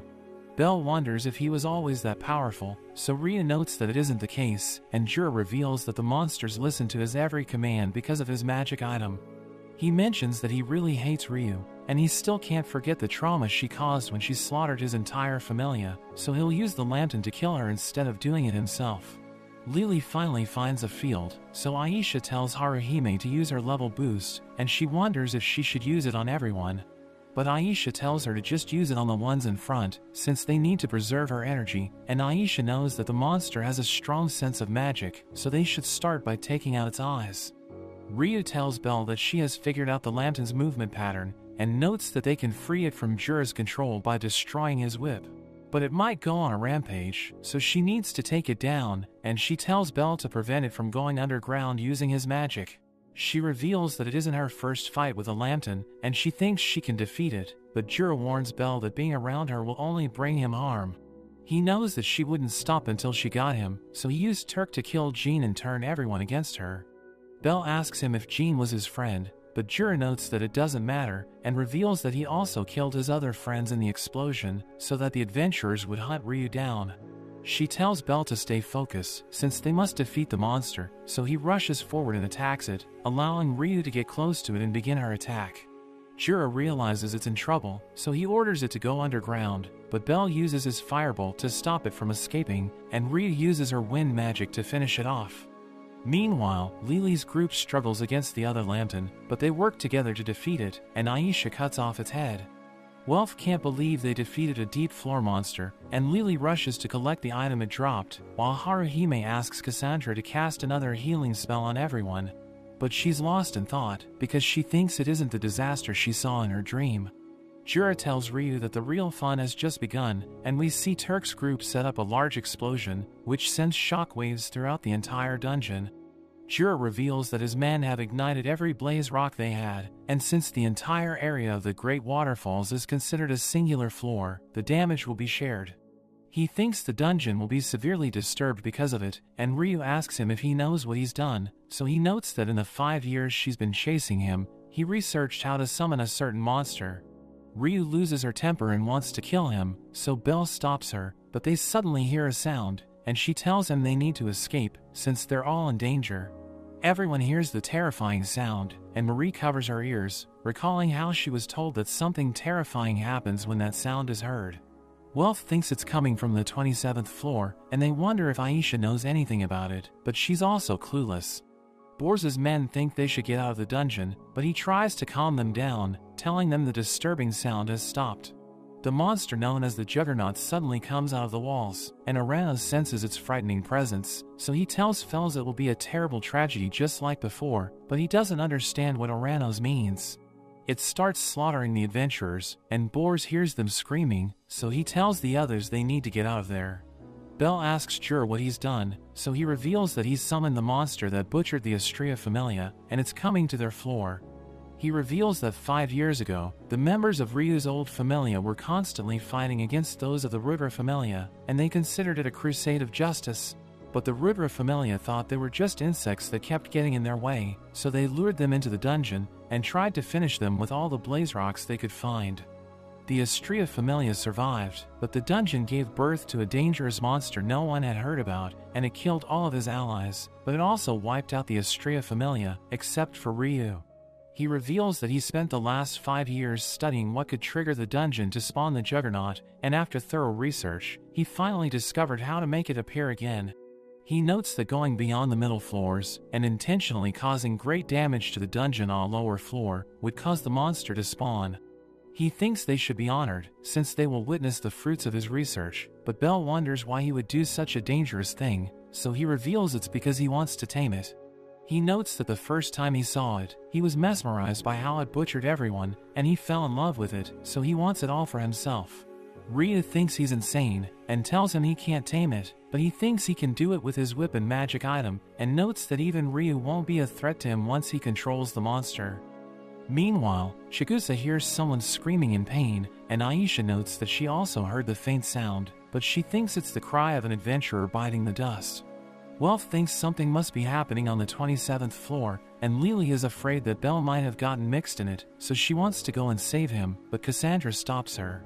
She apologizes because she knew it would happen, but she couldn't stop it, and since they didn't go to the 27th floor, the ones down there must be suffering the great tragedy. Marie thinks she needs to go somewhere deep into the water to be safe, but she remembers Belle, and starts looking for him. Aranos tells Fels that if someone inflicts too much damage to the dungeon, it prioritizes eliminating the threat instead of repairing itself, and Fels thinks the tragedy from 5 years ago will repeat itself. He reveals that it's a taboo no one is aware of, because if they made it part of the official records, everyone would become aware of its existence, so they had no choice but to hide it from the public. Only the Zenos know about it, because 5 years ago, they sensed that something was terribly wrong, so Aranos explained the situation to them, and asked for their help to make sure it doesn't happen again. But Fels notes that due to bad timing, the Zenos are busy helping them seize complete control over the Gnosis, so they have no way to respond to the current situation. Belle wonders how Jura could be crazy enough to summon such a dangerous monster, and he suddenly remembers Bors, who's on the same floor as the other adventurers. But Ryu stops him, telling him it's impossible to save the adventurers, because nobody's capable of fighting the Juggernaut. Jura tells her she's right, and notes that she knows how dangerous it is, since she saw how it slaughtered her friends. He tells her she was so desperate to survive that she left her friends to die, but she becomes angry hearing this, and yells at him to stop. Meanwhile, the Juggernaut continues to kill the adventurers who try to escape, and they reach Belle, who comes face to face with the monster. Fels wonders if they can do anything to help the Hestia Familia, but Oranos notes that the monster will keep going until it has killed everyone in the area, since that's the entire purpose of its existence. Belle freaks out as it continues to kill the adventurers, and it goes to attack Bors, so Belle rushes to save him. His attack has no effect on it, and Ryu wants to help him, but she's too afraid to do anything. He notices that it hardly has any armor, so it must be built for speed and offense, and he tries to attack its leg, but it suddenly disappears and reaches the other side of the room. Belle keeps trying to hit it, but it dodges his attacks, and he's surprised that despite its huge size, it's even faster than the Iguazu. He thinks running isn't an option, since he must protect his friends, but his weapon breaks as he tries to slash it. He uses his firebolt, but the monster reflects it, and Belle tries to draw his knife, but it suddenly cuts his arm off and sends him flying toward the other side. Everyone can't believe what just happened, and Ryu rushes to check his vitals, realizing he's still alive, because his scarf protected him. The Juggernaut continues to kill adventurers, and it's about to kill Bors, but Ryu finishes healing Belle, and she manages to block it, so the monster jumps to the other side. They both charge at each other, while Bors asks everyone to attack it with everything they've got, but she struggles to get close to it, and realizes that it's impossible to fight it head-on. She recalls that it was the same when her friends died, but she tries to stop herself from falling into despair, and continues to fight the Juggernaut. But it proves too powerful for her, and it smashes her against the wall, so the adventurers launch a combined attack. She tries to stop them, but the Juggernaut reflects their attacks, and Belle slips into the water because of the shockwaves. Bors somehow survives, but he realizes that his companions are dead, and the Juggernaut jumps to finish him off, so Ryu saves him and tells him to run. He realizes that she really is the hero who fought in the battle against the Black Goliath, but he's too stunned to move, and the monster tries to finish him off. But Ryu protects him with her body, and once again tells him to run, so he takes cover, but the monster breaks her leg, and she crashes to the ground. She thinks she has failed, since she couldn't stop Jura, and she feels sorry because Mia and the others gave her a place to call home, but she couldn't pay them back. Meanwhile, Marie finds Belle unconscious, so she tries to heal him with her blood, but it isn't enough, so she uses his knife to cut herself, and hugs him to cover his entire body with her blood. He regains consciousness, and thanks her for saving his life, but he must return to save his friends, so she reminds him of his promise to defeat the monster. Belle returns to the 27th floor, and he wraps his hand with the Goliath scarf, before he rushes to fight the Juggernaut, and Ryu realizes he's using it as a shield. He jumps to land a direct hit to its core, and he's surprised that it doesn't have a magic stone, but he refuses to give up and starts attacking its legs. Ryu wonders if he plans to take it down head-on, and he invites the monster to attack him. He thanks Cassandra and Welf for giving him the scarf, which he uses to block its attacks, allowing him to go on the offensive with his other hand. He rushes forward, but the monster hits the crystals on the ground, and sends them towards Belle, who thinks that even though he stopped it from jumping around, it can still move quite fast. Belle realizes that he needs to keep it in that area, or else it will go after Lily and the others, and as he stabs the monster, Ryu is impressed seeing how strong he has become. He notices that it has backed off, and he thinks that if Asterius and Eyes were in his position, she would continue swinging her sword until the end, so he decides to do the same. He prepares to attack it again with his firebolt, and Ryu tells him it will just be reflected, but he decides to do it anyway. The monster sends the flames back, but he absorbs them with Hestia's knife, and he uses the scarf to stop it from moving, as he attacks it with his Argo Vesta. As the dust settles, he sees that the monster is still alive, and he's left exhausted, thinking he didn't let the knife charge enough. Jura throws his magic item to try and tame the Juggernaut, but it's too powerful to fall under his control, and it slices his body in half. Belle notices that it's still focused on him, but the lantern from earlier suddenly gets up, and Ryu realizes that it came upon Jura's order. Belle notices that it's about to attack Ryu, so he rushes to save her, but they both get eaten by it, and it takes them to the lower floors. Cassandra stops Lily from going to the 27th floor to save Belle, because she thinks that as long as they stay on the 25th floor, they can avoid the disaster. But the dungeon starts breaking, so they think the floor boss is about to spawn. They wonder how it could happen, since they still have 2 weeks before the boss spawns again, so Aisha notes that the dungeon has changed, and the two-headed monster called the Antisbana suddenly blocks their path, and Cassandra realizes that the nightmare still isn't over. Belle uses his firebolt to create an opening out of the lantern, and he carries Ryu out of there, but she's still unconscious, so he tries to wake her up. He hears a monster's sound, and he thinks that the lantern has taken them to a lower floor, which makes him remember how Ina told him about the 37th floor, where everything is milky white. It's called the White Palace, and she told him that even first-class adventurers could die there, so he wonders how they'll survive. On the 25th floor, the Amphisbaena starts unleashing its fire, and everyone struggles to breathe because of the extreme temperature.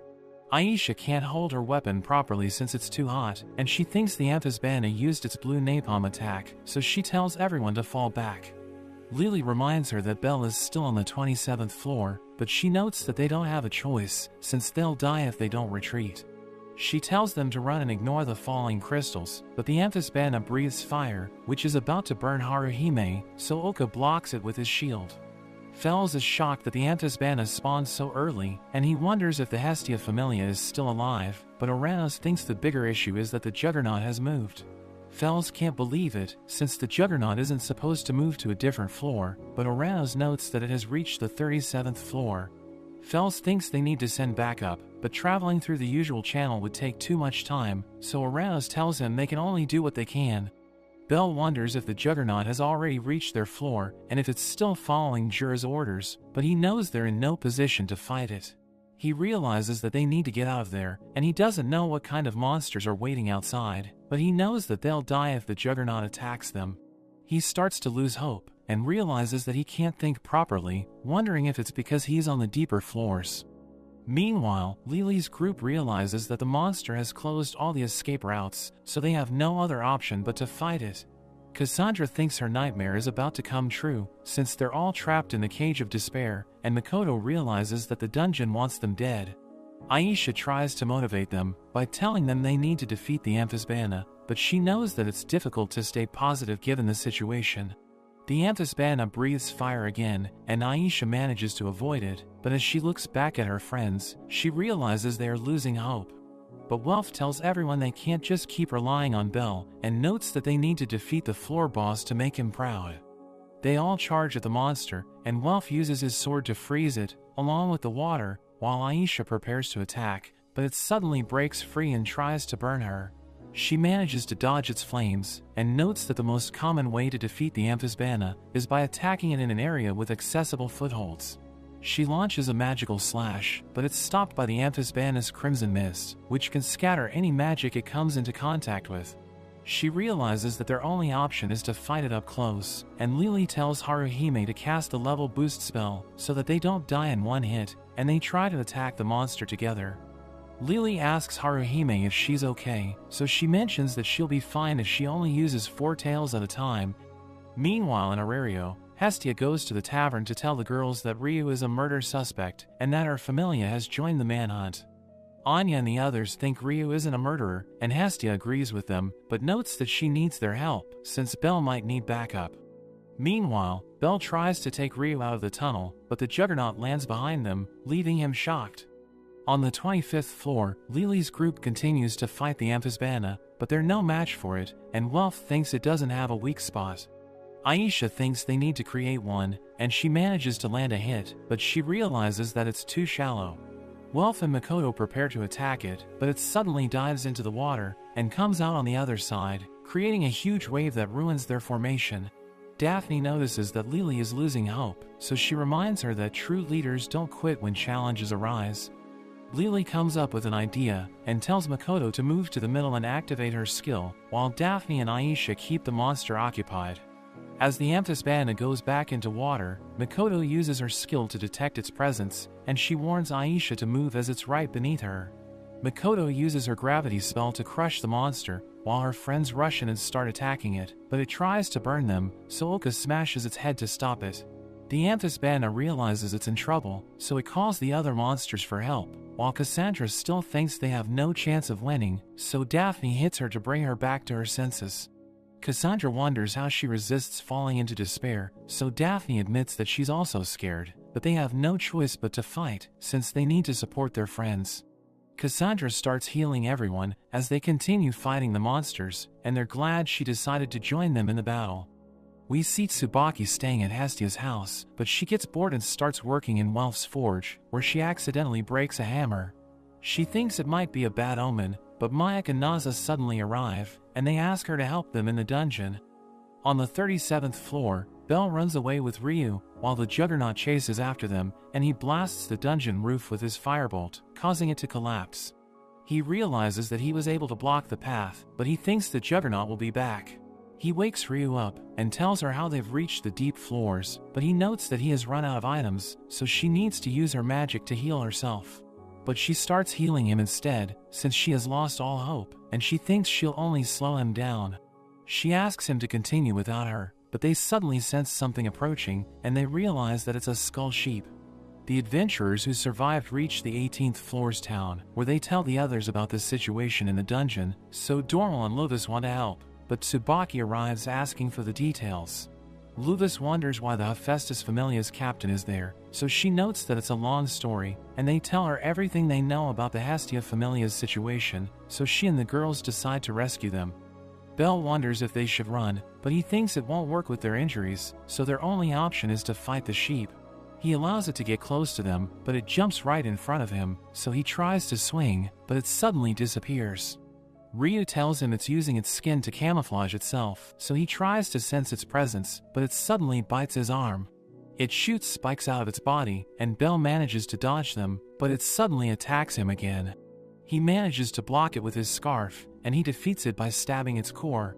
But he thinks about how he almost died to an average monster, and wonders how they're going to survive. Ryu tells him to leave her behind, because she'll only get in his way, but he explains that he needs her help, since she's been to the deep floors before. She realizes that she lost her composure, and tells him they need to find a small room with a dead end to regain their strength. Meanwhile, Lily's group continues to fight the Amphisbaena and the monsters, and Welf freezes the water once again. Lily mentions that the new footholds are ready, so they should regroup at the front line after they deal with the other monsters. They soon defeat the monsters, and Lily tells Cassandra and Haruhime to be ready, while Aisha smashes through the Amphisbaena's skin. But it hides in the water, so Makoto uses her powers to find it, and tells Daphne to move because the Amphisbaena will try to attack her. Makoto manages to cut through its skin, and everyone starts attacking it, so Aisha thinks they can defeat it. But it hides in the water again, and goes up the waterfall, where it jumps to create giant shockwaves that scatter the group, and Makoto is thrown into the water, where the monster fish start biting her. Ryu guides Bell through the deep floors, and they look for a place to rest, but he suddenly sees a magic stone lamp, so he realizes that they're not alone. But as they go near it, they see a party of dead adventurers, which makes him lose hope. 3 skull sheep suddenly appear, so he panics and spams his firebolts, and he manages to block the path by destroying the ceiling. But he feels hopeless, so Ryu slaps him to bring him back to his senses, and she notes that there's no reason to cry. She explains that the dead adventurers don't change their situation, and notes that they've found a good place to rest, telling him to take a 5-minute nap to regain his strength. She promises to protect him while he rests, but he wonders if 5 minutes will be enough, so she explains that it's all they can afford given their current situation. She thinks that only a true adventurer can sleep anywhere and anytime to regain their strength, and notes that his firebolt damaged the dungeon's ceiling, so it won't spawn new monsters for a while. On the 25th floor, Chigusa realizes that Makoto is missing, and Daphne sees blood in the water, but before they can try to save her, the Amphisbaena suddenly attacks them. Cassandra is lost in her thoughts when the Amphisbaena tries to burn her and Lily, so Haruhime pushes them out of the way, but she ends up getting hit. We see that when Ryu first joined the Astrea Familia, she met their captain Elise, who found her name difficult to pronounce, so she decided to call her the Lion instead. In the present, Belle takes a nap, while Ryu keeps an eye on her surroundings, and she thinks the dungeon won't spawn monsters for a while since it's healing. She knows that she's in no condition to fight, since her leg is broken, but she's determined to keep Belle alive no matter what happens. The 3 sheep suddenly appear, and she tries to get up, but she crashes to the ground. She throws her knife, and manages to defeat one of them, but the other 2 attack her. She defeats another one by stabbing its head, but the last one disarms her, leaving her defenseless. It prepares to kill her, but Belle takes it out, and Ryu apologizes for being a bad lookout. He returns her knives and tells her it's her turn to rest, so she goes to sleep and dreams about the time she was part of the Astrea Familia. Meanwhile, Oka and Aisha become emotional since Haruhime got injured, and they rush at the monster, while Welf tries to stop them, but they refuse to listen to him. So the rest of the group tries to support them, and Welf tries to prepare footholds for them, but the Amphisbaena uses its crimson mist to stop them from getting close. It again dives into the water, and suddenly emerges underneath Oka, who gets blown away, but he quickly gets up and tells Welf to use his magic. He freezes the water, creating a direct path for Oka, while Makoto thinks it's their only chance to defeat the monster, so she uses her gravity magic to stop it from moving, allowing the others to land their attacks. Everyone realizes that she's still alive, and Haruhime also returns to the battle, as she ignores the flames that are burning her. She gives a level boost to Aisha, while Oka cuts one of the monster's heads, and Aisha lunges at it, as she uses her sword magic to finish it off. After the fight, Aisha praises Haruhime since she's improved a lot, and they're all glad that Makoto is still alive. Lily is excited that they defeated the floor boss, but Aisha notes that it isn't over yet, and Lily sees the dragon liver the monster left, which makes her happy since it's a super rare item. Cassandra wonders if the disaster has been averted, but they suddenly hear a loud sound, as the dungeon starts collapsing. They notice Turk's man on the roots above, and Aisha thinks there must be a way to reach the 24th floor through the roots, so she suggests following them. Cassandra thinks they're still in danger, since they've only reached the middle of her dream, and Lily is worried about Belle.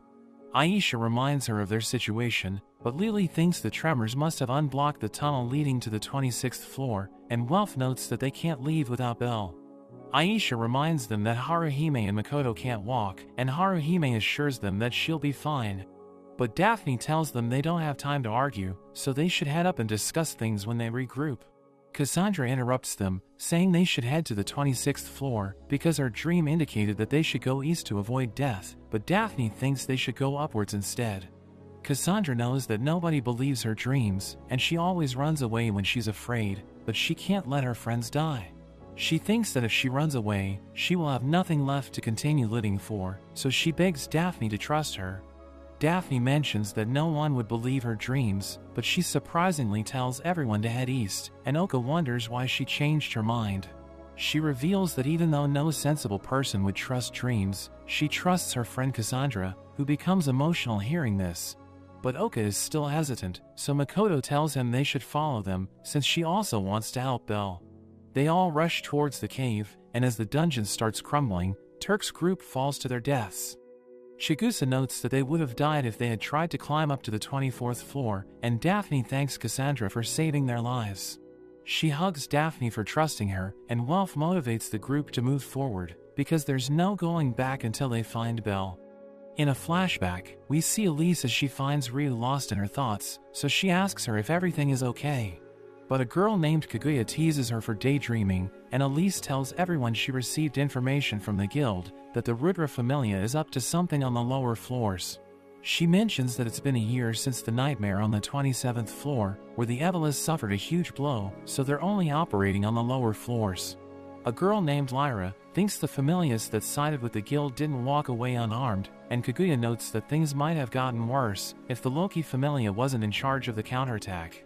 Elise tells them they need to investigate the lower floors to see if they can find anything interesting, and the other members think it's a great idea.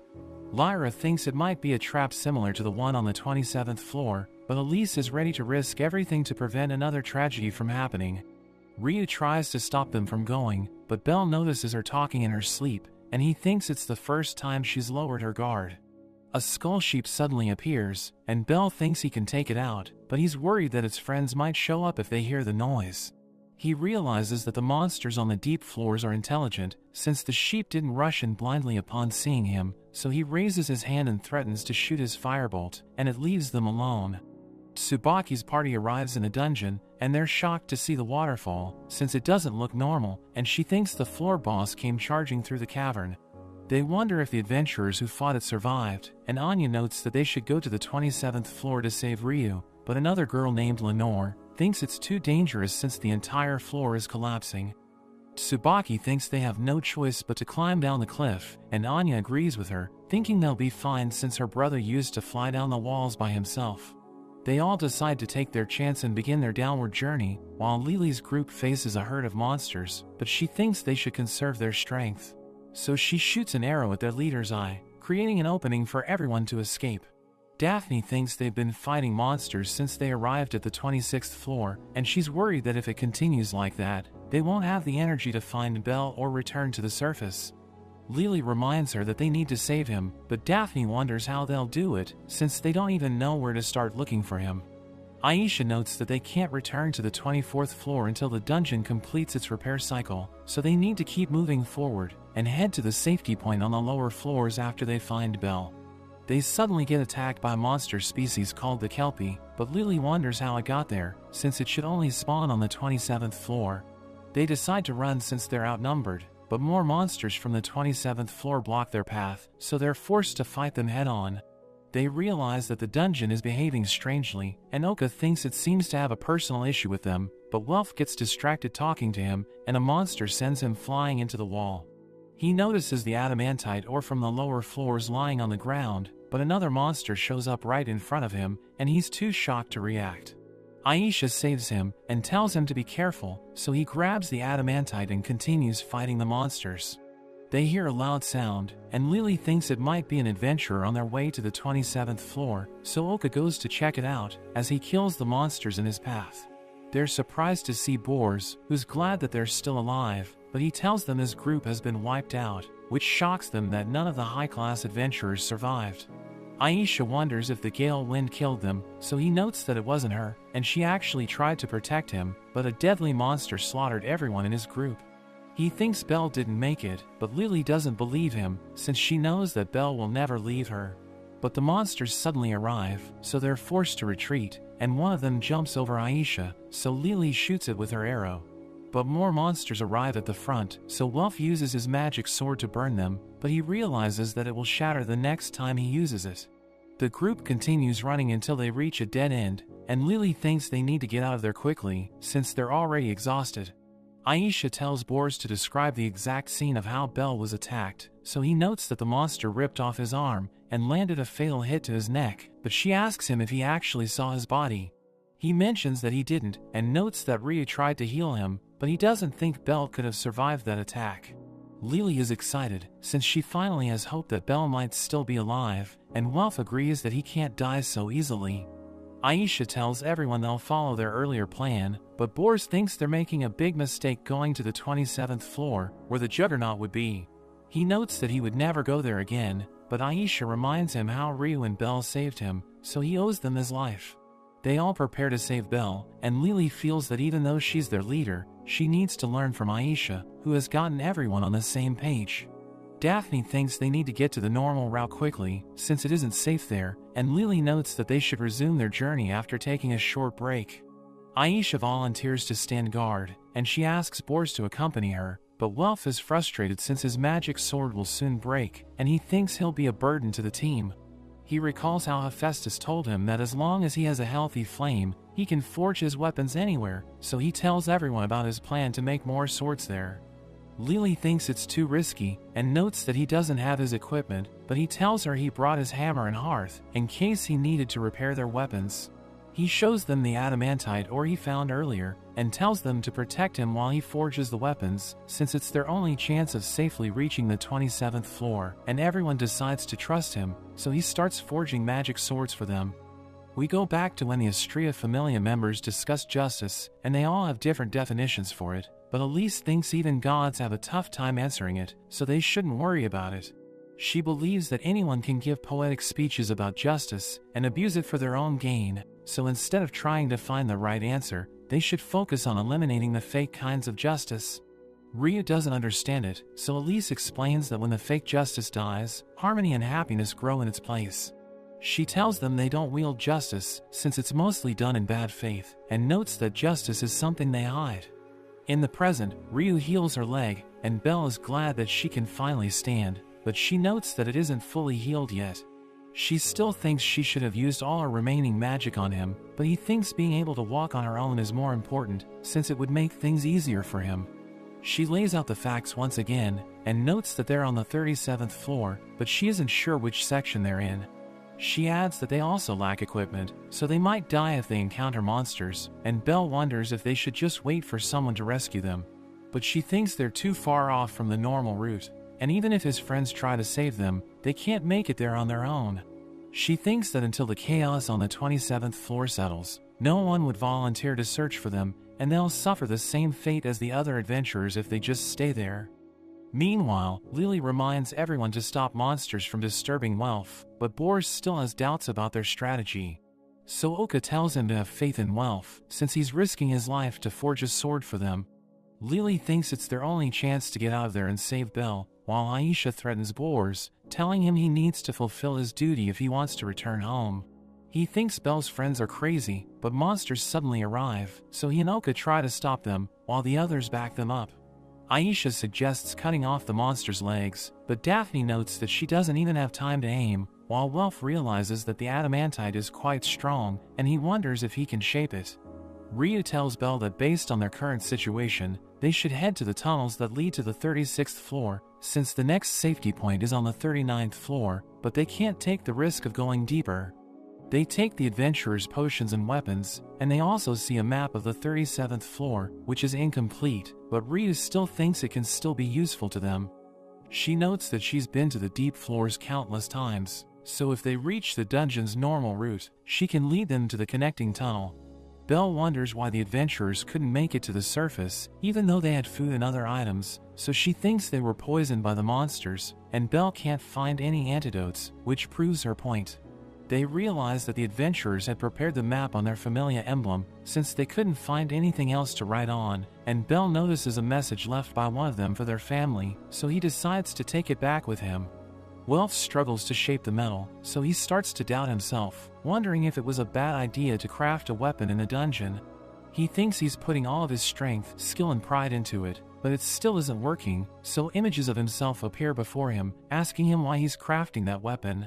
He mentions that it's to survive, but they tell him to look deeper, and seeing his friends put their lives on the line for him, he realizes that the real reason he's crafting the weapon is to help his friends. He thinks an ordinary magic sword won't be enough, since it eventually breaks, so he needs to craft an indestructible sword. Meanwhile, Hestia goes to see Hephaestus, and tells her Tsubaki has gone to the dungeon upon Mayek and Naza's request. Hephaestus thinks that even if she tried to stop Tsubaki, she would have gone anyway, and Hestia asks her if she can skip this month's payment for Belle's knife, since the expedition cost a lot of money. But Hephaestus rejects her proposal, and notes that the knife must have protected Belle's life countless times, asking her how much she values his life. Hestia insists that she cares for him, so Hephaestus tells her to prove it by doing whatever it takes to protect him. Welf thinks he needs to create a weapon of the highest caliber like Hephaestus's knife, and he puts his blood and sweat to craft it, since he wants to save Belle. The monsters break through their defenses and enter the room, but Welf reveals his new magic sword, and as more monsters rush toward them, he tells Cassandra to lend him a hand. They both combine their magic to activate the sword's true power, creating a massive flame that burns all of the monsters, and he tells everyone he's successfully made a shatterproof magic sword. In another one of Ryu's memories, we see her arguing with Kaguya, since Ryu believes that the needs of the majority can't outweigh the needs of the few. She thinks it goes against Lady Astria's kind of justice, but Kaguya calls her an idiot, and notes that even though she loves and respects Astria, her idea of justice can't be turned into reality. Ryu wonders what the point of peace is, if they need to sacrifice people to obtain it, and Kaguya tells her she's strong, but she's the weakest in their group in terms of mental and emotional maturity. Ryu wonders if Kaguya is insulting her, but Kaguya reminds her about the warriors and innocent civilians they lost in the fight against the Evolus, and notes that they can't save everyone. In the present, Belle struggles to fight the monsters in the White Palace, since they're heavily outnumbered, so Ryu tells him to fall back, and notes that they need to use their trump card. She throws it towards the monsters and tells Belle to shoot it, so he uses his fire bolt, which creates a huge explosion that wipes out the monsters.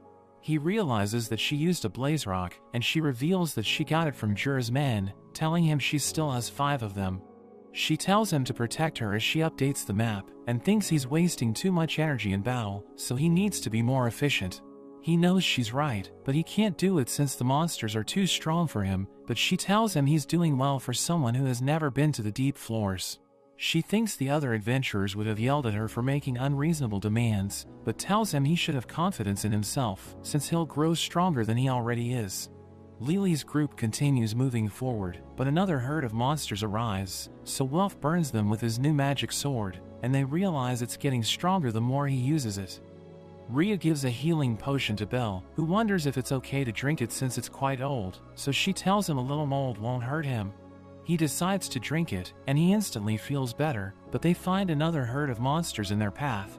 Tsubaki's group also takes out the monsters they come across, but Lenore wonders why it's so noisy in the dungeon, and her friend senses the presence of a dangerous monster.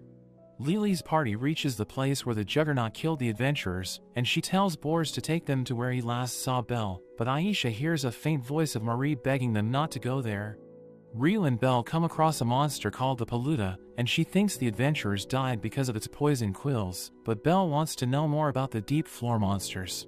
So she tells him about the Spartoi, who are skilled in hand-to-hand combat, and they also carry weapons.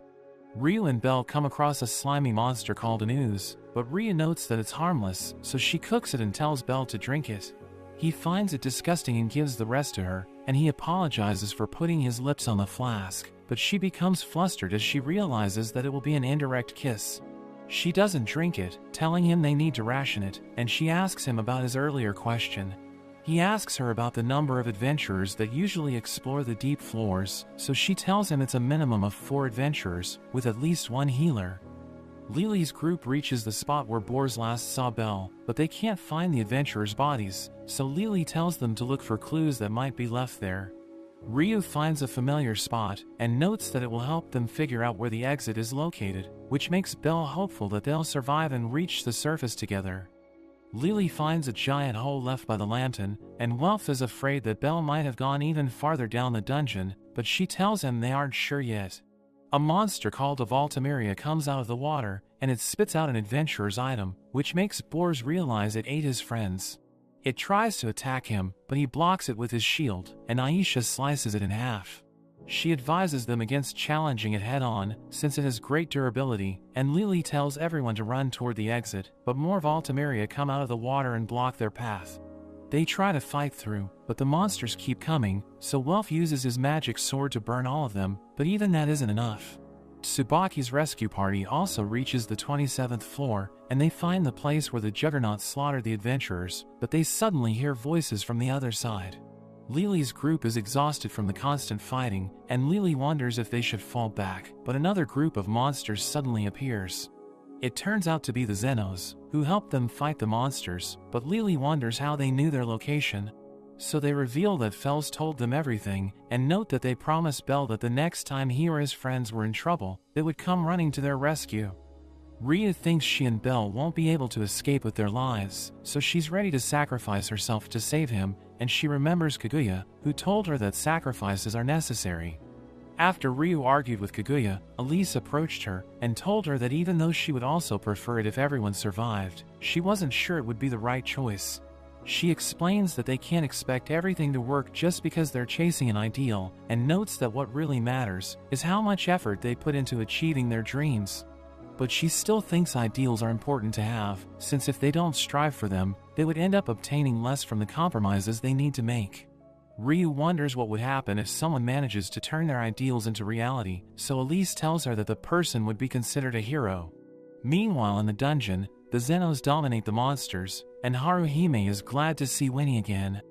Chigusa and Oka can't understand why monsters are fighting each other, so Lily pretends that she doesn't know, but thinks the Xenos are miracles of Mother Nature. Tsubaki's group also arrives, but they also can't understand the situation, and Lily realizes that Hestia sent them to help. She tells them to help defeat the unarmed monsters, so they decide to just follow her orders, and she's amazed by how powerful they are. Marie tells Lid that Belle is in trouble, and that he fell to the lower floors, so he takes all the Xenos to rescue him. Anya and the others can't understand why they left, but Lily learns that the Xenos have gone after Belle and Ryu, who might be on the deeper floors, where a dangerous monster is chasing after them. Lily asks Anya about her level, and she learns that everyone in her party is at level 4, so she decides to accept their help. She explains that they must reach the safety point below their floor, from where they will plan how to rescue Belle, but Daphne notes that they aren't sure if he's still alive. Lily tells her she won't hear any objections, and seeing how confident she is, Anya decides to follow her. Belle follows Ryu's advice on how to fight while conserving his energy, and he manages to defeat multiple monsters, which impresses her, because he's improved a lot in such a short time. He also remembers how Eyes once told him that landing the final blow is a step away from one's own demise, so he baits the monsters into trying to finish him off, so that he can easily defeat them. It impresses Ryu, and she thinks the pressure of surviving on the deeper floors is actually pushing him to new heights, but a herd of monsters suddenly appears behind them. So she tells him she'll deal with them, and uses Kaguya's move to cut them down. A group of barbarians suddenly attacks her from the dungeon wall, and she struggles to dodge their tongues, so Belle comes to her rescue. He charges at them head-on, and takes them out without wasting too much energy, and another monster tries to sneak up on him, but Ryu throws her sword at it. She tells him that after Seer saved her, she met a mage who told her that she shouldn't tell anyone about the Juggernaut, so she realized that the guild wanted to keep it a secret. Belle asks her to share more about her fight with the Juggernaut, but she suddenly hears a noise, and tells him they need to leave. Meanwhile, the Juggernaut continues to feed upon the other monsters in the dungeon, as it searches for Belle and Ryu. They get surrounded by an army of skeletons, and they try to fight them off, but more monsters arrive. Ryu notices a Paluda, and tells Belle to take cover since their needles are poisonous, so they get down, and the needles end up hitting the other monsters. Belle throws a blaze rock to blast the remaining monsters, and they think it's finally over, but he suddenly gets hit by a needle. Ryu sees the Paluda, so she throws her sword to finish it off, while Belle uses the unicorn knife to stab himself and absorb the poison. She can't believe it actually worked, and she gives him their last potion, while she looks at the map to see where they should go next. She realizes that their only option left is to check the path already marked on the map, but she wonders what made the other adventurers turn back from there. After that, they resume their journey, and Ryu finally realizes where they are, so she notes that they can reach the normal route by following the path ahead. In a flashback, Ryu talks with Elise and Kaguya, but she wants to have a variety of opinions to understand the right answer, so she goes to Lyra to see what she thinks. But Lyra tells her there's no right answer, and notes that it's different depending on who she asks, so she should just find an answer that's acceptable to her. Lyra notes that to take out the trash, they sometimes need to get their hands dirty, but Ryu still wishes Lyra hadn't taught her all of her deceptive methods. Lyra notes that she's just looking out for Ryu, since she's a young and inexperienced elf, and Lyra teaches her that knowledge is her weapon, while information is her friend. In the dungeon, Belle and Ryu reach the Colosseum, but she reveals that monsters spawn infinitely in that place, so even the Loki Familia doesn't go near it. She notes that it's the most dangerous area on the 37th floor, and they have no choice but to pass through it, since it's the only way to reach the normal route. Belle wonders how they can reach the other side, so she explains that they'll use the skull sheep's skin to camouflage themselves, and the barbarian's heart to cover their scent.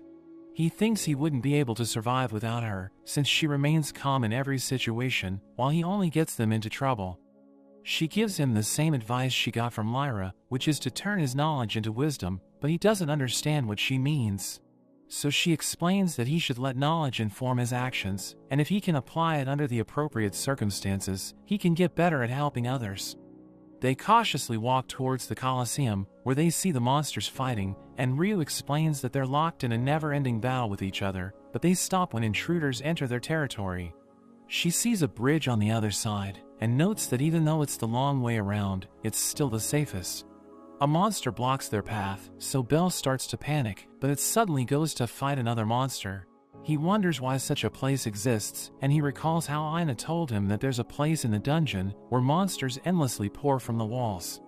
According to the familius that saw it, it was as if the dungeon was testing something down there, and he wonders if it was a test for the adventurers or the monsters. But a skeleton suddenly grabs his leg, forcing him to defend himself, and all of the monsters see him, so Ryu tells him they need to run. They fight through the monsters, but her leg hasn't fully recovered, so she stumbles to the ground. Belle returns to help her, and he uses his firebolt to destroy the monsters chasing after them, while she throws a blaze rock into the air. Belle blows it up to create an explosion, and he manages to clear a path, but more monsters continue to chase after them. They're about to cross the bridge, but more monsters suddenly arrive from outside the Colosseum, so Ryu tells Belle to clear the enemies ahead of them, while she takes care of the ones behind them. Bell rushes at the monsters, while Ryu throws a blaze rock towards him, and he uses it to create another explosion, which takes out the enemies in his path. He thinks he can survive anything as long as he's with her, but she suddenly uses her luminous wind spell to send him flying to the other side, and destroys the bridge connecting them. He realizes that she's sacrificing herself to save him, but she tells him to continue without her, so he quickly runs off. She thinks she has given him enough knowledge to survive, and knows that he'll mourn her decision, but she believes that he deserves to live more than her because of the things she's done in the past. She thinks there's no point in defending herself, but refuses to give up without a fight, and she would feel ashamed to face Elise and the others if she didn't struggle until her last breath. The monsters begin to overpower her, and she accepts her fate, thinking she'll die as a toy for the monsters, but she's still glad that she was able to save Belle. She asks Seer and the others to forgive her, since she's giving up on the life they gave her, but Belle suddenly returns and starts killing the monsters. She realizes that he went all the way around the Colosseum to save her, and she tells him to escape, but he refuses to go without her. He uses his Argonaut skill on the blaze rock, before tossing it into the air, and he steps in front of Ryu as he blows it up. The monsters are caught in a massive explosion, and Ryu remembers how Elise told her that heroes can turn their ideals into reality. In a flashback, we see that the Evolus group tried to kill Ryu's party with blaze rock explosions, but they all managed to survive, which disappoints Jura, since they spent a fortune to buy the blaze rocks. Elise tells Jura that he should prepare to face judgment, and Ryu notes that he and his friends will all answer for their crimes, so he tries to escape, but they suddenly hear a dreadful sound, as the Juggernaut comes out of the roof, and it takes out multiple members of the Astrea Familia. Ryu can't believe what's happening, and she rushes forward to avenge her friends, but it overpowers her and slams her to the ground. Kaguya rushes to save her, but the Juggernaut slices off her arm, and the other adventurers launch a combined attack, but it kills them by reflecting their spells. It consumes another girl from the Astrea Familia, and Elise charges at it with anger, but it impales her with its claw, and Ryu can't believe their captain was so easily overpowered. It shifts its attention to the Evolus and starts killing them, while Elise gathers her remaining energy and asks Ryu and Kaguya if they're okay. Lyra apologizes since the monster got her as well, and she notes that she can't see anything, but Elise tells them to sacrifice their lives to save Ryu. Lyra admits that even though her life is most important to her, she would be the first one to die if she fights while she's blind, and Kaguya also feels no regret in laying down her life to save Ryu. But she thinks Elise should be the one to survive, because as long as she and Lady Astrea are alive, true justice will prevail. Elise mentions that there are different types of justice, and it depends on how they define it, but she trusts that Ryu would always do the right thing. She asks Ryu to help them kill the monster, telling her to chant her spell while they tear off its shell, and they bid her farewell. Elise asks Ryu to promise that she will turn her ideals into reality, and Lyra tells her to live for the rest of them, while Kaguya gives her knives to Ryu. Ryu starts chanting her spell, while Lyra charges at the monster, and it cuts her into pieces, but she drops the blaze rocks, and the Juggernaut gets caught in the explosion. Kaguya slices off its leg, but it cuts her down, and Elise once again tries to fight it, so it impales her with its claws, but she refuses to go down so easily. She cuts through its claws, and stabs it with her sword, before activating her skill called Arvelia, which burns the Juggernaut's body. It breaks the monster's protective shell, and Ryu activates her luminous wind, which forces the Juggernaut to escape. Ryu is devastated by the incident, but when she reaches the surface, she doesn't return to their house, since it would remind her of Elise, and she also doesn't know what to tell Astrea. After recovering from her wounds, she returns to the 30th floor to bury her friends, but she realizes that their bodies have already been eaten by the monsters, and the Juggernaut has also escaped. She creates a grave to remember her friends, but she doesn't know what to do next, and she decides to get revenge on the Rudra Familia. Ryu asks Astrea to leave Aurario so that she wouldn't get in her way, and the goddess accepts her request, but tells her to give up on justice. She mercilessly kills anyone with a connection to the Rudra Familia or the Evolus, and she doesn't give anyone time to intervene, as she destroys all of them using whatever means necessary. She finally finds Jura, so she repeatedly stabs him, and Rudra is impressed with how mercilessly she killed everyone, but Jura somehow survives. After she gets her revenge, she feels empty since she doesn't have any purpose, and she wonders if she should live on, since she thinks she deserves to die as punishment for her crimes. She doesn't know what to do with herself, but Seer saves her, even though she thinks she doesn't deserve it, since she has yet to be judged for her sins. When Ryu wakes up, she remembers that the Colosseum floor broke from the explosion, so she thinks they must have fallen through it. Bell carries her on his back, but she wonders why he saved her, so he tells her it's because she would do the same for him. She tells him she would never do that, but he doesn't believe her, and she notes that he should let her die there, since he shouldn't waste any more of his strength on her than he already has. She thinks she doesn't deserve to be rescued, since she needs to face justice, but he tells her that he doesn't understand things like justice, and all he knows is that she's given him a lot. But he believes that saving her is the right thing to do, and reminds her how she saved their lives multiple times, so he thinks she has always been a champion of justice. She tries to deny it, reminding him of her past crimes, and he thinks she might have made mistakes in the past, but the Ryu he knows is better than anyone else. He believes that justice still lives inside her heart, which makes her cry, and she remembers Elisa's last words. Ryu thinks that as long as she's with him, she might also be able to return home, but a monster suddenly attacks them from behind. It smashes Bell against the wall, knocking him unconscious, and Ryu screams as she tries to wake him up. The monster prepares to eat him, so she starts crying, but he gets up and finishes it off. He apologizes for making her worry, since he was trying to lure the monster closer, but she makes him promise never to do that again. They find an oasis, and Bell thinks they should rest there, but he collapses from exhaustion, so Ryu rushes to heal him. After that, he apologizes for getting her wet when he passed out in the water, but she tells him it's alright, and notes that they should focus on drying their clothes. She explains that in their current state, it could be fatal for them to let their body temperatures drop too low. She decides to tell him the whole story of how her friends were killed, and after listening to her story, he thinks she should carry on without them, since they would be angry if she wasted their sacrifice. She feels warmth in her chest, but her body feels cold, and she tells him that their current method of heating their body isn't working, so they should share body warmth, which freaks him out.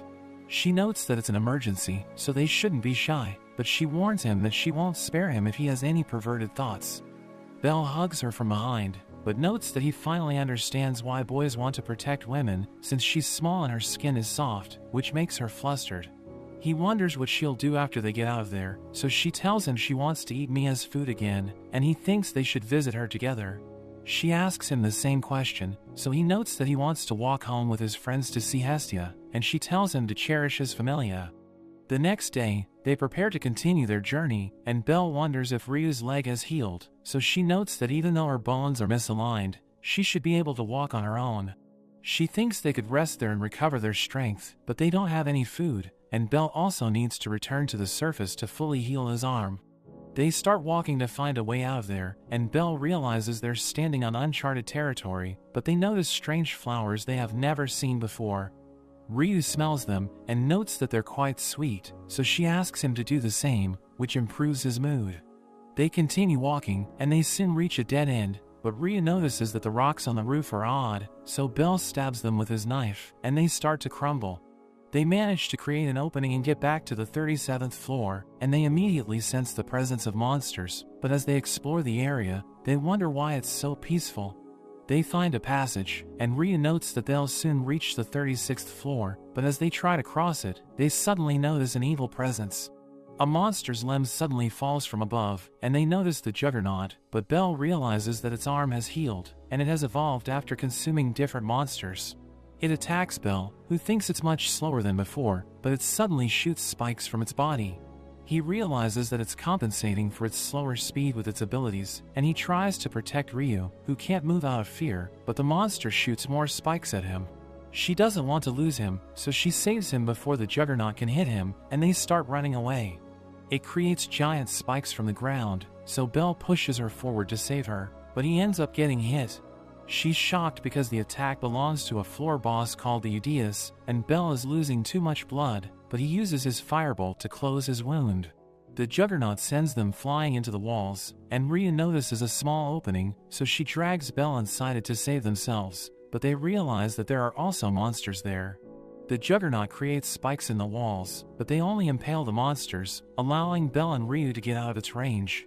Ryu heals him, but she thinks it's of no use, since they've both lost a lot of blood. He asks her about the Juggernaut, but she lies that it has already left them, since she wants to give him hope. She asks him to hold her one last time, so he hugs her, and she thinks the final moments of their fruitless death are quite sweet. She feels tired, so Belle tells her to rest, and promises to wake her up after a while, but as she goes to sleep, he prepares to fight the Juggernaut with the last of his energy. Belle uses his firebolt, but it misses his target, so he comes out of the cave and tells the Juggernaut that he's going to kill it, and make it back alive with Ryu. Meanwhile, Ryu has a dream where she sees her friends, and she thinks it's time to join them, but as she walks toward them, Elise suddenly stops her, telling her she'll regret it. Ryu mentions that she has reached her limits, so she can't fight anymore, and she notes that she also can't undo what happened in the past. She admits that she's afraid of facing her past, so she's ready to die, but Elise thinks she's lying, since her Justice is still alive and screaming that she can't lose Belle. Elise reminds her that their familias sought peace and harmony, and notes that Ryu always stuck by that lesson just as she had thought, because it's her justice. Her friends motivate her to keep going, saying her idea of justice is hope, so she needs to return and defeat the Juggernaut. Ryu realizes that she always wanted them to judge her for failing to save them, but she was the only one who couldn't forgive herself, and Elise asks what her justice is telling her. So she mentions that she needs to save Belle, since she wants to go to the tavern with him and see her friends, and she says goodbye to Elise and the others. She wakes up to Belle fighting the Juggernaut outside the cave, and he gets overpowered, but he still refuses to give up. Ryu joins their fight, telling him she can't always depend on him to save her, and they charge in together. She manages to injure the Juggernaut, and Belle tries to get closer, but it shoots needles at him to push him back. He realizes that it's slower than before, but he still can't defeat it with brute strength, and Ryu starts chanting her spell. He knows that she can only use her magic once, so he needs to break its shell, and he tries to close the distance, but it hits him with its spikes. He uses his Argo Vesta to burn them, which also damages the Juggernaut's shell, since they were an extension of its body. The monster is about to hit him, but Ryu stops its attack, thinking that if she had helped in the past, Elise could still be alive. Belle shoots his firebolt straight into the Juggernaut's body, while Ryu prepares her luminous wind, and the monster jumps to avoid it. But we learn that she anticipated this, and she launches a barrage of attacks, as she asks her former familia to lend her their strength. She manages to overpower the Juggernaut, and Elise helps her deliver the finishing blow, which completely destroys its body. Ryu and Belle are so exhausted that they fall unconscious, but the Xenos find them, and Lid gives them the mermaid blood he got from Marie. Belle is glad to see Winnie, but Lid mentions that they need to tell Fels about the situation, so they decide to leave. Lily and the others soon arrive, and they bring them back to Aurario, but as Ryu opens her eyes, her friends note that she's been unconscious for 3 days. She wonders what happened to Belle, and Anya tells her he's resting in the other room, so she rushes to check on him. But as she gets to the room, her gown accidentally falls, so Hestia and Lily slap Belle to stop him from looking. The nurse scolds them for slapping a patient, and once everyone leaves, Hestia tells Belle that he was in the deep floors for 4 days. Belle thinks he only survived because of Ryu's wisdom and knowledge, and Hestia notes that she almost passed out when she heard everything that happened, but she's grateful to Ryu for her help. Lily's group goes to thank Ryu for saving Belle, but she mentions that it's the opposite, since she would have died if it weren't for him. She explains that her friends decided to sacrifice their lives, and she couldn't do anything to stop them, but Belle was different, since he gave her the strength to keep going. She thinks she should be thanking them, since they took a huge risk of going all the way to the deep floors to save her and Belle, but Welf mentions that they didn't do it alone, and he gives her the good news that according to the rumors, the Gale Wind died in the dungeon. We see Bors telling a fake story to Ina, so that he can get the reward, but she rejects his request. Welf mentions that someone has slipped the information that the Gale Wind was also the mysterious adventurer who helped them defeat the Goliath, so she's being called the Defender of Justice. Ryu is discharged on the same day as Belle, so he invites her for a walk and praises her dress, which she mentions she got from Seer. She wonders if his arm is alright, so he tells her they completely rebuilt it, and he has a full range of motion, but it was an expensive procedure. She mentions that Lady Astrea told her to give up on justice, and she interpreted it as a rejection. But she realized that if Astrea stopped her from going down that path, she would have fallen apart, so Astrea chose her words carefully. Rhea thanks Belle, since he made her realize that she still had justice in her, and she thinks that he's a person truly worthy of respect. He's glad to see her smiling, and he thinks it makes her look cute, but she becomes flustered and runs away, since she can't understand her feelings. We see Cyr standing in a field of flowers crying, and she thinks about how she's happy when she sees Belle smiling, but she's jealous when he talks to other girls, so she wonders if she's in love with him. At the Hestia Familia house, Hestia reveals that Lily has reached level 2, so everyone congratulates her, and she promises to be even more helpful to them. She notes that she'll teach Haruhime, since she's the only one who's still at level 1, but Hestia reveals that she has also leveled up. Makoto still can't believe they were able to survive the expedition, and Welf notes that even though the rest of them didn't level up, they still got a huge boost in stats. Makoto wonders why Belle hasn't leveled up, so Hestia explains that she won't let him, since he only just reached level 4, and she notes that it's stressful when the other gods try to give him weird aliases.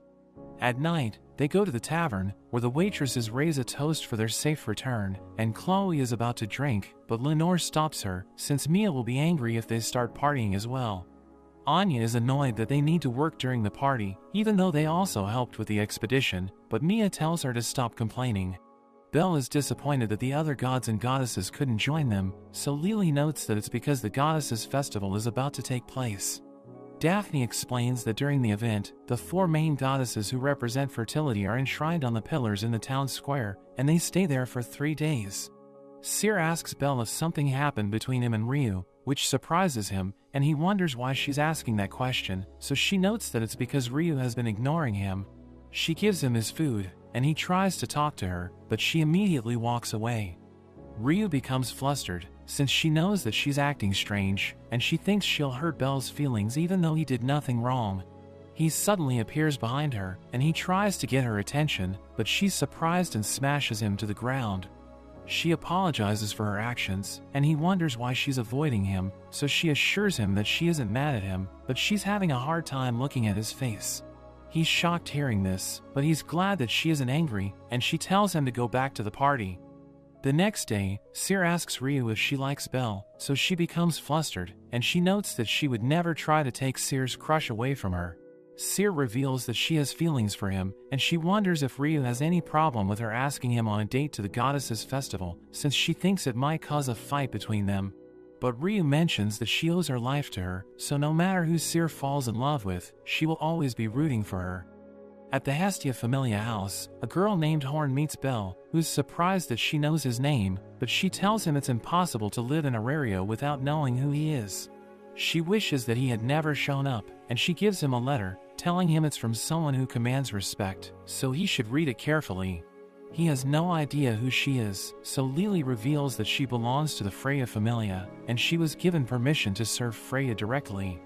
Makoto has heard rumors that Freya refuses to let anyone give Horn an alias, even though she's a high-ranking adventurer, and Lily mentions that most of the adventurers call her nameless.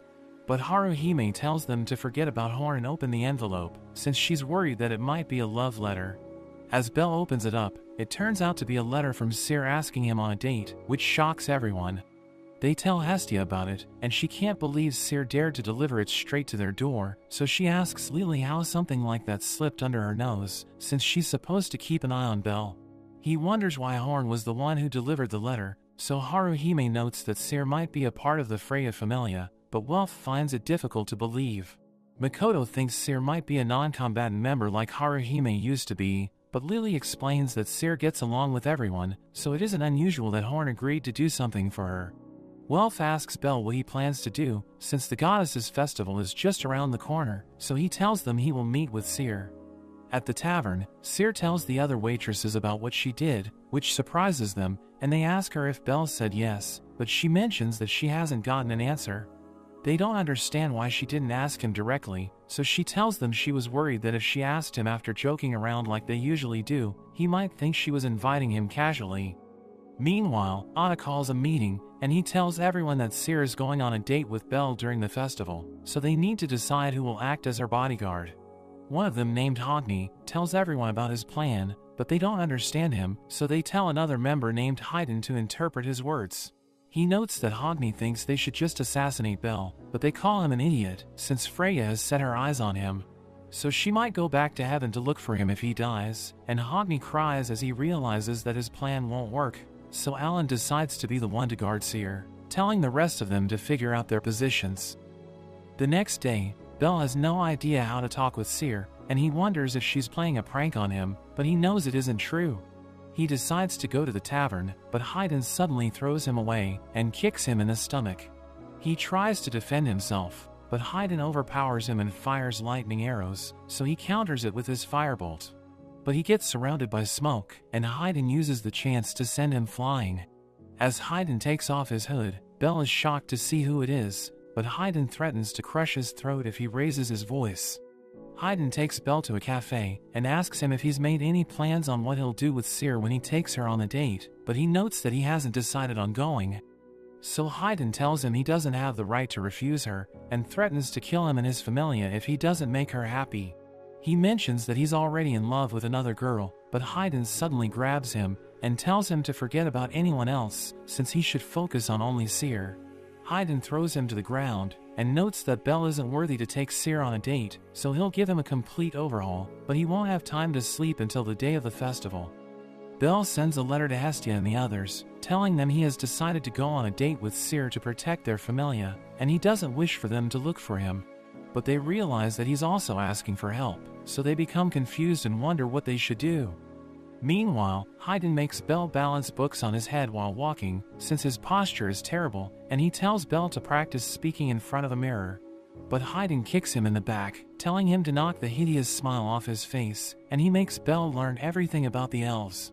Haydn continues training Bell, and they eventually go to the dungeon, where Bell saves a group of girls, since it's time for him to put his training into practice. They all find him attractive, so they invite him to dinner, but Haydn hits him with lightning and tells him not to flirt with other girls. After that, Haydn takes Bell to a shop that only sells dessert to couples, and explains that for his last challenge, he must buy it with the next girl he sees. He tries to tell Haydn his stomach can't handle sweets, but he becomes scared seeing the look in his eyes, and Haydn notes that if he and the girl end up feeding each other, it means he's won her heart. Bell looks around, and he sees Cassandra trying to get Daphne to buy the dessert, so he goes to the shop with her. She apologizes for making him act like they're a couple, but he notes that he likes spending time with her, which makes her flustered.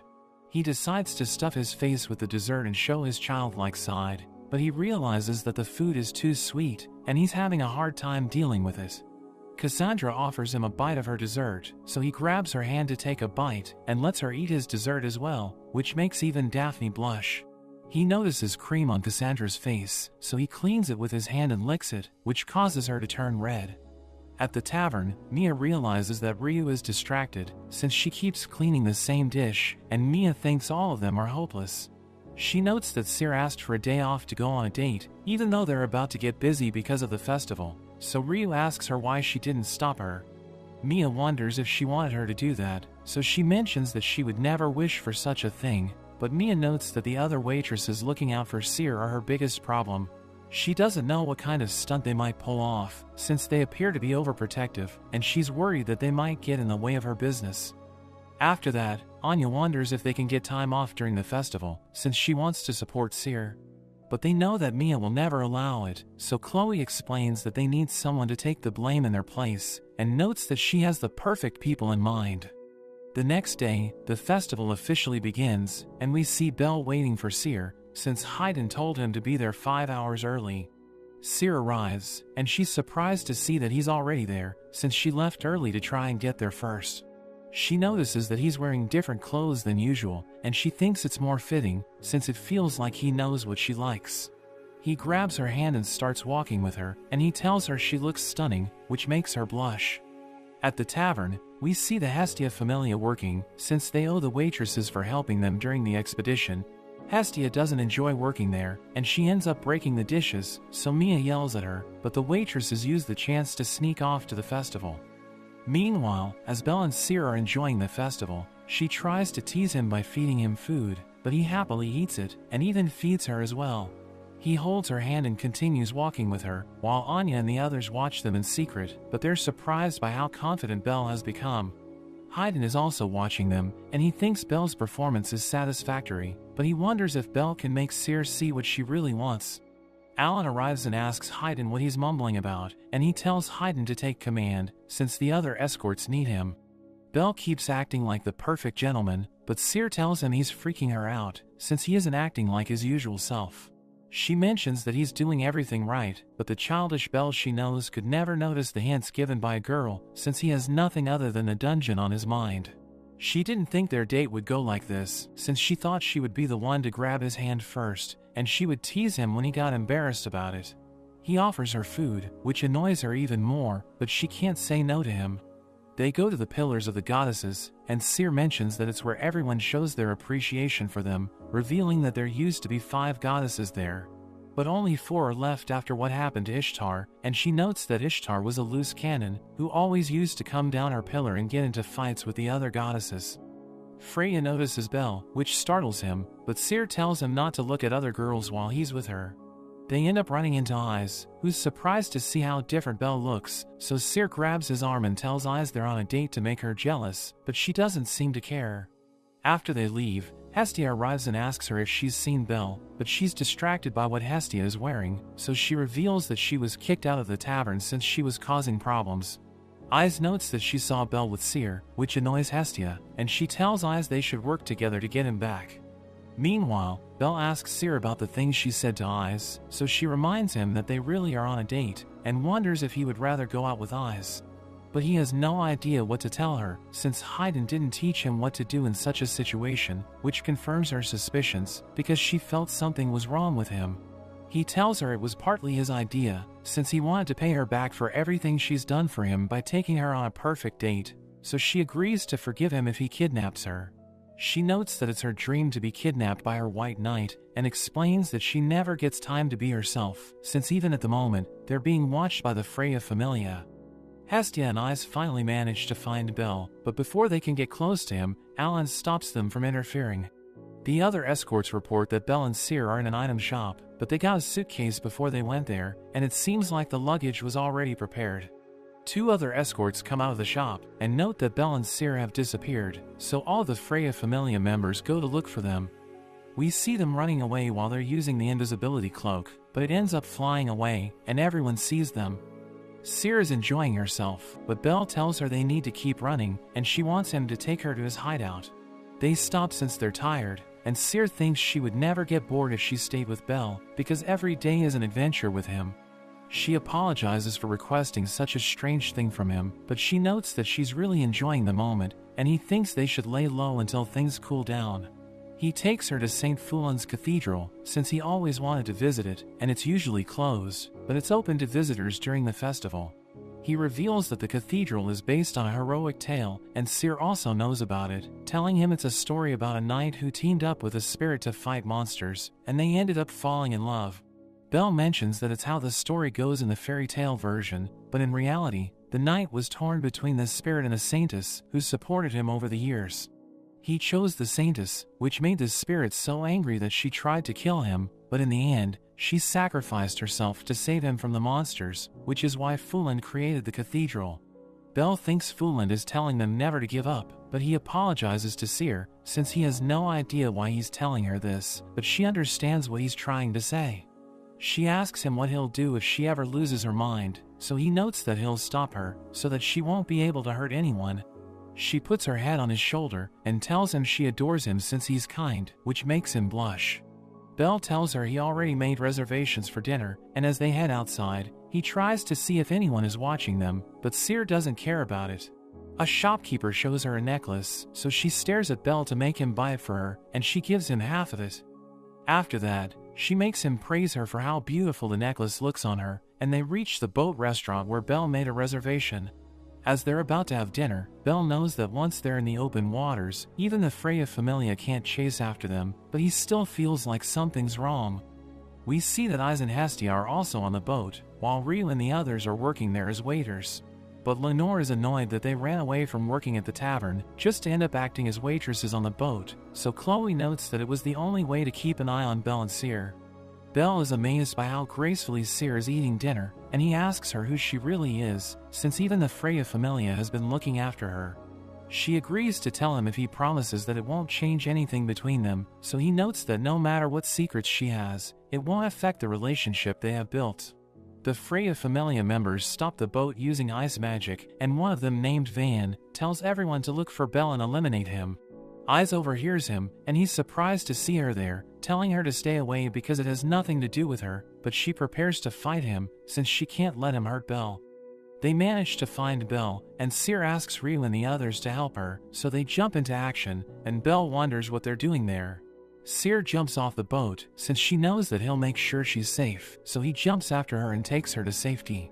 He asks her if she's okay, but she starts laughing, since she's never done something like that before. She starts walking barefoot, so he tries to stop her before she gets hurt, but she tells him he'll need to carry her if that happens. After enjoying the night, they go to the hero's bridge, and Belle is amazed to see the statue of the hero Albert, who drove the black dragon away from Aurelio. Cyr mentions that there's no statue in front of him, since people don't think anyone is qualified to stand face to face with him. She reveals that people have been longing for a final hero who will defeat the ancient dragon, and she notes that the hero's bridge will be complete after their statue is made in front of Albert. She asks him if he believes in heroes, and notes that she dreams of meeting her own Ord, who will fulfill any wish that she has. Belle realizes they're about to be found, so Cyr tells him she knows a good place to hide, but she takes him to a room, where she immediately goes to take a shower. He gives her new clothes to wear, and when she gets out and tries to talk to him, he quickly rushes away. He thinks he just needs to act like everything is normal, but as he gets out, he's shocked to see that she isn't wearing pants. He tells her to take the bed while he sleeps on the floor, and she offers to share it with him, but he refuses to do it, since it would make Hestia angry. She tells him to sit with her, and he asks her why she asked him out on a date, so she pushes him onto the bed, and notes that she wanted to know if she loves him. She tries to kiss him, but he stops her since he knows that if they go too far, it will only hurt them. Her eyes suddenly glow, and she tells him to kiss her, but she stops herself, since she knows that she isn't that kind of person. They decide to share the bed, and she cuddles with him, so he tries to stop her, but she reminds him that he didn't have any problems doing it with Ryu. She mentions that Ryu is an important person to her, but he still did naughty things to her, so he assures Cyr that nothing happened between them, and he tells her he won't do anything to her as well. She's annoyed hearing this, and notes that she isn't okay with being the same as Ryu and the others, but he has no idea what she's talking about, so she tells him she also doesn't understand how she feels. The next day, Belle wakes up, but he notices that Cyr is gone, so he goes to the tavern to look for her. He's surprised to see Welf, who tells him they got stuck working there during the goddesses' festival, and he mentions that Cyr never came back there. So Belle tells him everything that happened, and Welf realizes that Cyr has completely fallen for him. So he wonders if Belle will continue to ignore her feelings, and notes that if he chooses to do that, he will lose all of his respect. Welf tells Belle to have a serious talk with her, and suggests asking the Freya Familia about her, but he explains that he can't help him, since he can't get away from Mia. After that, Belle finds Hodney, who tries to act cool, and he asks him about Cyr, so he reveals that the Freya Familia has stopped watching him, since all of them are busy looking for her. He asks Belle if he's said his farewell, because no matter what he does, his destiny has already been decided, but he's confused hearing this. He asks Hodney who Cyr really is, but he becomes scared and runs away, and Belle notices that Anna is watching him. Meanwhile, Hestia begs Hermes to help her find Belle, but he tells her to let him go, since he already sent Asfi to look for him. We see that Ryu and the others are also looking for Belle and Cyr, but Ryu has lost her mind, since they didn't come back last night, so she thinks they must have slept together. Anya mentions that she caught a whiff of Belle, so they prepare to look for him, and Lenore slaps Ryu to bring her back to her senses. Belle manages to find Cyr, which makes her happy, and he gives her the necklace she forgot in the room. She hugs him and tries to kiss him, since she knows that she'll never get the chance again, but Hodney suddenly blows them away. Belle wonders why he's attacking her, so he explains that he needs to get rid of her, since Belle belongs to Freya. Belle fights against him, so Hodney tells him to stop getting in his way if he wants to live, and Belle realizes that he's only targeting Cyr, so he decides to act as her shield. Hodney manages to get past him, and he's about to get to Cyr, but Ryu suddenly blocks his attack.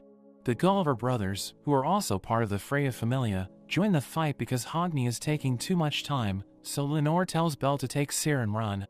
Ryu clashes against Hodney, but he slashes her chest and sends her flying into a wall, while Anya and the others are also defeated. Anya tries to continue fighting, but Alan arrives and tells her to get lost, as we learn that he's her brother. She begs him to let Belle and Cyr go, but he refuses to listen to her, and she starts to cry seeing the look of disgust on his face. Belle and Cyr run into Hestia and the others, and Belle asks Cyr why the Freya Familia is attacking her, so she explains that it's because Freya fell in love with him at first sight. They head to a hiding spot, while Hestia asks Hermes what's going on, wondering if Cyr is a goddess.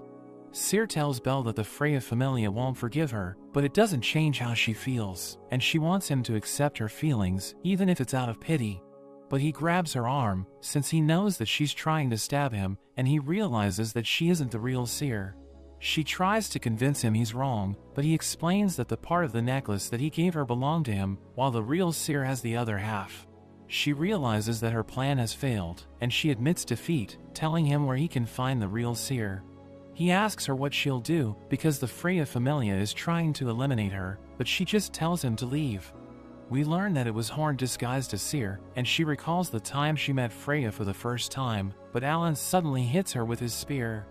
He knows that she was planning to be killed by them, and thinks she's doing it for her self-satisfaction, but she tells him it isn't true. She explains that she was worried that Freya would fall into depravity because of Belle, so she tried to get rid of him, since she thinks it's the only way to make sure Freya stays a true goddess. Meanwhile, Belle finds Cyr, and asks her about what she's doing, so she tells him once again that she's trying to confirm her feelings. She thought that if he went out of his way to find her, it would give her something to be happy about, but after everything that's happened, she realizes that she really loves him. He apologizes to her since he doesn't feel the same way, and after he leaves, we learn that Cyr was actually just Freya in disguise. She tried to win his affection as Cyr, but since that method has failed, she tells Anna to make preparations, since she plans to take Belle by force.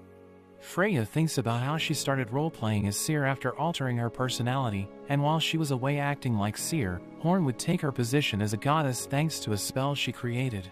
Freya liked being Cyr, but when she met Belle, it made her throw everything away, so she decided to get rid of Cyr. After that, Belle tells Ryu everything that happened, which shocks her, and she doesn't understand why he turned down Cyr's feelings, so he notes that it's because he already loves someone else. She apologizes for getting angry without considering his feelings, and she notes that she's going to look for Cyr, so he decides to join her. Lily and the others finally finish working at the tavern, but they don't think they can enjoy the festival because of what happened, so they decide to look for Cyr as well. Hestia thinks Hermes was right when he said that Cyr is just an empty vessel that Freya allowed to act like herself, but she's worried that the Cyr that spent time with Belle might have been Freya all along. She decides to ask Hermes for advice, but Freya suddenly appears and asks her to hand over Belle. Hestia refuses to do it, so Freya realizes that she doesn't have a choice and decides to take him by force. Meanwhile, Makoto is attacked by one of the Gulliver brothers, and he defeats her before she has a chance to do anything. Haruhime is also attacked by the Gulliver brothers, so Aisha protects her, and she tries to block their attacks, but one of them gets past her and stomps on Haruhime. Welf sees Alan, and wonders if he's there to fight him, but he immediately stabs Welf with his spear. Belle and Ryu run into Ada, who tells them to surrender, because their destiny has already been decided. Ryu rushes towards him to buy time for Belle to run away, but he kicks her away, and smashes Belle into the ground.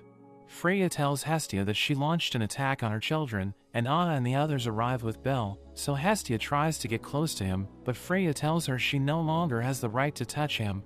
She mentions that her days as Cyr are over, and Hestia notes that it's pathetic for the goddess of love to lash out just because she was rejected, but Freya tells her to end her vow with Belle. She warns Hestia that if she refuses, she will eliminate all of her children, and if that doesn't convince her, she'll make sure Hestia is sent back to heaven. Hermes suddenly arrives, and Freya warns him that if he interferes, she will send him back to heaven as well. He knows he can do nothing to stop her, so he tells her to take Belle, but he mentions that she needs to wait for a while to convert Belle, since he's only been a part of Hestia's Familia for 6 months. Hermes explains that members of a Familia need to be active for at least a year before they can convert to a different Familia, and he tells her she can pretend that Belle is already part of her Familia. He promises to make sure the guild is okay with it, so Freya accepts his proposal, but notes that she'll take a few proactive steps so that the conversion will take place when the time comes. After she leaves, Hermes tells Hestia to bear with it for the moment, because in the next 6 months, they can come up with a plan to get Belle back. Asphi tells Hermes that a large number of people have gathered at the Central Park, since they received a summons from the guild, and she notes that there are microphones prepared. She thinks someone is about to give a speech, so he tells Hestia to raise her divinity as high as possible, but she wonders what's going on. So he explains that he misjudged the situation, since he never thought Freya was so hell-bent on her desire that she plans to forfeit the rules she imposed on herself. He tells Asphi to take Ryu and fly away as far as possible, and he gives Hestia a note, telling her to give it back to him when the time is right. He warns her against giving it to him immediately, because if the timing is incorrect, he'll end up becoming her enemy, and he mentions that she's the only one who can resist what's about to happen. Freya starts giving a speech while she's disguised as Seer, and she notes that she sent Ishtar back to heaven since she became too ugly to look at. She thinks the same thing is about to happen to her, but she doesn't care, since she has found the only thing that she needs. She starts to cry, but a light suddenly comes out of her body, and it covers all of Aurario. After a while, Belle wakes up in her room, and he has no idea where he is, but he notices that the knife Hestia gave him is missing. He tries to look for Ryu, but he runs into Haydn, who kicks him to the ground and tells him to get ready for breakfast. He goes to the hall, where he's confused seeing the way they're treating him, and he asks them where he is, so they tell him he's at their home Folkvanger. He wonders why they attacked and brought him there, but Haydn mentions that none of his words are making sense, since he's already a part of the Freya Familia. He tries to tell them Hestia is his goddess, but they remind him that when he came to Aurario, Freya was the one who gave him her blessing. He runs out of there since he thinks they're playing a sick joke on him, but he ends up running into Mord, who's scared of him since he's part of the Freya Familia. He tries giving Belle money to let him go, which confuses him, and he explains that he doesn't need money. Haydn tells everyone it's normal that Belle is feeling confused, since Freya charmed everyone else and altered their memory, to make them think Belle has always been part of her Familia. But it didn't work on Belle, so she changed everything around him, and Ina makes Mord and the others go away. But she also thinks Belle is a member of the Freya Familia, and she doesn't remember meeting him, so he tries to tell her that she's his advisor at the guild. But she mentions that the Freya Familia has an in-house policy, so they don't use the advisory system. He runs away and keeps telling himself that everyone's wrong, but as he runs into Hestia and the others, they don't recognize him as a member of their Familia. He asks Hestia if she has also forgotten him, and she notices that they're being watched, so she acts like her memories have also been altered, which makes him lose hope. The Freya Familia takes Belle to see their nurse Velvet, who tells him that he was affected by a curse, which is filling his head with false memories. They tell her to break the curse, but she notes that it's too powerful for her to do anything about it, and the only one who can cure him is a girl named Dia, who's the best healer in Aurario. But they know that if they ask for her help, it will put them in debt to the Dien Sect Familia, so Velvet notes that Belle should just forget the false memories. She asks him to come with her, but he smacks her hand away, so Haydn takes him back to his room, and tells him to behave until Freya comes back. We see Freya telling Horn that she isn't allowed to see Belle ever again, and notes that she needs her to do a few things while she acts as her. She reveals that every time she tries to use her charm on a large area, there are a few places that slip through the cracks, so she needs Horn to go there and charm anyone who hasn't been affected. She notes that her charm couldn't reach the dungeon, so Horn needs to take care of the adventurers there, and she also wants anyone who comes from outside of Aurario to fall under her spell. Horn wonders if she should also take care of the people living in the town on the 18th floor, but Freya tells her she doesn't need to worry about them, since they won't cause any problems. Horn wonders if she really isn't going to punish her, so Freya tells her she's letting her go unpunished, since she knows it's the worst thing for her. Meanwhile, Hestia runs into Hermes, but she's disappointed since he was also charmed by Freya. She notices Eyes standing on the outskirts of the town, so Hestia asks her what she's doing there, but she explains that she doesn't know, and she feels like she's there to meet someone. Hestia asks her if she knows Belle, but she also thinks he's a part of the Freya Familia, so Hestia tells her to stay away from him. She knows that his strength comes from Eyes, which means that if she rejects him, he might lose all hope and fall under Freya's spell. Freya goes to meet Oranos, who wonders if she's there to charm him, but she notes that he's important to the stability of Aurario, so she can't do anything to him. She tells him that if he doesn't interfere with her plan, she'll order her children to tackle the dungeon and ensure that significant progress is made towards conquering it. She notes that she'll make sure they explore the unknown floors and lay down the foundation for defeating the Black Dragon. Oranos is against what she's doing, but he knows that he can't stop her, so he accepts her proposal.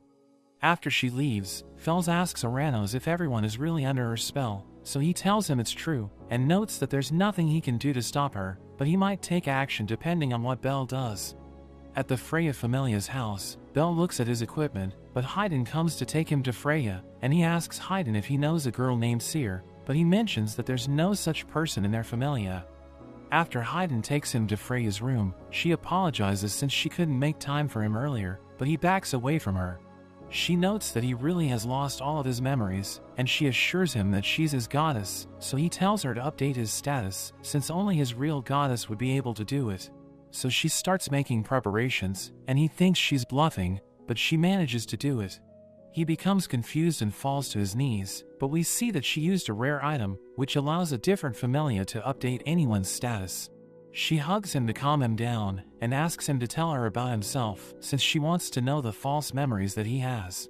She tells him to train like the other children during the day, and after that, he needs to come meet her, so that the two of them can spend time together.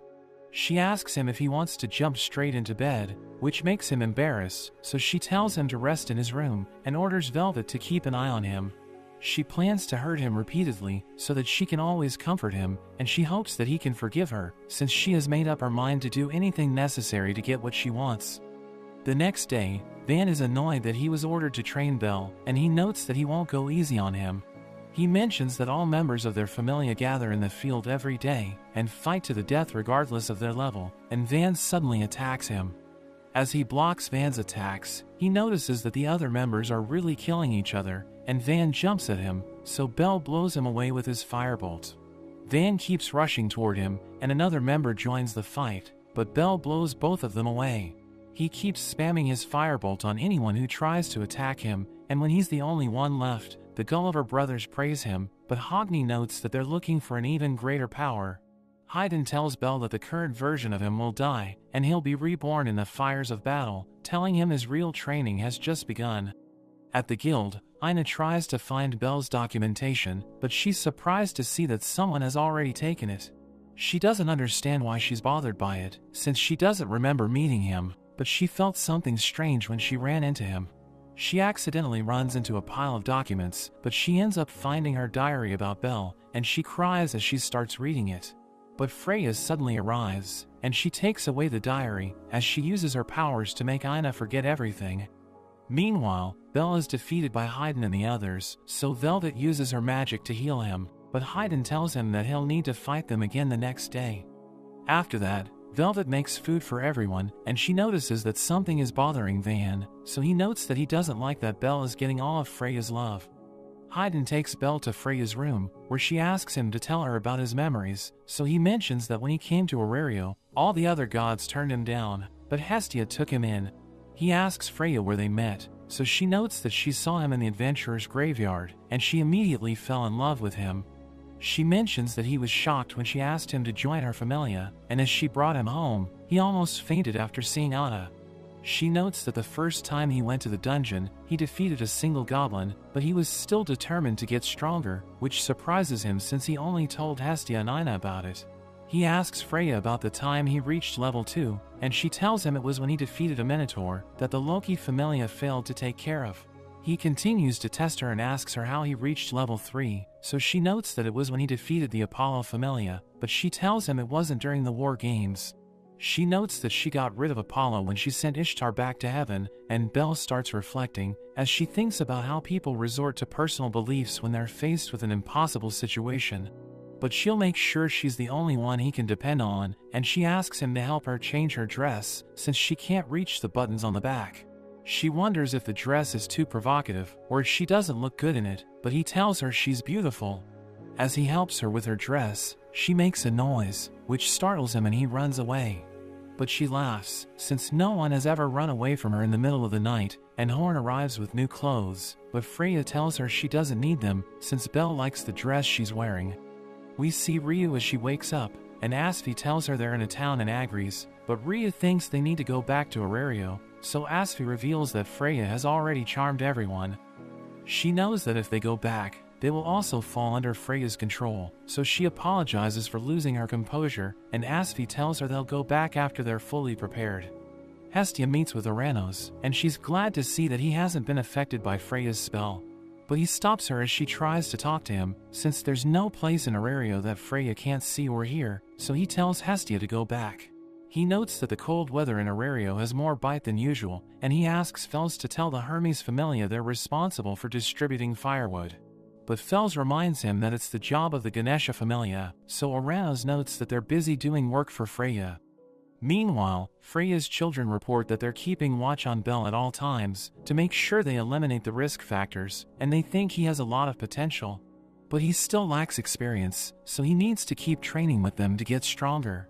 She tells them to keep up the good work, and she wants to give him more freedom, but they need to keep an eye on him to make sure he doesn't run into any of his friends.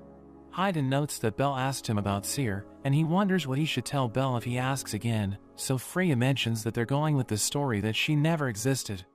Haydn asks for her permission to be in charge of Bel's education, since he thinks he can bring out his potential, so she tells him to go ahead.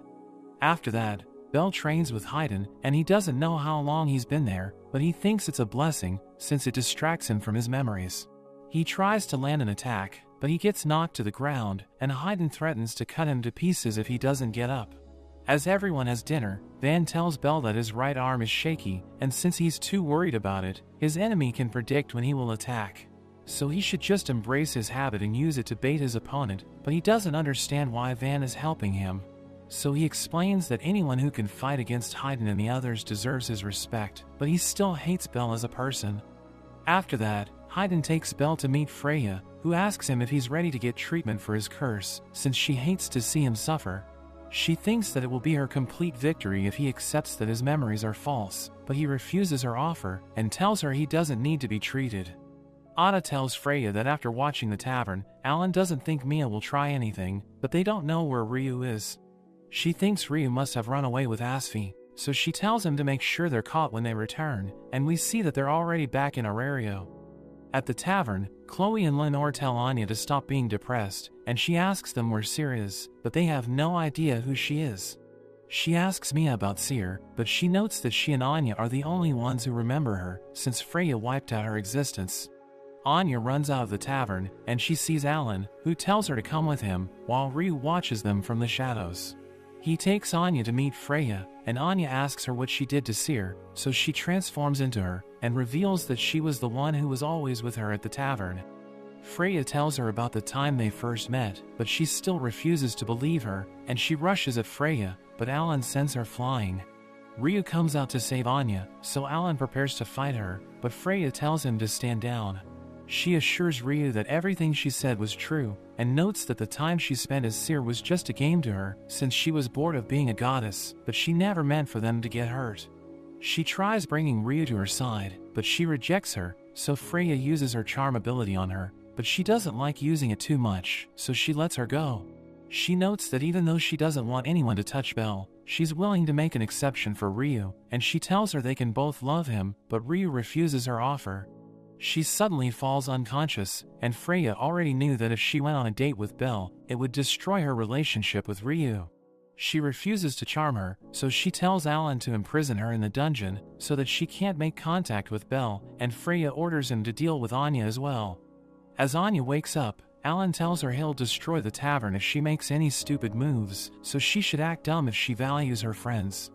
At night, Bel asks Freya if something bad happened to her, because she looks depressed, so she mentions that she fought with a friend.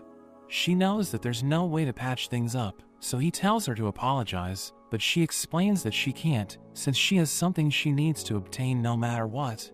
He tells her that she can pick up the things she leaves behind, and notes that it's worth doing, since it will make her treasure them even more.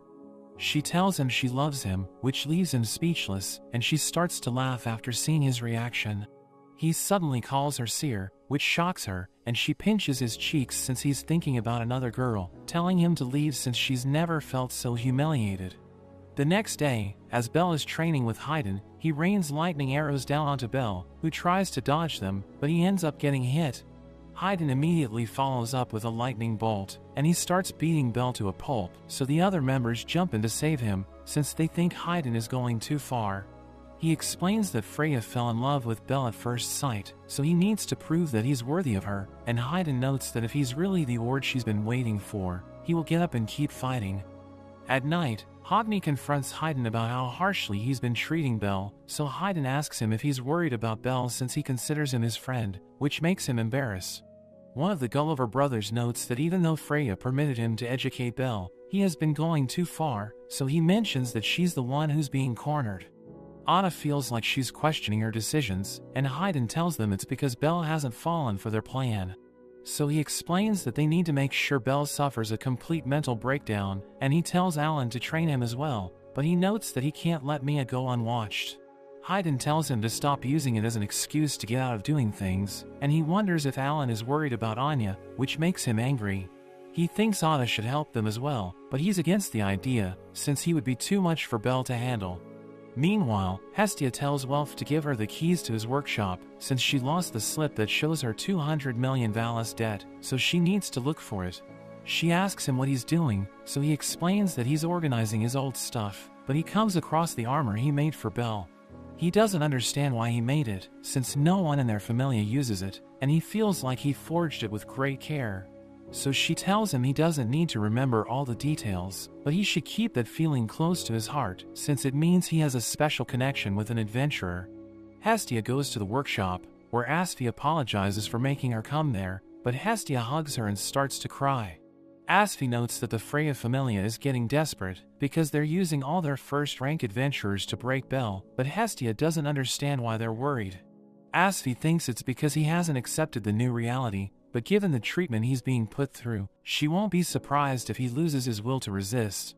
Meanwhile, Freya tells Belle to sleep with her tonight, but she assures him that she won't do anything. She asks him if there's anything he wishes for, so he mentions that he doesn't need anything, but she knew he would say that, since it's one of the reasons she fell in love with him. As she cuddles him, he thinks that he should just give up, and that perhaps his memories of everyone else really are fake.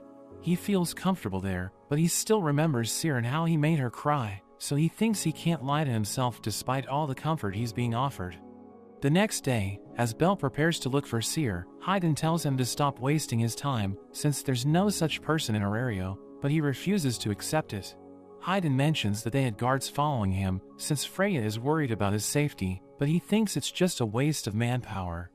Belle wonders if he's crazy, but Haydn notes that his behavior doesn't matter, and he should just keep moving forward. After that, Haydn tells Van to remove the guards that were watching Belle, because the Loki Familia is about to come back from the dungeon, so they need to charm them.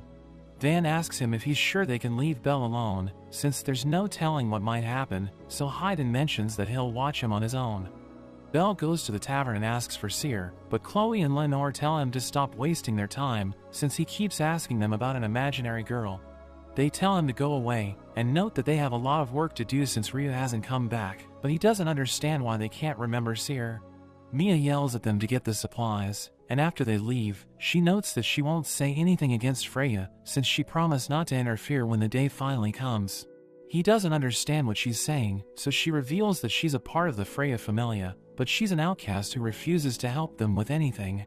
She mentions that an adventurer can't get far if they try to act cool, and notes that the ones who come back alive are the true winners, so she tells him to keep believing in himself. But she kicks him out, and tells him he shouldn't come back until he knocks the sorry look off his face.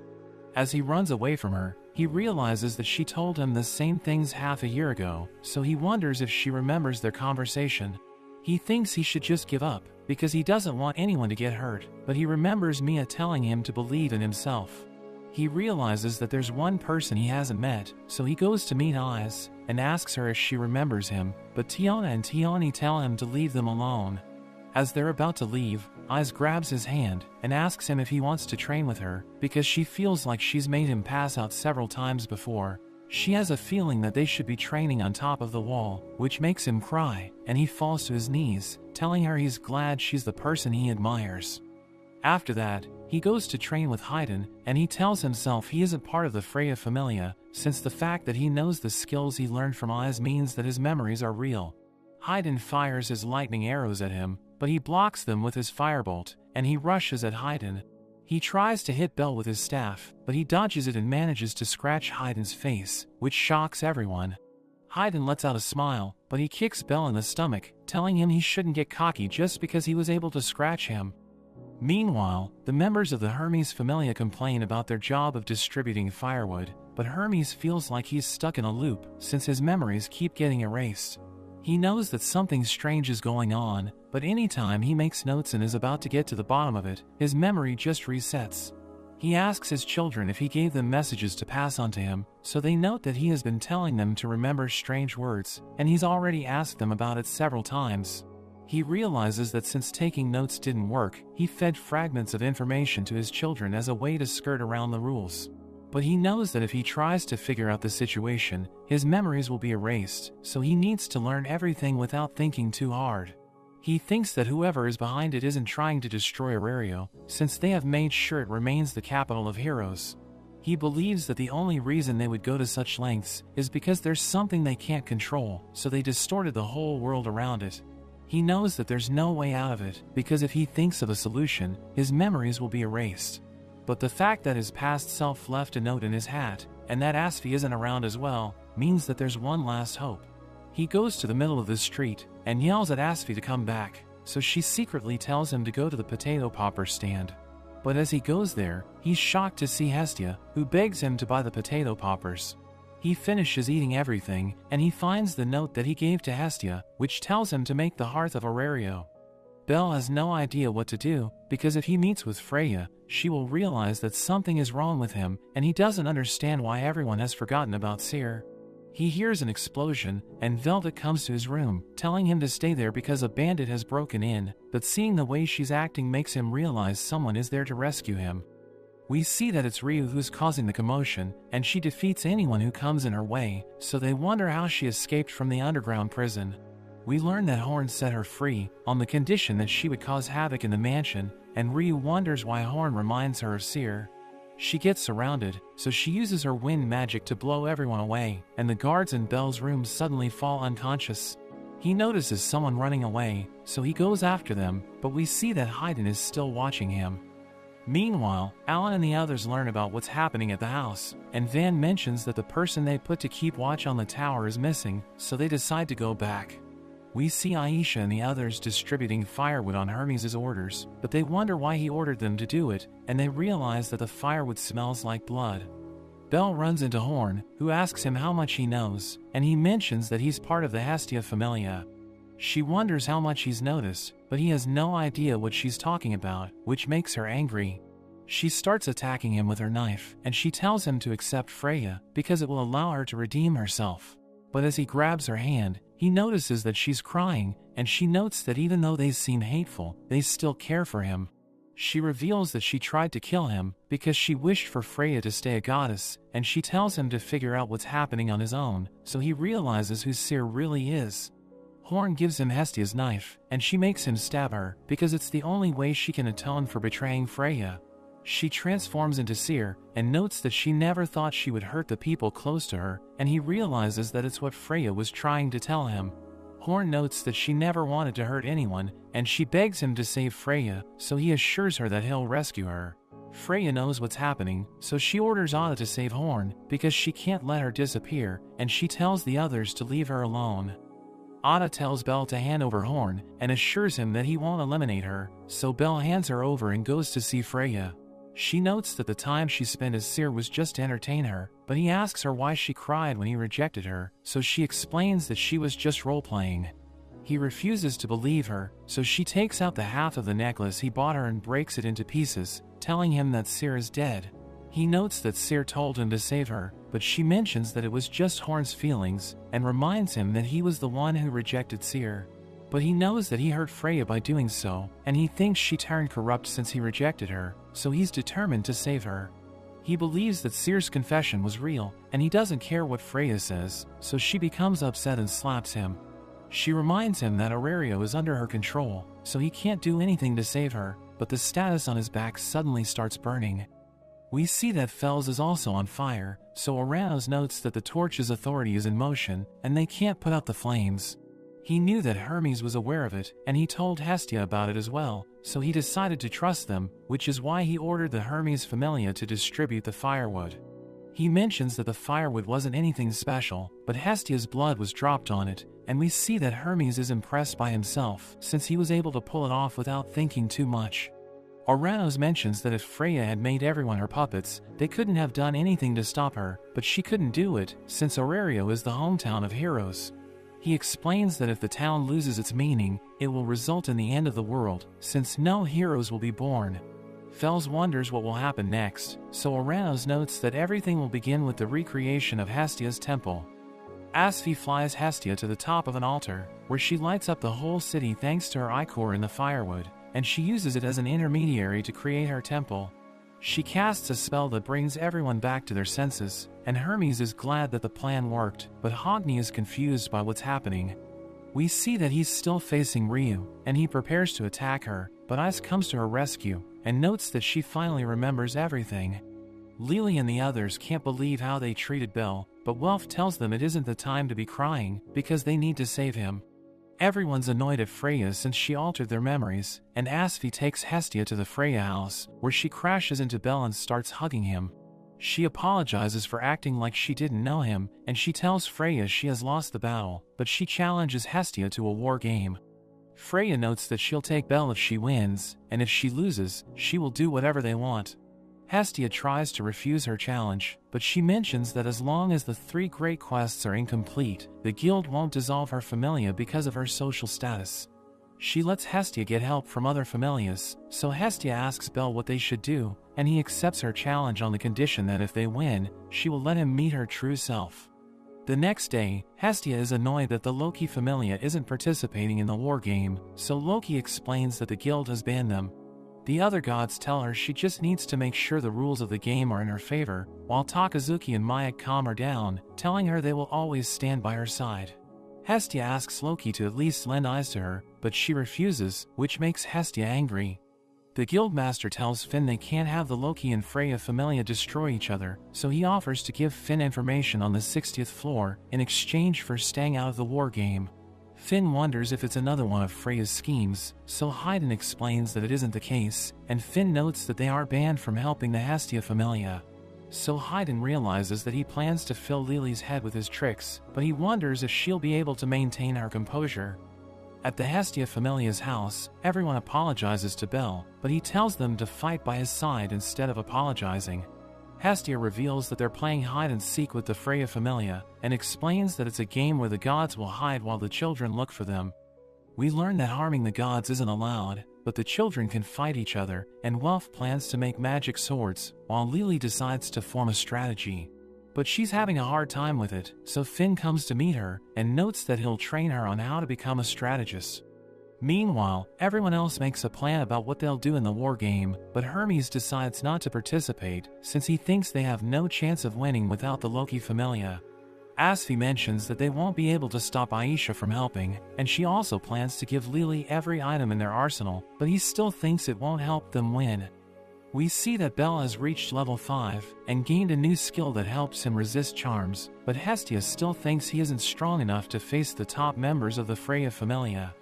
Alan asks Freya why she made sure that Belle didn't meet Eyes, so she explains that he'll get even stronger if he trains with her, but we learn that she just kept them apart because she was jealous. Hogni is disappointed, since he wanted to help Belle improve more, but he won't hold back when they fight each other. Velvet tells Anna that Horn is alive, but she still isn't waking up, and she thinks it's because Horn is trying to keep Cyr alive. At the tavern, Lenore is annoyed that Anya is still moping around, and Chloe tells her they're going to fight in the war game, since they want to return the tavern to how it used to be.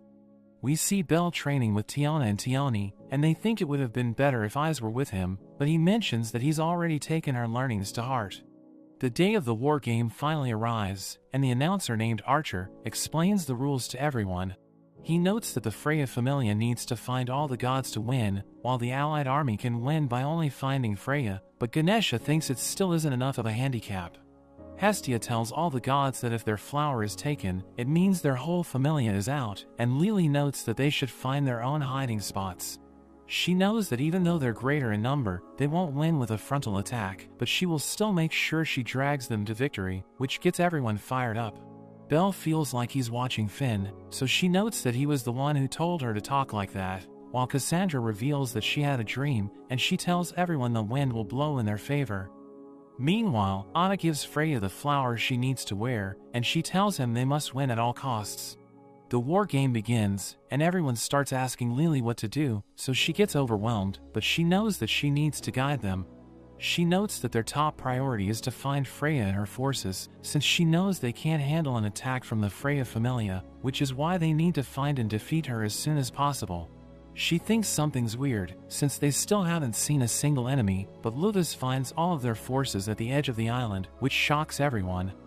Hermes thinks they have removed the advantage that the Allied forces had, since they have made it into an all-out war, which only works since they're extremely strong.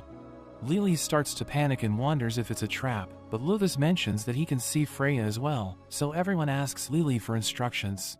Belle calms her down, and she tells Luthus to lead a hit-and-run squad, while the rest of them will split into 3 platoons. Hestia is surprised by how quiet it is, so Hephaestus tells her it's the calm before the storm, and Hestia wonders if they should move, but Hephaestus notes that all they can do is watch. The Freya Familia charges in, so the Allied forces attack with their magic swords, and keep hitting them until they can't get back up, but Velvet instantly heals all of them. Lily realizes that they just wasted their magic swords, so she tells Haruhime to use her level boosting spell, and she orders the spellcasters to join the fight as well. Meanwhile, Mort and his group get close to Velvet, and they start spamming her with fire attacks from their magic swords. Luthus thinks they might be going too far, but they're shocked to see that she has already healed herself, and Mort rushes towards her, but she knocks him out. She's annoyed that they're trying to bring Freya down to their level, and she easily defeats them, while Haydn rains down lightning arrows on everyone. Tsubaki continues to defeat everyone in her path, and she knows that they need to take care of Velvet first, but Hogni appears in front of her, and he's embarrassed to see people staring at him. He prepares to use a spell that alters his personality, so Tsubaki tells everyone to stop his incantation, but he cuts them down in the blink of an eye. She clashes with him after Haruhime boosts her level, and Welf notices that Hogni is imbuing himself with magic, so he tries to interrupt his magic. But Alan suddenly interrupts him, and as he keeps attacking Welf, he's surprised to see that his sword isn't breaking. Belle wants to help everyone as well, but Lily reminds him that he's their only chance of defeating Anna, so he needs to keep charging up his power. Van suddenly attacks him, and notes that he went there alone, since it's his duty to defeat him as his trainer. He tells Belle to use the skill he's charging, but Belle dodges Van's attack, and blows him away with his firebolt. Anna arrives and gives Belle one of his swords, telling him he gets one free hit, so Belle prepares to attack with his full power, even though he knows that his skill hasn't fully charged up. Ada's sword also starts glowing, and Lily recalls that Finn told her how Ada used the golden light to defeat a level 7 adventurer. Belle rushes towards him after fully charging up his skill, and their swords clash, but Belle is sent flying into a wall, while Ada is barely injured. He praises Belle's power, but he takes out another sword, and notes that it's time to fight him seriously. Welf is defeated by Alan, while Tsubaki manages to damage Hogni's arm, but he slashes her chest, and turns his attention to Daphne's group. Aisha and Makoto face the Gulliver brothers, while Naza uses her bow to fire magic swords at them, and Aisha hopes Belle can make his move before they run out of swords. But they see him getting beaten up by Ada, and he shoots a firebolt, but Ada blocks it like it's nothing. He lunges at Belle, who barely dodges it, but Ada grabs him and smashes him into the ground, stomping on his stomach and telling him to remember the feeling, but Asfi decides to help him since she can't bear to watch anymore. Belle begs him to stop, but Ada throws him away and tells Belle to surpass him since it's the only way to prove that he deserves Freya's love. Ada continues to beat him up, and the Allied forces are on their last legs, so everyone thinks the fight is over. Freya tells her children to wrap up the war game, so they go on the offensive and start taking out the gods one after the other. Hephaestus tells Hestia to run away while Takazuki is holding everyone off, and she decides to act as a decoy for Hestia, but Alan destroys her flower. Takazuki is also eliminated from the war game, and out of the 46 Familia in the Alliance, only 4 are left. Lily isn't surprised, since she knows how strong the Freya Familia is, but she still thinks they can turn the tables, and she's surprised to see how close Haydn is standing to the rear guard. We see Daphne facing Hogni, but she's already in terrible shape, so she tells Cassandra to heal her. But she notices that her wounds are closing too slowly, and she knows that it's because of Hogni's sword. He thinks her body looks strange, so she notes that she has a skill that increases her endurance, but it also turns her skin to wood. He asks her why she's going to such lengths, so she explains that she threw everyone at him to buy time for the others, and she won't go down without a fight. He respects her resolve, but he rushes towards her and slashes her body, and Cassandra rushes to heal her. But he threatens to cut them down if they move, and notes that he won't let her heal Daphne unless they surrender, so Cassandra agrees, and he prepares to leave, but Rhea suddenly arrives to face him. Meanwhile, Anna continues to destroy Belle, who wishes that Anna would stop, since he knows that he can't defeat him. But he recalls that he made a promise to Horn, and he knows that he can't meet Freya and Cyr without defeating Anna, so he gets up and continues fighting. As Rhea and Hogni start to fight, they seem to be evenly matched, which surprises everyone watching. Hogni is also surprised by how much stronger she's become, and he can't believe she has gone up 2 levels, so Hermes notes that she was able to do it, since she has a long history of combat. She thinks about how she was powerless against Hogni and Anna, so she went to see Lady Astrea, and they gave her the sword elf's Justitia. She manages to blow Hogni away, but Velvet suddenly arrives and surrounds Ryu with their familia members. Hogni is angry since Velvet interfered, but she tells him it doesn't matter how he feels about it, since their goal is to win the fight. Rhea starts casting a spell, so they try to stop her, but none of their attacks manage to reach her because of the barrier around her. Hogni manages to break it, but the spell is already complete, and seeing her body be covered in fire shocks him, since he knows that it's Elisa's magic. He doesn't understand how she can use it, so she reveals that she inherited the spirit of Elise and everyone else, and she starts taking out everyone in her path. We learn that she's using a skill called the Astrea Record, and it's a magic unique to her that allows her to use the spells of her old comrades. She continues to defeat everyone while she's chanting another spell, so everyone tries to stop her, but they're no match. She finishes casting her luminous wind, which blows everyone away, and Hogni is the only one left standing. They start fighting once again, but he manages to scratch her face, since he knows how to counter her flame enchantment. He rushes towards her, thinking he can still defeat her since she hasn't mastered the spell, but he's surprised to see that his hands are shaking, and she starts to overpower him. She reminds him of all the people he fought before her, and notes that his cursed weapon is taking a toll on his body, since it consumes his energy whenever he cuts down his opponents. She slashes his chest, and finishes him off by blasting him with her burning sword, which excites everyone. Lily thinks they can finally turn the tables, since the Freya Familia will lose morale, and Velvet's group can't believe Hogni was defeated. She tells them to calm down, since they still need to heal everyone, but Haydn suddenly attacks them with his lightning. We see that before the fighting began, Belle told Lily that Haydn might help them, since even before his date with Cyr, he thought that Haydn only wanted what was best for her.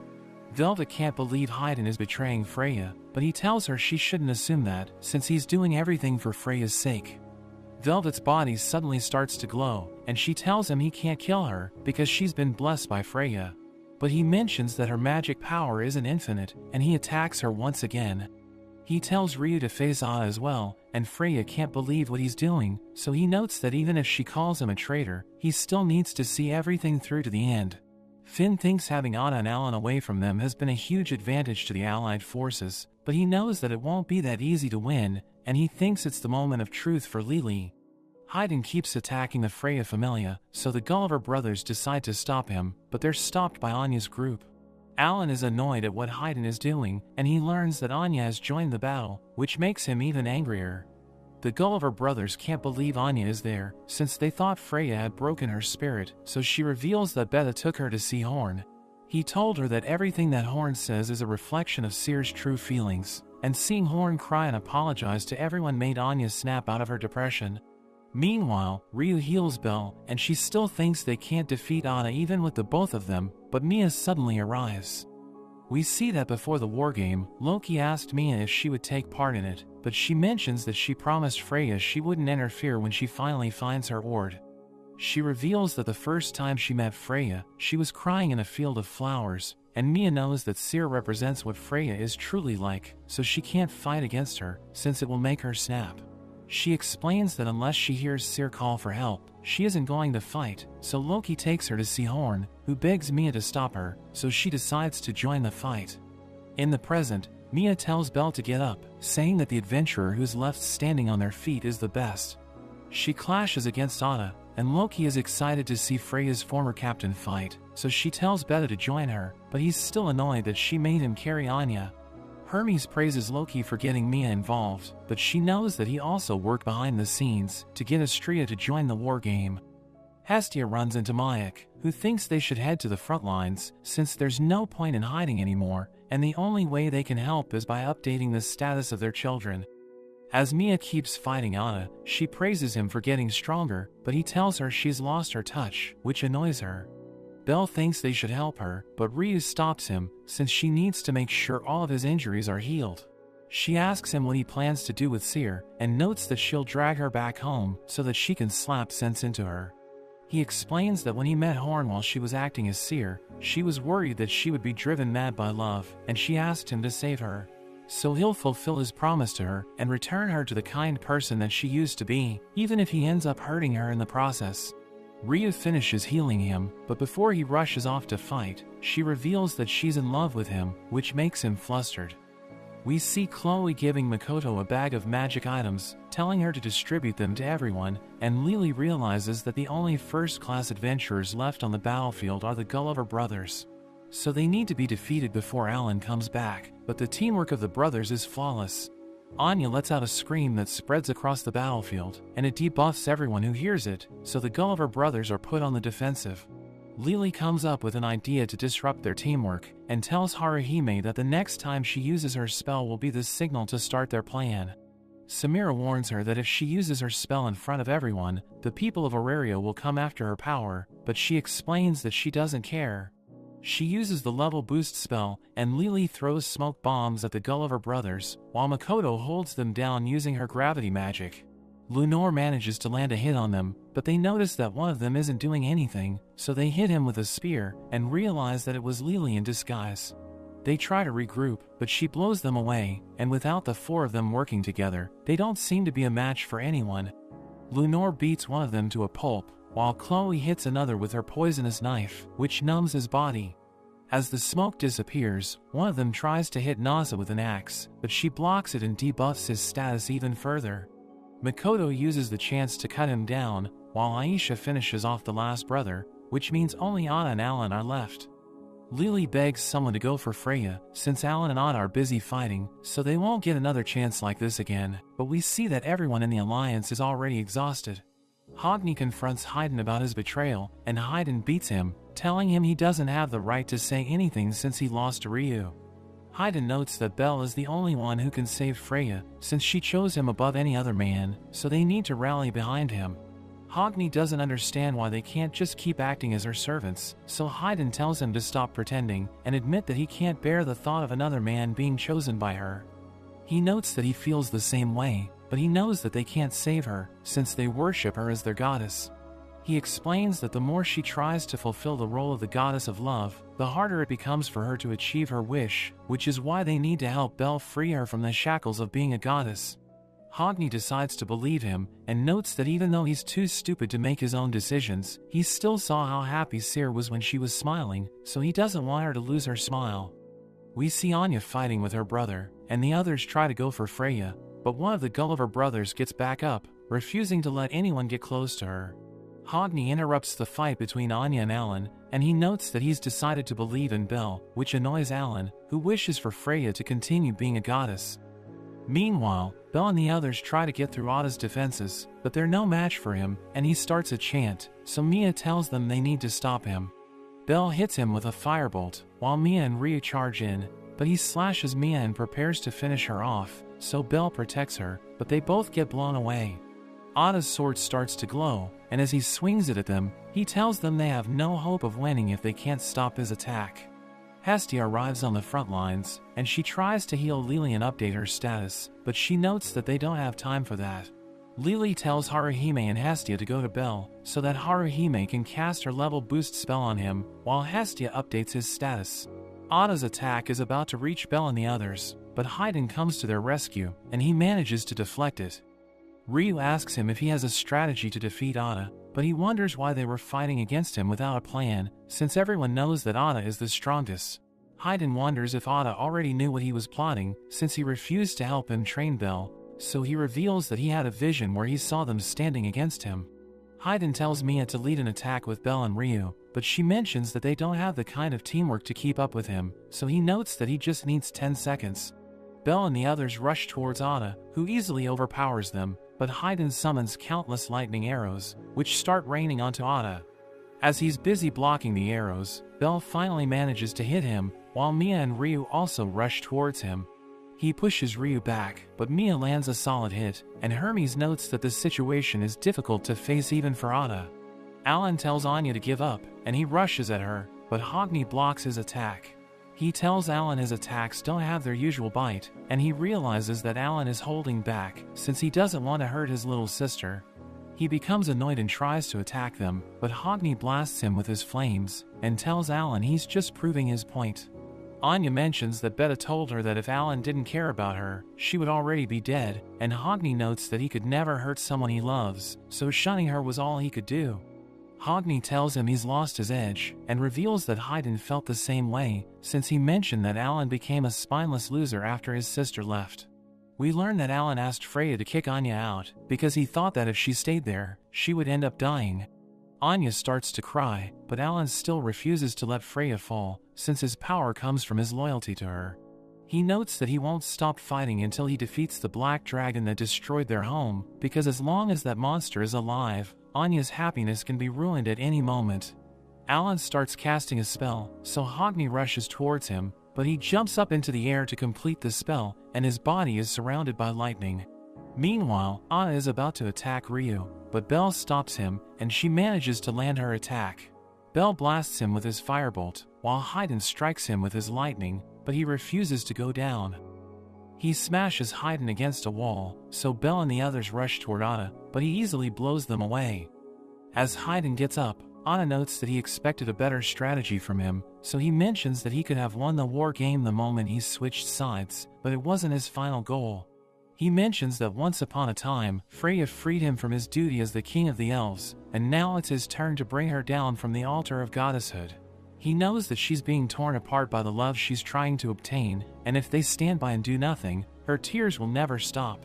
Ada wonders if he'll do it even if she's against it, so he notes that they can't call themselves her followers if they're scared of being hated, and he tells Ada to get lost. Belle and the others get up, and they prepare to face him once again, so Ada tells them to bring it on. Haruhime and Hestia arrive, and Haruhime activates her level boosting spell, while Hestia prepares to upgrade Belle's status, so the others tell him to hurry up while they hold Ada back. They rush towards him, and he manages to block Ryu and Mia's attacks, but Haydn continues to shoot his lightning arrows at him. Belle is amazed by how strong they are, but Hestia tells him he's about to join them, and she upgrades his status. She still doesn't think it's enough for him to defeat Ada, but she tells him she believes in him, and Haruhime uses her spell on him before he joins the fight. Everyone watching the broadcast can't believe how strong Ada is, and Finn mentions that Haydn has the greatest magic reserve in all of Aurario, but he's about to reach his limit. Riveria thinks the Alliance can still win, since Ada's beast skill isn't invincible, and Finn agrees with her. Belle and the others keep attacking Ada, but they can't get through his defenses. All of them are on their last legs, but Belle keeps attacking, and he realizes that his attacks aren't getting through, but he still refuses to give up. Ada uses the ground to attack Belle, but he dodges it and charges at Ada, and seeing them fight makes Haydn think Belle can really save Freya. Ada turns his attention to Haydn, who hits him with his lightning, but he breaks Haydn's staff as he cuts him. He's about to finish him off, but Belle pushes him out of the way, and Haydn uses the last of his power to boost Belle's agility. He continues fighting Ada, who struggles to keep up with his movements, but he starts adapting to Belle's speed. He remembers the time he fought the Minotaur, but he knows that he isn't alone anymore, and Ryu and Mia rejoin the fight. But Mia tells Belle to stand aside, so that he can focus on charging up his power, and he covers his knife in flames.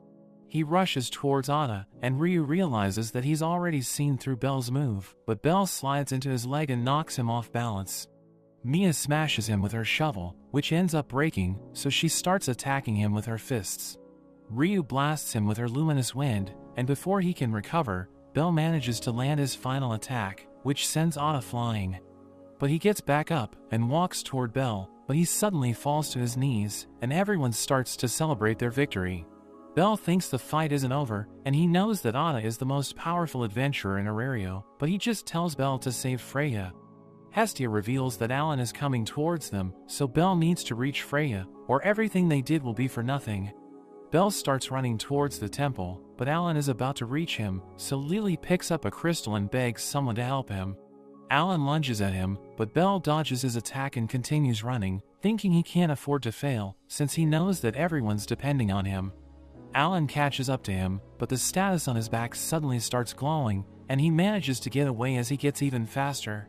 Two of the Freya Familia members prepare to attack him with their magic, while Alan covers his body in lightning, but Welf uses his spell to blow all of their magic up. Belle reaches the temple, and Freya tries to charm him to make him stop, but it doesn't work.